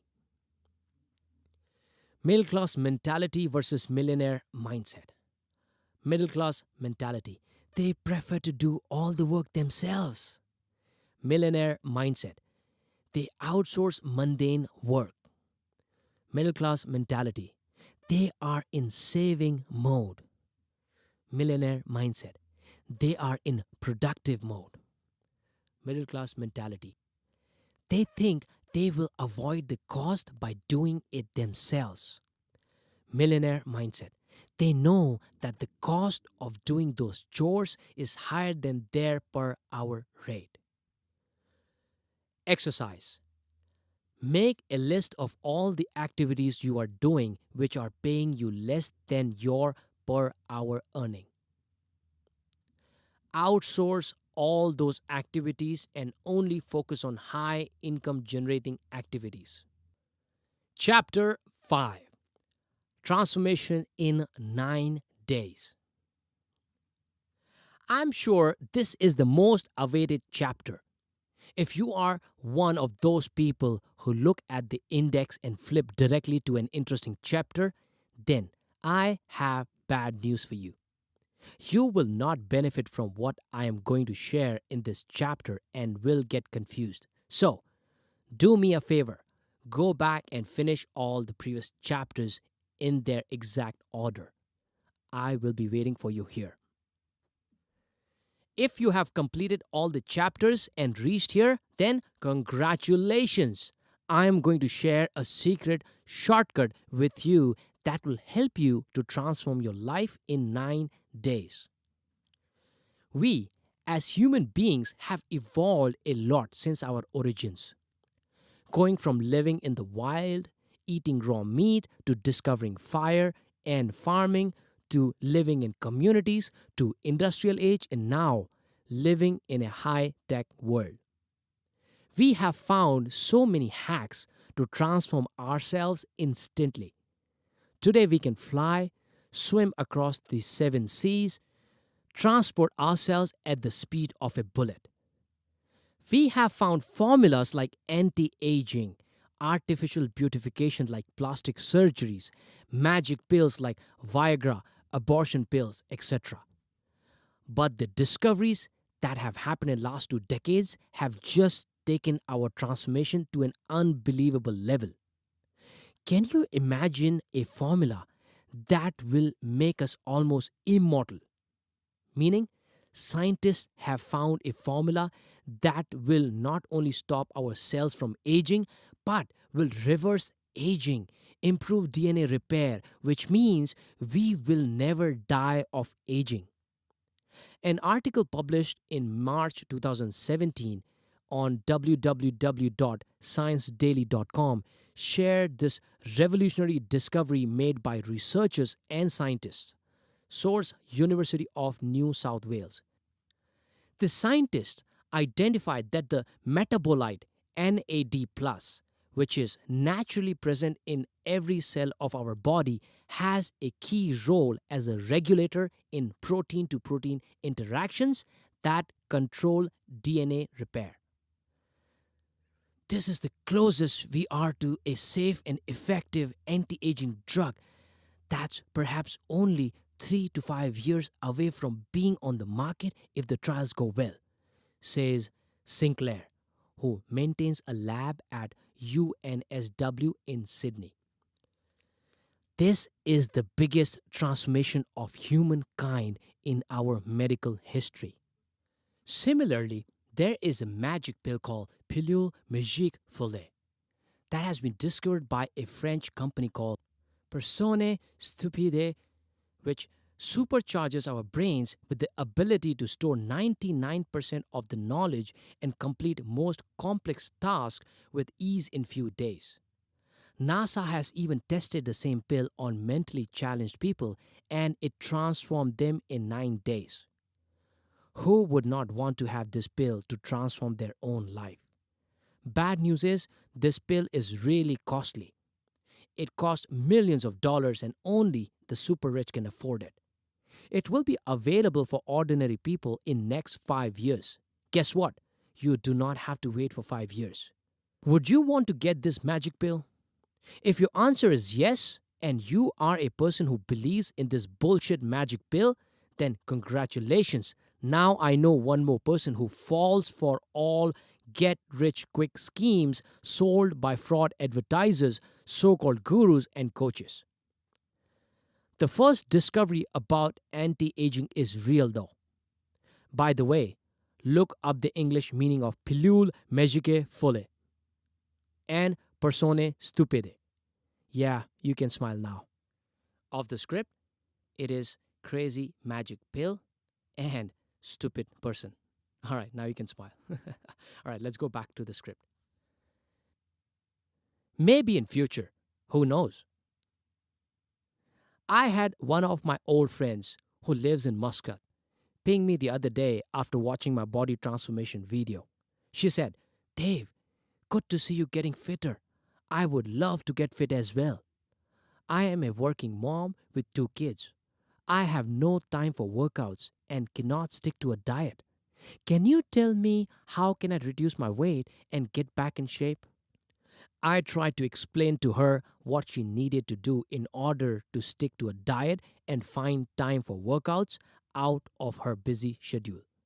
For instance, cultivating a home workout routine, cooking healthy meals, etc. But Dave, I have heard of pills that helps you to reduce weight without workouts and diets. Can you suggest any such pills? I could not control but laugh at her thinking. There you go. One more victim of get healthy shortcut ads. The interesting part is she is not the only one who is looking for shortcuts without hard work. There are millions, if not billions, of people hunting for that one magic pill for health, money, success, etc. Another incident that just happened yesterday. One guy messaged me on Facebook. Let us call him Gringo. Here is my chat. Gringo, Dave, I bought your book. I really need to make $10,000 per month. What do you think of Dan Locke's 6-figure income course? Me, it is a good course. Gringo, can you give me free access to his course? I ignored the message. Gringo, hello dude, are you busy or lazy? I chose to ignore again. Gringo, sorry, bro, can you reply me? He called me non-stop 3 times in a row. Me, stop. Gringo, okay, sorry, I can't stop myself after reading your book. Non-stop massive action 10x. I want to know the way to make $10,000 per month. This money is my goal for this month. Can you help me? He continued. Okay, you are helping me, bro. You can help me. Me. The fact that you asked me to share the course for free tells me a lot about your thought process, which is mindset. Gringo. Don't focus on my thought process. You can help me and you will now. I will never stop messaging you until you will not show me the way to get $10,000 per month online. One more missed call. Block. People like Gringo look at the event or result and don't work on the process to reach there. People just try to chase skills and shortcuts. They will jump from one course to another, one scheme to another, one job to another, one idea to another without realizing that what needs to be fixed first is their mindset. Only if you change the way you look at things, things will start to change. I am not saying you should not find smarter or easier ways of doing things. However, never waste time in finding a holy grail that can transform you instantly. Do not run after materialistic things. Do not get demotivated. I am still going to fulfill my promise and share the easy shortcut to transforming your life. This one thing will ensure that you transform your life, guaranteed. Are you ready? It is called discipline. If there's one thing that you want to take away from the book, then it would be discipline. Meaning of discipline: the practice of training people to obey rules or a code of behavior using punishment to correct disobedience. Discipline is the bridge between goals and accomplishment. Jim Rohn. A disciplined mind leads to happiness, and an undisciplined mind leads to suffering. Dalai Lama 14. Here are some myths about discipline. It is difficult to live a disciplined life. If I follow a fixed routine, my life will become miserable. I will become a slave to my routine. Honestly, I'm telling you from my first hand experience, it is absolutely the opposite. You will start to enjoy your life more if you have discipline. Why? Because you will become a better version of yourself. Because you will attain gradual success and people will soon start to notice the change. Because you will feel more productive every day. Because you will feel more fulfilled when you finish your daily rituals. Because you will control your day and eventually life and not the other way around. Daily, people focus on motivation, inspiration, hustle, knowledge, etc. But discipline is the most undervalued quality. Only masters know the value of discipline. Imagine Arnold Schwarzenegger not working out in the gym every day with discipline. Do you think he would have become 5-time Mr. Universe, 7-time Mr. Olympia, one of the highest paid movie stars, and even become a governor? Imagine Muhammad Ali not following his strict daily workout and practice routine. Do you think he would become the greatest? Imagine Sachin Tendulkar not doing net practice every day. Do you think he would have set records in the game of cricket? Imagine Usain Bolt not spending hundreds of hours running. Do you think he would be the fastest man on earth today? Imagine Bruce Lee not practicing martial arts every day. Do you think he would have become the superstar that he was? None of these people were blessed with extraordinary gifts like 4 hands, 2 brains, 4 kidneys, 2 hearts, etc. They were born just like us, but they had developed extraordinary, unstoppable mindset and unwavering discipline for practicing their craft and becoming masters at it. All the masters were average people when they started their journeys. Discipline was the most important element out of all their qualities which led them to greatness.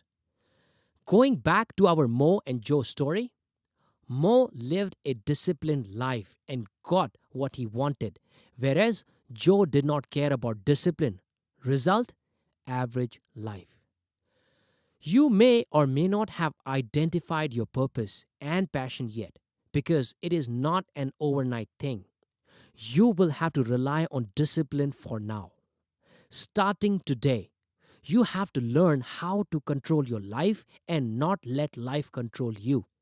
Starting today, you will not be a puppet to the circumstances but make the circumstances favorable for you. Starting today, you will not wait for opportunities to come your way.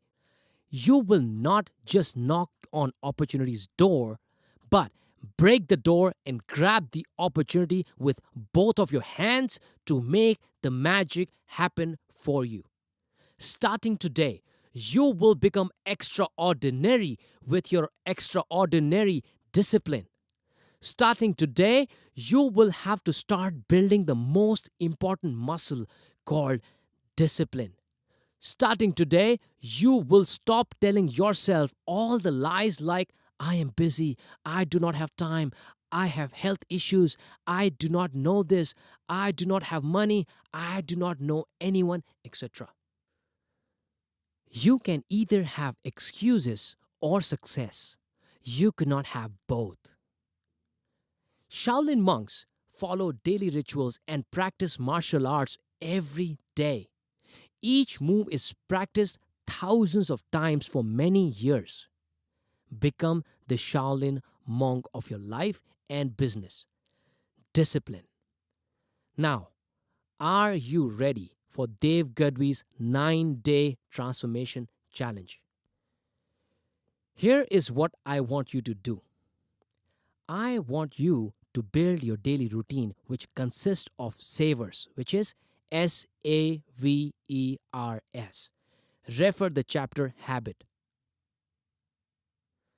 Start your day with affirmations, visualizations, exercise, reading a self help book at least for 10 minutes, writing your goals down the way I shared it earlier.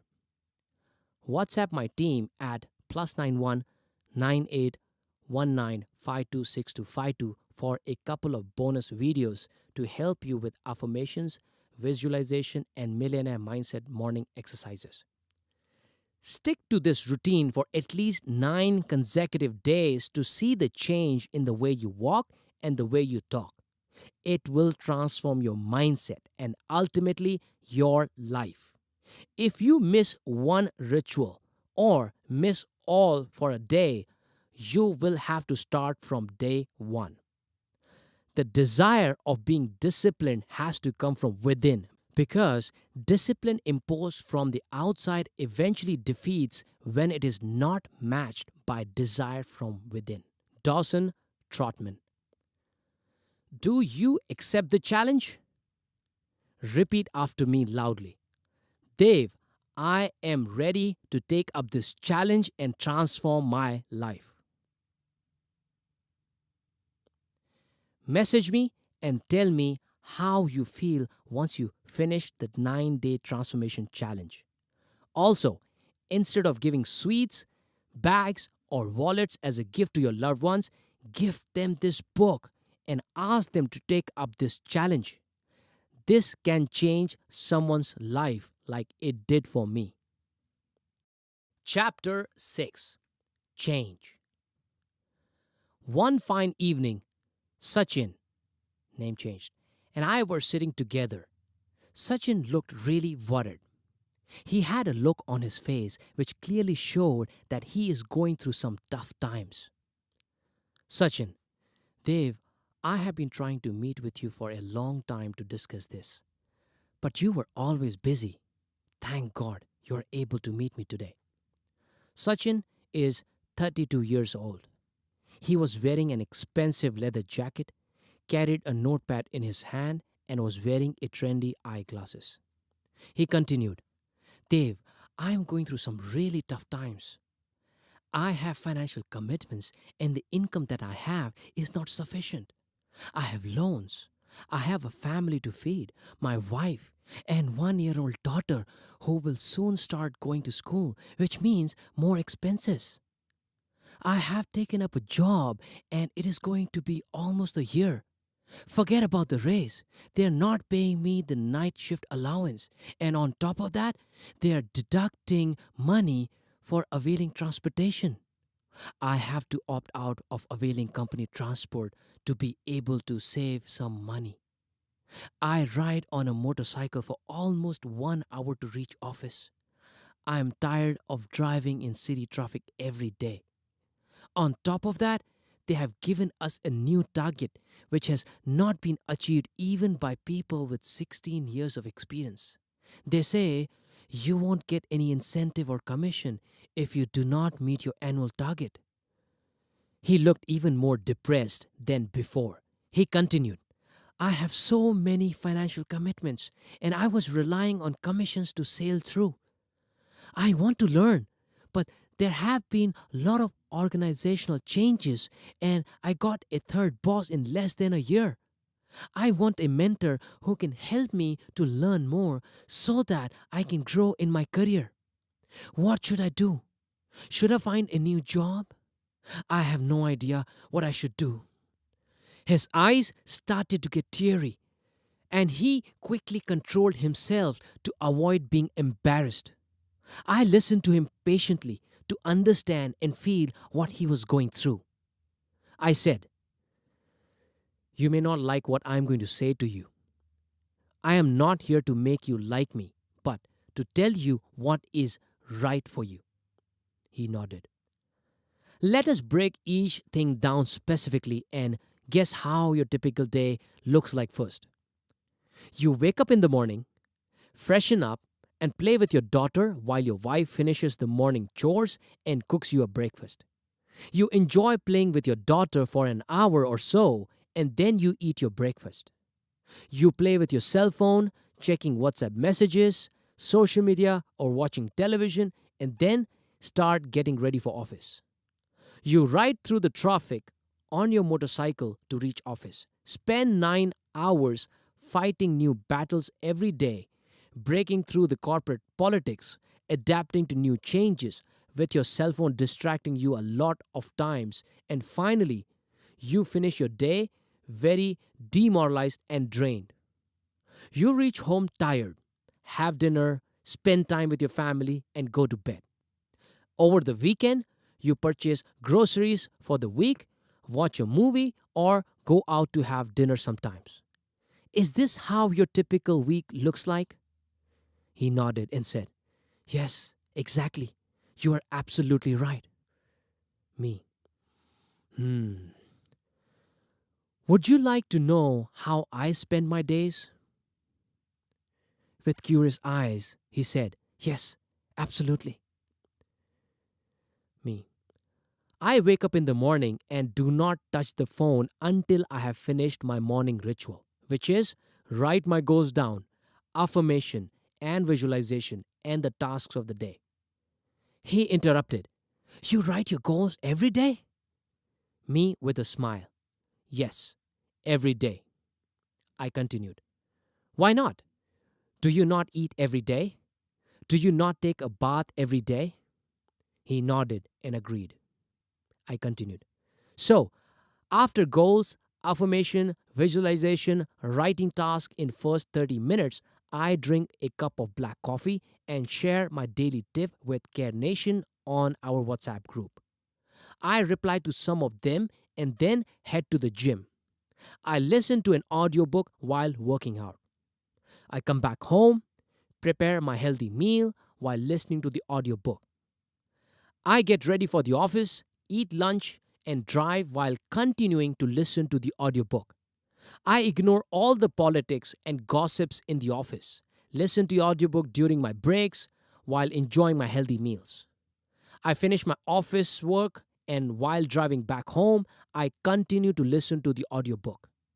I finish a book in a couple of days.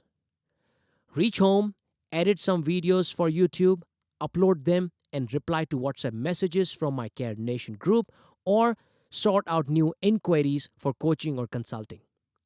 I finish my dinner while listening to an audiobook and go to bed. Sachin kept looking at me without getting distracted. Me. Of course, my family is away for now because of holidays, but I do spend time with them when they are at home. Now, what is the difference between my day and your day? He said. You are listening to a lot of audiobooks and doing much more than just going to job and working. I raised my eyebrows, nodding in agreement, and continued. We can predict a person's future with what he or she does in a day. You will continue to be in similar situations even after 5 years and even after getting several salary hikes if you continue to live your day the way you are right now. I can tell you one thing. Money is not your problem. You are. Let me ask you, how much did you spend on this jacket? He replied, I think it was around 4,000 or 5,000 rupees, which is 80 or $100. Me, good. Have you ever spent that much on attending a workshop or a seminar? He agreed, and while nodding, he said, Never. Me, I am not surprised. We tend to spend lots of money on outer appearances. But we forget that what will make us rich is not something that is visible to others. It is our knowledge and brains. I am only 3 years older than you, and you are exactly at the stage I was when I was your age. There were a series of things I did to transform my life. Do you know how much I have spent on my self-education in last 12 months? He shook his head and said, I don't know. I replied, I have spent more than 12 lakh rupees, which is $20,000 in self development. His eyes lit up and didn't know how to react. But then he said, That means rupees 1 lakh, which is $1,600 a month on an average? I replied, Yes. And most people living an average middle class life do not even earn 1 lakh rupees a month. Again, if you do not have that much money, it is okay. Just start with what you have and consume free content or affordable books.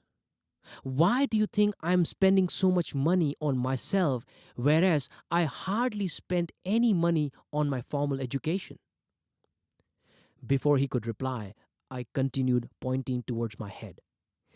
It is because knowledge is non taxable income. It is the only investment that will give you guaranteed multifold returns irrespective of the economy. I know for sure that I will make 1.2 crores, 12 crores, 120 crores from that rupees 12 lakh investment someday. I continued. Few people ask me, Dev, do you still continue to work at your job when you have the option to build your own business around passion? I tell them, why lose out on a good stream of income if you are able to manage your job as well as build your parallel streams of income around your passion as a passionpreneur? I am building the castle of my life, which requires a lot of bricks, pillars, and materials. Everything that I am doing is aligned towards my goal of building my castle. Every book I read, every video I upload, every interview I conduct on YouTube, every episode of Daily Dev Gadhvi and Entrepreneur Mastermind with Lilima on YouTube, every new person I meet and inspire is a brick that will help me to build my castle of dreams. No castle was built overnight. It takes its own time, but if you continue working towards your mission and build your castle of dreams, where you can be your own boss, to live like a king, you choose to live the way you want, you choose to deal with who you want, you choose to help who you want. If you are committed, then you will build your legacy, which is bigger than worrying about petty things like commissions, corporate politics, team changes, etc. Most people are afraid of spending money on self education because they do not believe in themselves and their dreams. They feel it is a waste of time to read a book, attend a workshop, invest in self education courses. No wonder why they remain average and always complain that life is not easy. Are you getting what I'm saying? He nodded in an agreement in a split second and said, Yes, Dave, I'm getting everything you are saying. I continued in my passionate voice. The goals that I write down every day reminds me of my mission to inspire and empower 10 million people and continue to build my castle. The day will come when I will have to let go of my apartment and live in my castle of dreams. It may take 5 years, 10 years, 15 years, or 20 years. I have no problem because I am committed to my mission. Why do you think I wrote a book? It is one of the big pillars of foundation to my castle. I cannot reach out to each and every person and do what I am doing with you to shift their mindset because of limited time. But my book will do that for me, and this is just the beginning. I have planned multiple books and life transformation programs like Passion That Pays, Passionpreneur Mastermind programs, Dev Gadhvi Inner Circle, Dev Gadhvi University, and more. Each one of them will be my strong pillars in building my legacy. I am not bragging, but I am crystal clear about where I see myself a few years from now. Sachin continued to listen carefully and kept nodding. I continued. Now, coming to your current situation, I can tell you one thing. You are not alone in the situation you are in. It is not your fault either because no one has taught these things to us in school, nor our parents knew these things. There are billions of people caught up in this rat race. People think that if they get a better job with better pay, it will solve all their problems. Guess what? That is just a temporary fix. More money will not solve your problem.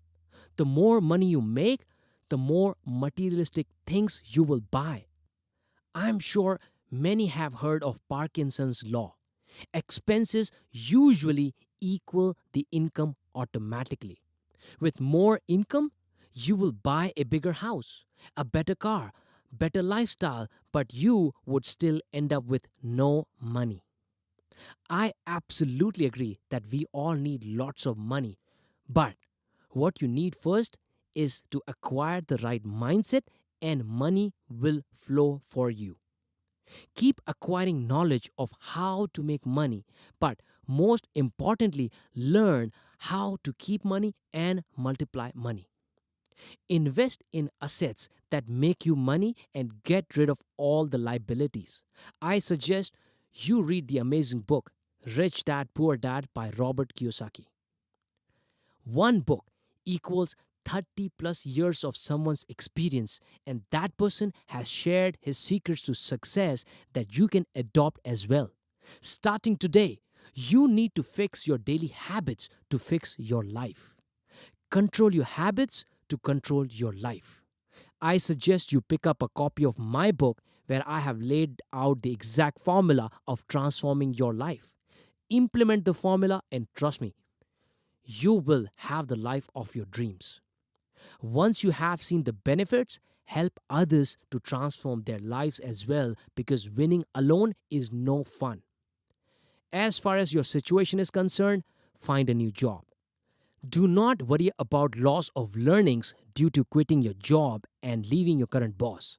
If you have the will and an open mind to learn, you do not need your mentor to be physically with you. Do you know who my mentors are? He replied, No, I don't. I leaned forward and whispered, My mentors don't even know that they are my mentors. We started smiling. I continued. Grant Cardone, Dan Locke, Evan Carmichael, Gary Vaynerchuk, John Pemberthy, and few other successful people are my mentors. I learned by watching their videos, reading their books, enrolling in their training programs, and implementing those learnings in my life. I would rather learn from a multimillionaire than learn from a salaried person who is exchanging his time for money. No rich person became super rich by exchanging his time for money. They exchange results, transformations, and get rich by solving lots of problems or big problems. I saw a different spark in Sachin's eyes now. We stared at each other for a moment of silence.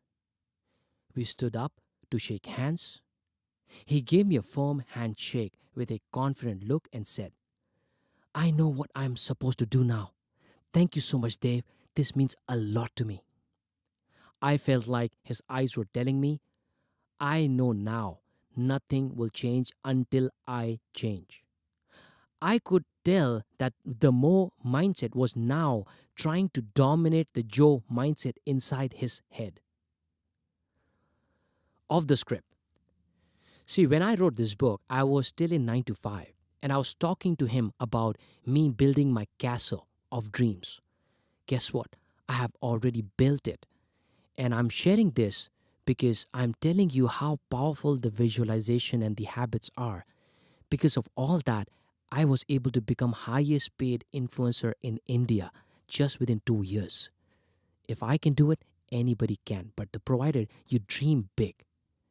Okay? Let's continue with the script. Chapter 7. What are you waiting for?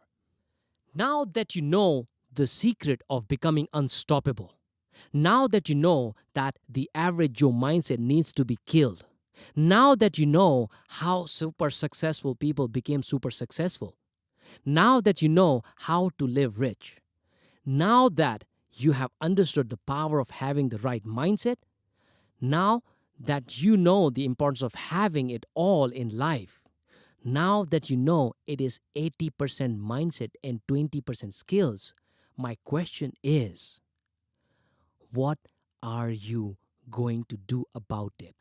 Right below. What steps have you taken since you started reading this book that made a positive impact on your life? Who are 3 people who need to acquire the Mo mindset? How will you ensure that they all read this book? What would it mean to you if you were able to make a difference to people's lives? Why is it important to have a Mo mindset? What will you do to ensure that you never lose this mindset? This is the beginning of your new life. You are reborn as an unstoppable person. Thank you for being part of my journey to inspire and empower 10 million people. Thank you for the opportunity to help me help you. I wish you the best of your life, and I'm always a quote, video, call, or email away. Do not hesitate to reach out to me and my team on the social media platforms. Perfection comes only with a repetition. I suggest that you read this book at least 2 more times in that next 2 months. Not because I am a Gujarati and I want you to get most out of your investment, but to calibrate yourself on what has changed ever since you read this book. I promise every time you read this book, you will pick up innovative ideas and new ways of getting ahead in life because this is the blueprint of multimillionaires and billionaires. Ideally, I can end the book here, but I thought of adding a bonus section for you. But before you go to bonus hacks, go back to the agreement that we signed at the beginning of the book. Read it right now and repeat it every day to stay unstoppable. Please do not forget to leave your review on Amazon. This would help me to reach more people and inspire millions in the coming years. Chapter 8. Bonus hacks to maximize your hustle. Hack number 1. Time management. Did you analyze how productive your day was? How many hours in a day you were productive? What you could have done to be super productive? Which hours in your day are most crucial for creativity? Some will say business hours, some will say late evenings, some will say mornings. If you thought morning, then yes, you are right. But the key question is, what part of the morning hours are highly creative and productive as per your brain's peak creative power? Honestly, I never paid attention to it until I stumbled upon some content which was awesome. There was research done to find out what times are the peak productive hours for your brain, and the results were the first 3 hours as soon as you wake up. Not 3 hours after you reach your office, but 3 hours as soon as you wake up. Surprised? Let me ask you this. What do you usually do after waking up? Most of us start our days with daily chores which may not be as productive as we want them to be. Let me tell you one more fact. The most successful millionaires and billionaires, after they wake up, start working from home for a few hours because they know they can use those highly productive brain hours to maximize their creativity and productivity before they head to the office. Now, most of us didn't know this, right? Same here. Some may feel the late night is best because everyone is sleeping and it will be quiet for you to be more productive and be creative. Well, exceptions are always there. Some statistics on how some people spend office time on non productive activities. Don't quote me, I read it somewhere. Reading news websites, 1 hour, 5 minutes. Checking social media, 44 minutes. Discussing non work related things with coworkers, 40 minutes. Searching for new jobs, 26 minutes. Taking smoke breaks, 23 minutes. Making calls to partners and friends, 18 minutes. Making hot drinks, 17 minutes. Texting or instant messaging, 14 minutes. Eating snacks, 18 minutes. This is particularly good news for freelancers and others who work from home. It's easy to feel like you're not doing enough when you don't have to go into an office. People would be better rested, more focused, and likely more productive. Yet, this research suggests that if you are productive for just 3 hours a day, you are outputting the same amount as someone in the office for 8 hours. The 8-hour workday is not based on the optimal number of hours a human can concentrate. In fact, it has almost nothing to do with the kind of work most people do now. Its origins lie in the Industrial Revolution, not the information age. In the late 18th century, 10 to 16-hour workdays were normal because factories needed to be run 24/7. When it became clear that such long days were both brutal and unsustainable, leaders like Welsh activist Robert Owen advocated for shorter workdays. In 1817, his slogan became 8 hours labor, 8 hours recreation, 8 hours rest. However, this 8-hour movement didn't become standard until nearly a century later when in 1914 Ford Motor Company astonished everyone by cutting daily hours down to 8 while simultaneously doubling wages. The result? Increased productivity. Thus, while it may be hard for some to believe, the 8-hour workday was initially instituted as way of making the average workday more human. Now, the workday is ripe for another disruption. This is due in part to research that suggests that in an 8-hour day, the average worker is only productive for 2 hours and 53 minutes. That's right, you're probably only productive for around 3 hours a day. One of the saddest mistakes in time management is the propensity of people to spend the most productive hours of their day on things that don't require high cognitive capacity, like daily chores, entertainment, social media, driving to work, pick up their kids, etc. If we could salvage those precious hours, most of us would be much more successful in accomplishing what we truly want. One way to fight against this tendency is to decide the night before what you want to accomplish in the morning so you can jump right into your day. There is a time for mindlessness, but maybe save it for later. So now, you must be thinking, what does Dev Gadhvi do after he wakes up? Here is what I do. I start working from home, take client calls, work on new ideas, make codes, record new voice clips, small write-ups, etc. for my Care Nation community on WhatsApp to give them the daily dose of motivation, new tips on sales, social media branding, entrepreneurship, startups, etc. Now, ask yourself, what do you do in the first 3 hours as soon as you wake up? Now, off the script. This was base for my new upcoming book, which is 6 Sundays a Week Life.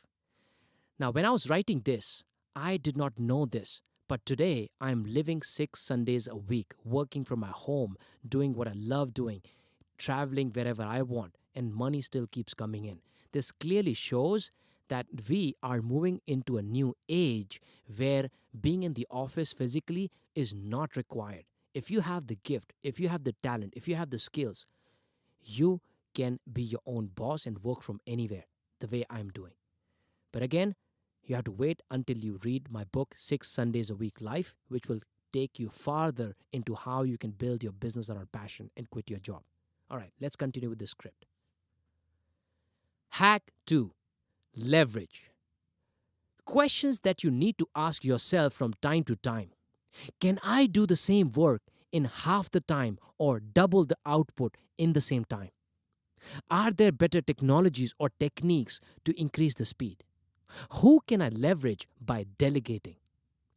How can I leverage other people's money, time, and expertise? There are sites like freelancer.com, Fiverr, and others where you can delegate your mundane work like graphics, transcription, editing your book, presentation building, and much more. Speed is the key to success in any business. The more you delegate and the more you focus only on the core aspect of high income generating activities, the more you will succeed. Again, you delegate, but you are still responsible for the output, so never brush your hands off it. Keep monitoring it and make sure it is delivered to your expectation and in time. Ask your mom or friend to help you out for free. In my case, there are lots of my friends and followers like Sam, Aniket, Sai, Nihal, Ankush, Gaurav, and others who help me to make Care Nation videos, arrange speeches at colleges, arrange workshops, and much more. I never paid them anything, but they had a belief in what I was doing, and I leveraged our relationship. Before you judge me as being selfish, let me clarify. I always helped them and guided them in life. I suggest reading the book called Life Leverage by Rob Moore to learn more about leverage. Hack 3. Get to the top because it is bottom that is overcrowded. I'm sure you know who Neil Armstrong is. But how many of us know the name of the second person who landed on the moon? See, it is not important who the second person is. If you are not first, you are last. That is why we need to think and strive to be at the top of the pyramid. Get on top because it is bottom that is overcrowded. The day that I decided to become the best at what I was doing and become the number one, my life literally changed. I had a better attitude, better body language, great confidence, and people started to notice the change. It felt so good, and I kept going with that. See, if you want what you never had in life, you need to do things that you never did. Get up and work your way up to the top. You only reap the benefits if you are the best. Work towards getting to the top day after day after day. There are more than 1 billion of us just in India. How can you become a part of the top 1% people? Some of the questions you should ask yourself every single day and work on your bigger goal. What do you need to do to become better than the rest? How are you going to get to the top? Are you doing what you are supposed to do to reach to the top? Are you utilizing your weekend time in being productive? Did you acquire new skills to reach to the top? Do you have all the required gears to climb to the top of the Everest? Here is the exercise for today. When you walk into your office, school, or marketplace, just observe how many people are excited about their work. Observe how many are really charged up to do what it takes to get to the top. I think you know the result already. On the other hand, have you seen those 1% of people who are star performers, who are always number one or at the top of the charts? Hardworking, smart working, and passionate about their work. They are the ones who will get all the attention, all the respect. Everyone wants to be around them. They have the perfect life. At least that is what others would feel. What does that tell you? Get to the top. I was average in school and even at my workplaces in the beginning. I have been deep into the bottom and I have been at the top. Trust me, the view from the top is worth burning midnight candles. Hack 4. Greed is good. Have you been told that greed is not good? Don't be greedy. Human wants are unlimited. Try to control your desires, limit your dreams, stay happy with what you have, and more. Hell no. I don't want to limit myself. I am a human being with enormous potential, and there is a no harm in wanting a better life and having things in abundance. Would you like to travel in first class or economy? Would you like to ride in a BMW or a Maruti? Would you like to have huge wealth or just little? See, anyone who kills his or her dreams shows sign of weakness, and that is the downfall. I want to teach my daughter to dream big, be greedy, have the desire to have it all, and never settle for little. If you have greed, which is not harming others, then that is a good thing to have. Everything revolves around our desire to have more, and why not have more? If I have loads of money, I will be able to help many people, not have to take any orders or compromise on my life. So, aim big, dream big, stay greedy, and work to fulfill your dreams. Hack number 5. I should do what I love mindset. Getting stuck in a 9 to 5 job is common for most of us. I am not saying that anything is wrong in it. It gives us the easygoing life that we wanted. But what about freedom? Have you thought of working for yourself and enjoying your own freedom? Why not choose what you want to do, when you want to work, and when not to work? You should be able to do what you want, when you want, and the way you want. This is the ultimate meaning of our life, isn't it? Freedom to be your own boss, take risks. I wish I had known this when I was graduating.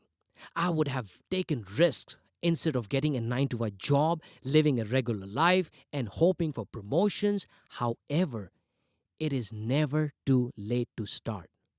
Remember the KFC story, the Rocky story, and many others?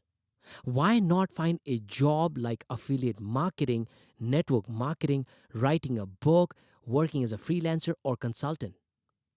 Most of us don't take risks because we have not mastered our skills yet.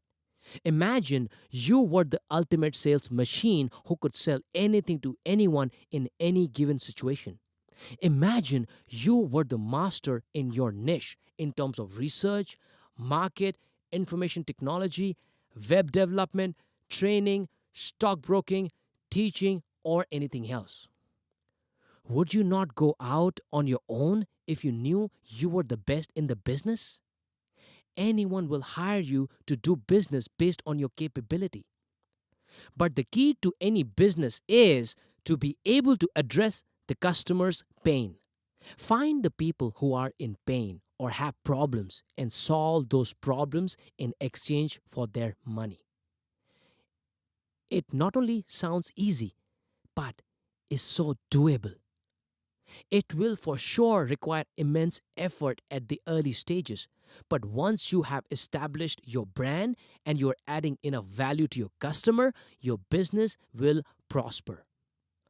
On the contrary, people don't take risks and stay in the 9 to 5 job because they are not masters of their craft, because they're afraid of losing money, or are happy and comfortable in their cozy jobs. The risk for the people who have not mastered their craft is far higher than others who are good at what they do. So, the bottom line is to become the best at what you do, and you can command higher rewards from the job as well as set up your own business.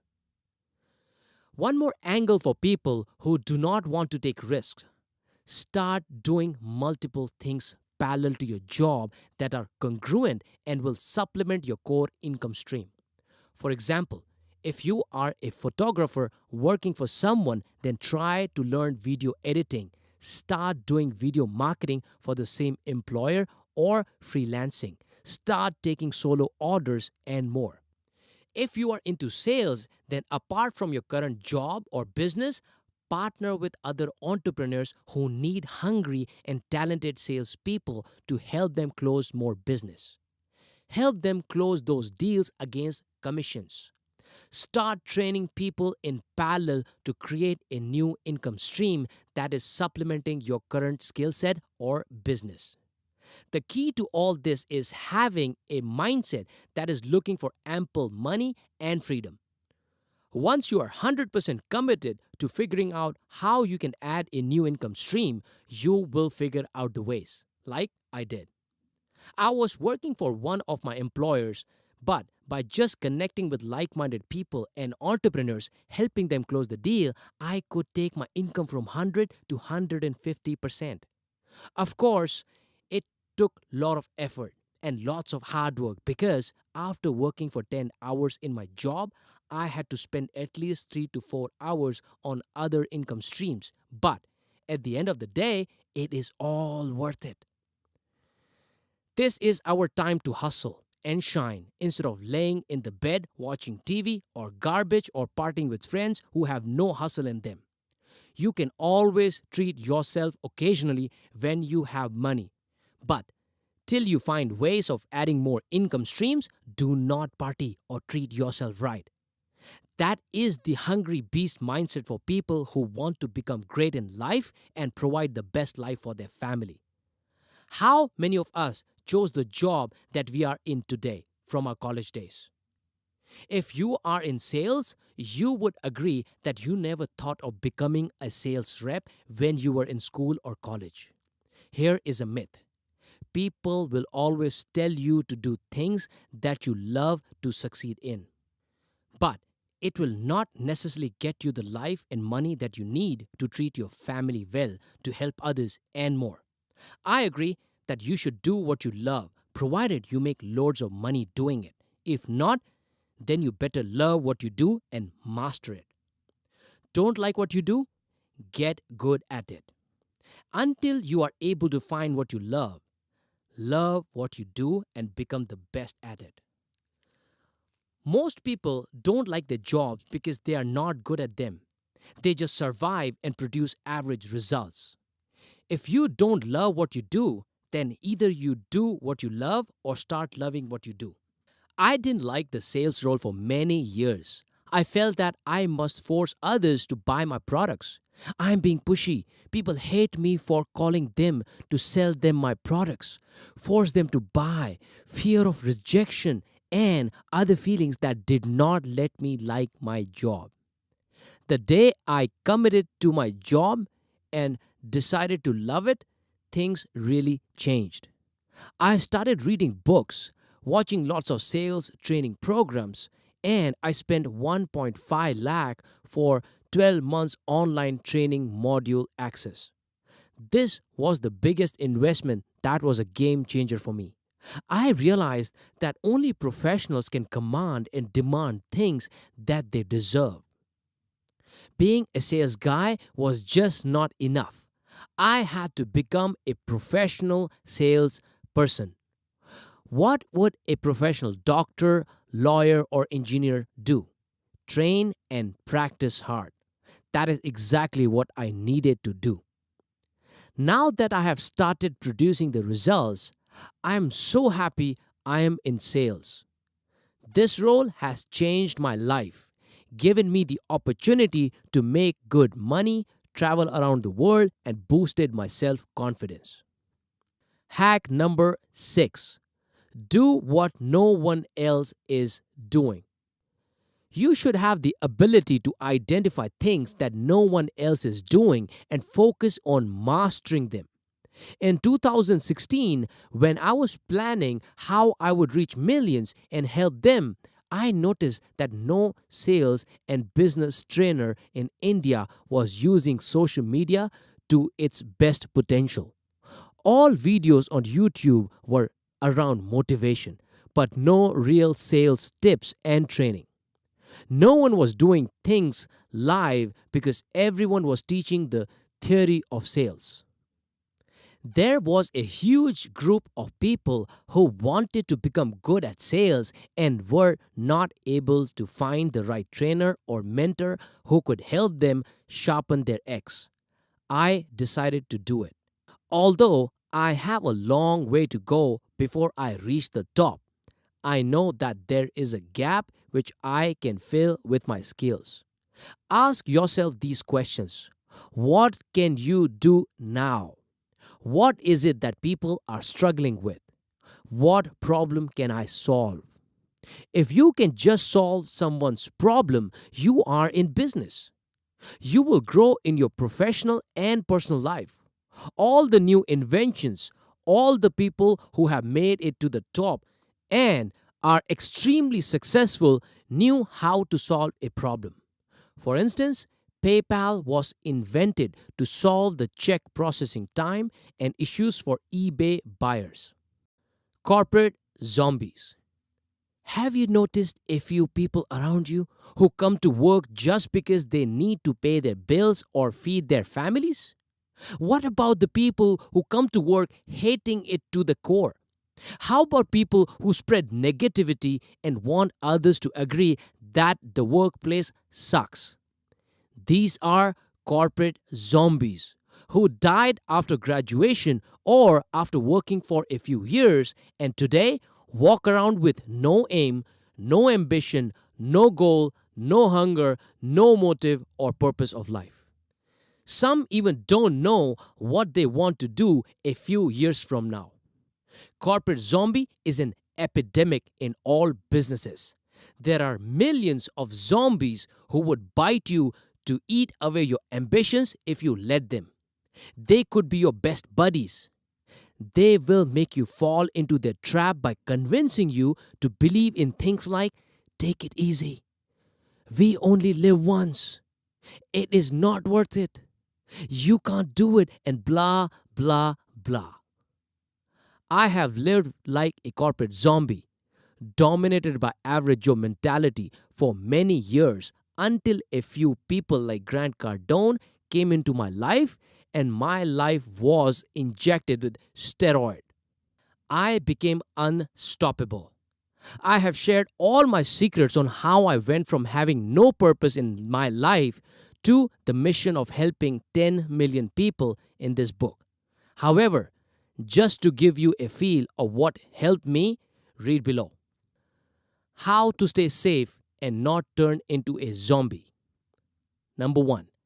Write down your goals every day to remind yourself that you are a human and you have greatness within you. If you do not remind yourself which direction you are heading and what is your end destination, you will keep rowing your boat, but you will never reach that paradise island. Keep rowing your boat by writing your goals down every day and be vocal about it so that you automatically get external pressure to do what you say you are going to achieve. Number 2. Take a daily dose of your pills. Watch motivational videos. Read success stories. Build a network of people who are hungry and want to stay motivated. Number 3. Stay with hungry humans and shoot the zombie on sight. You can shoot the corporate zombie with your words or without any words.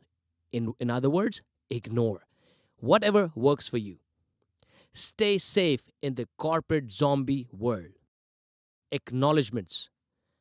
I would like to thank Valbai Gadhvi, my mother, and the late Mr. Devraj Gadhvi, my father, for providing the best of life despite tough conditions. You mean the world to me. I would never be who I am today if you both would have never been there to support me at every step of my life and raise me with your amazing values.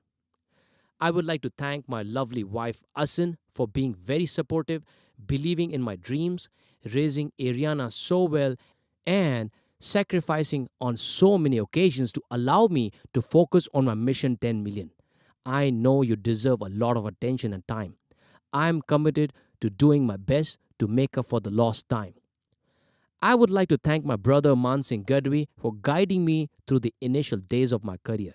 You are the one who taught me to be serious about the future and plan my life. I would like to thank my Care Nation and Passionpreneur community who has shown a huge amount of trust in me and supported me to keep going on my journey to inspiring millions.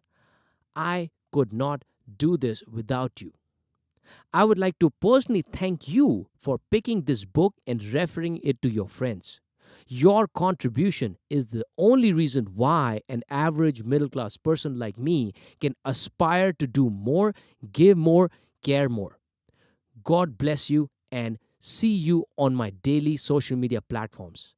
I thank all my mentors, Dan Rock, Gary Vee, Grant Cardone, Evan Carmichael, John Pemberty, and others for sharing their knowledge and wisdom with me to help me become a better version of myself.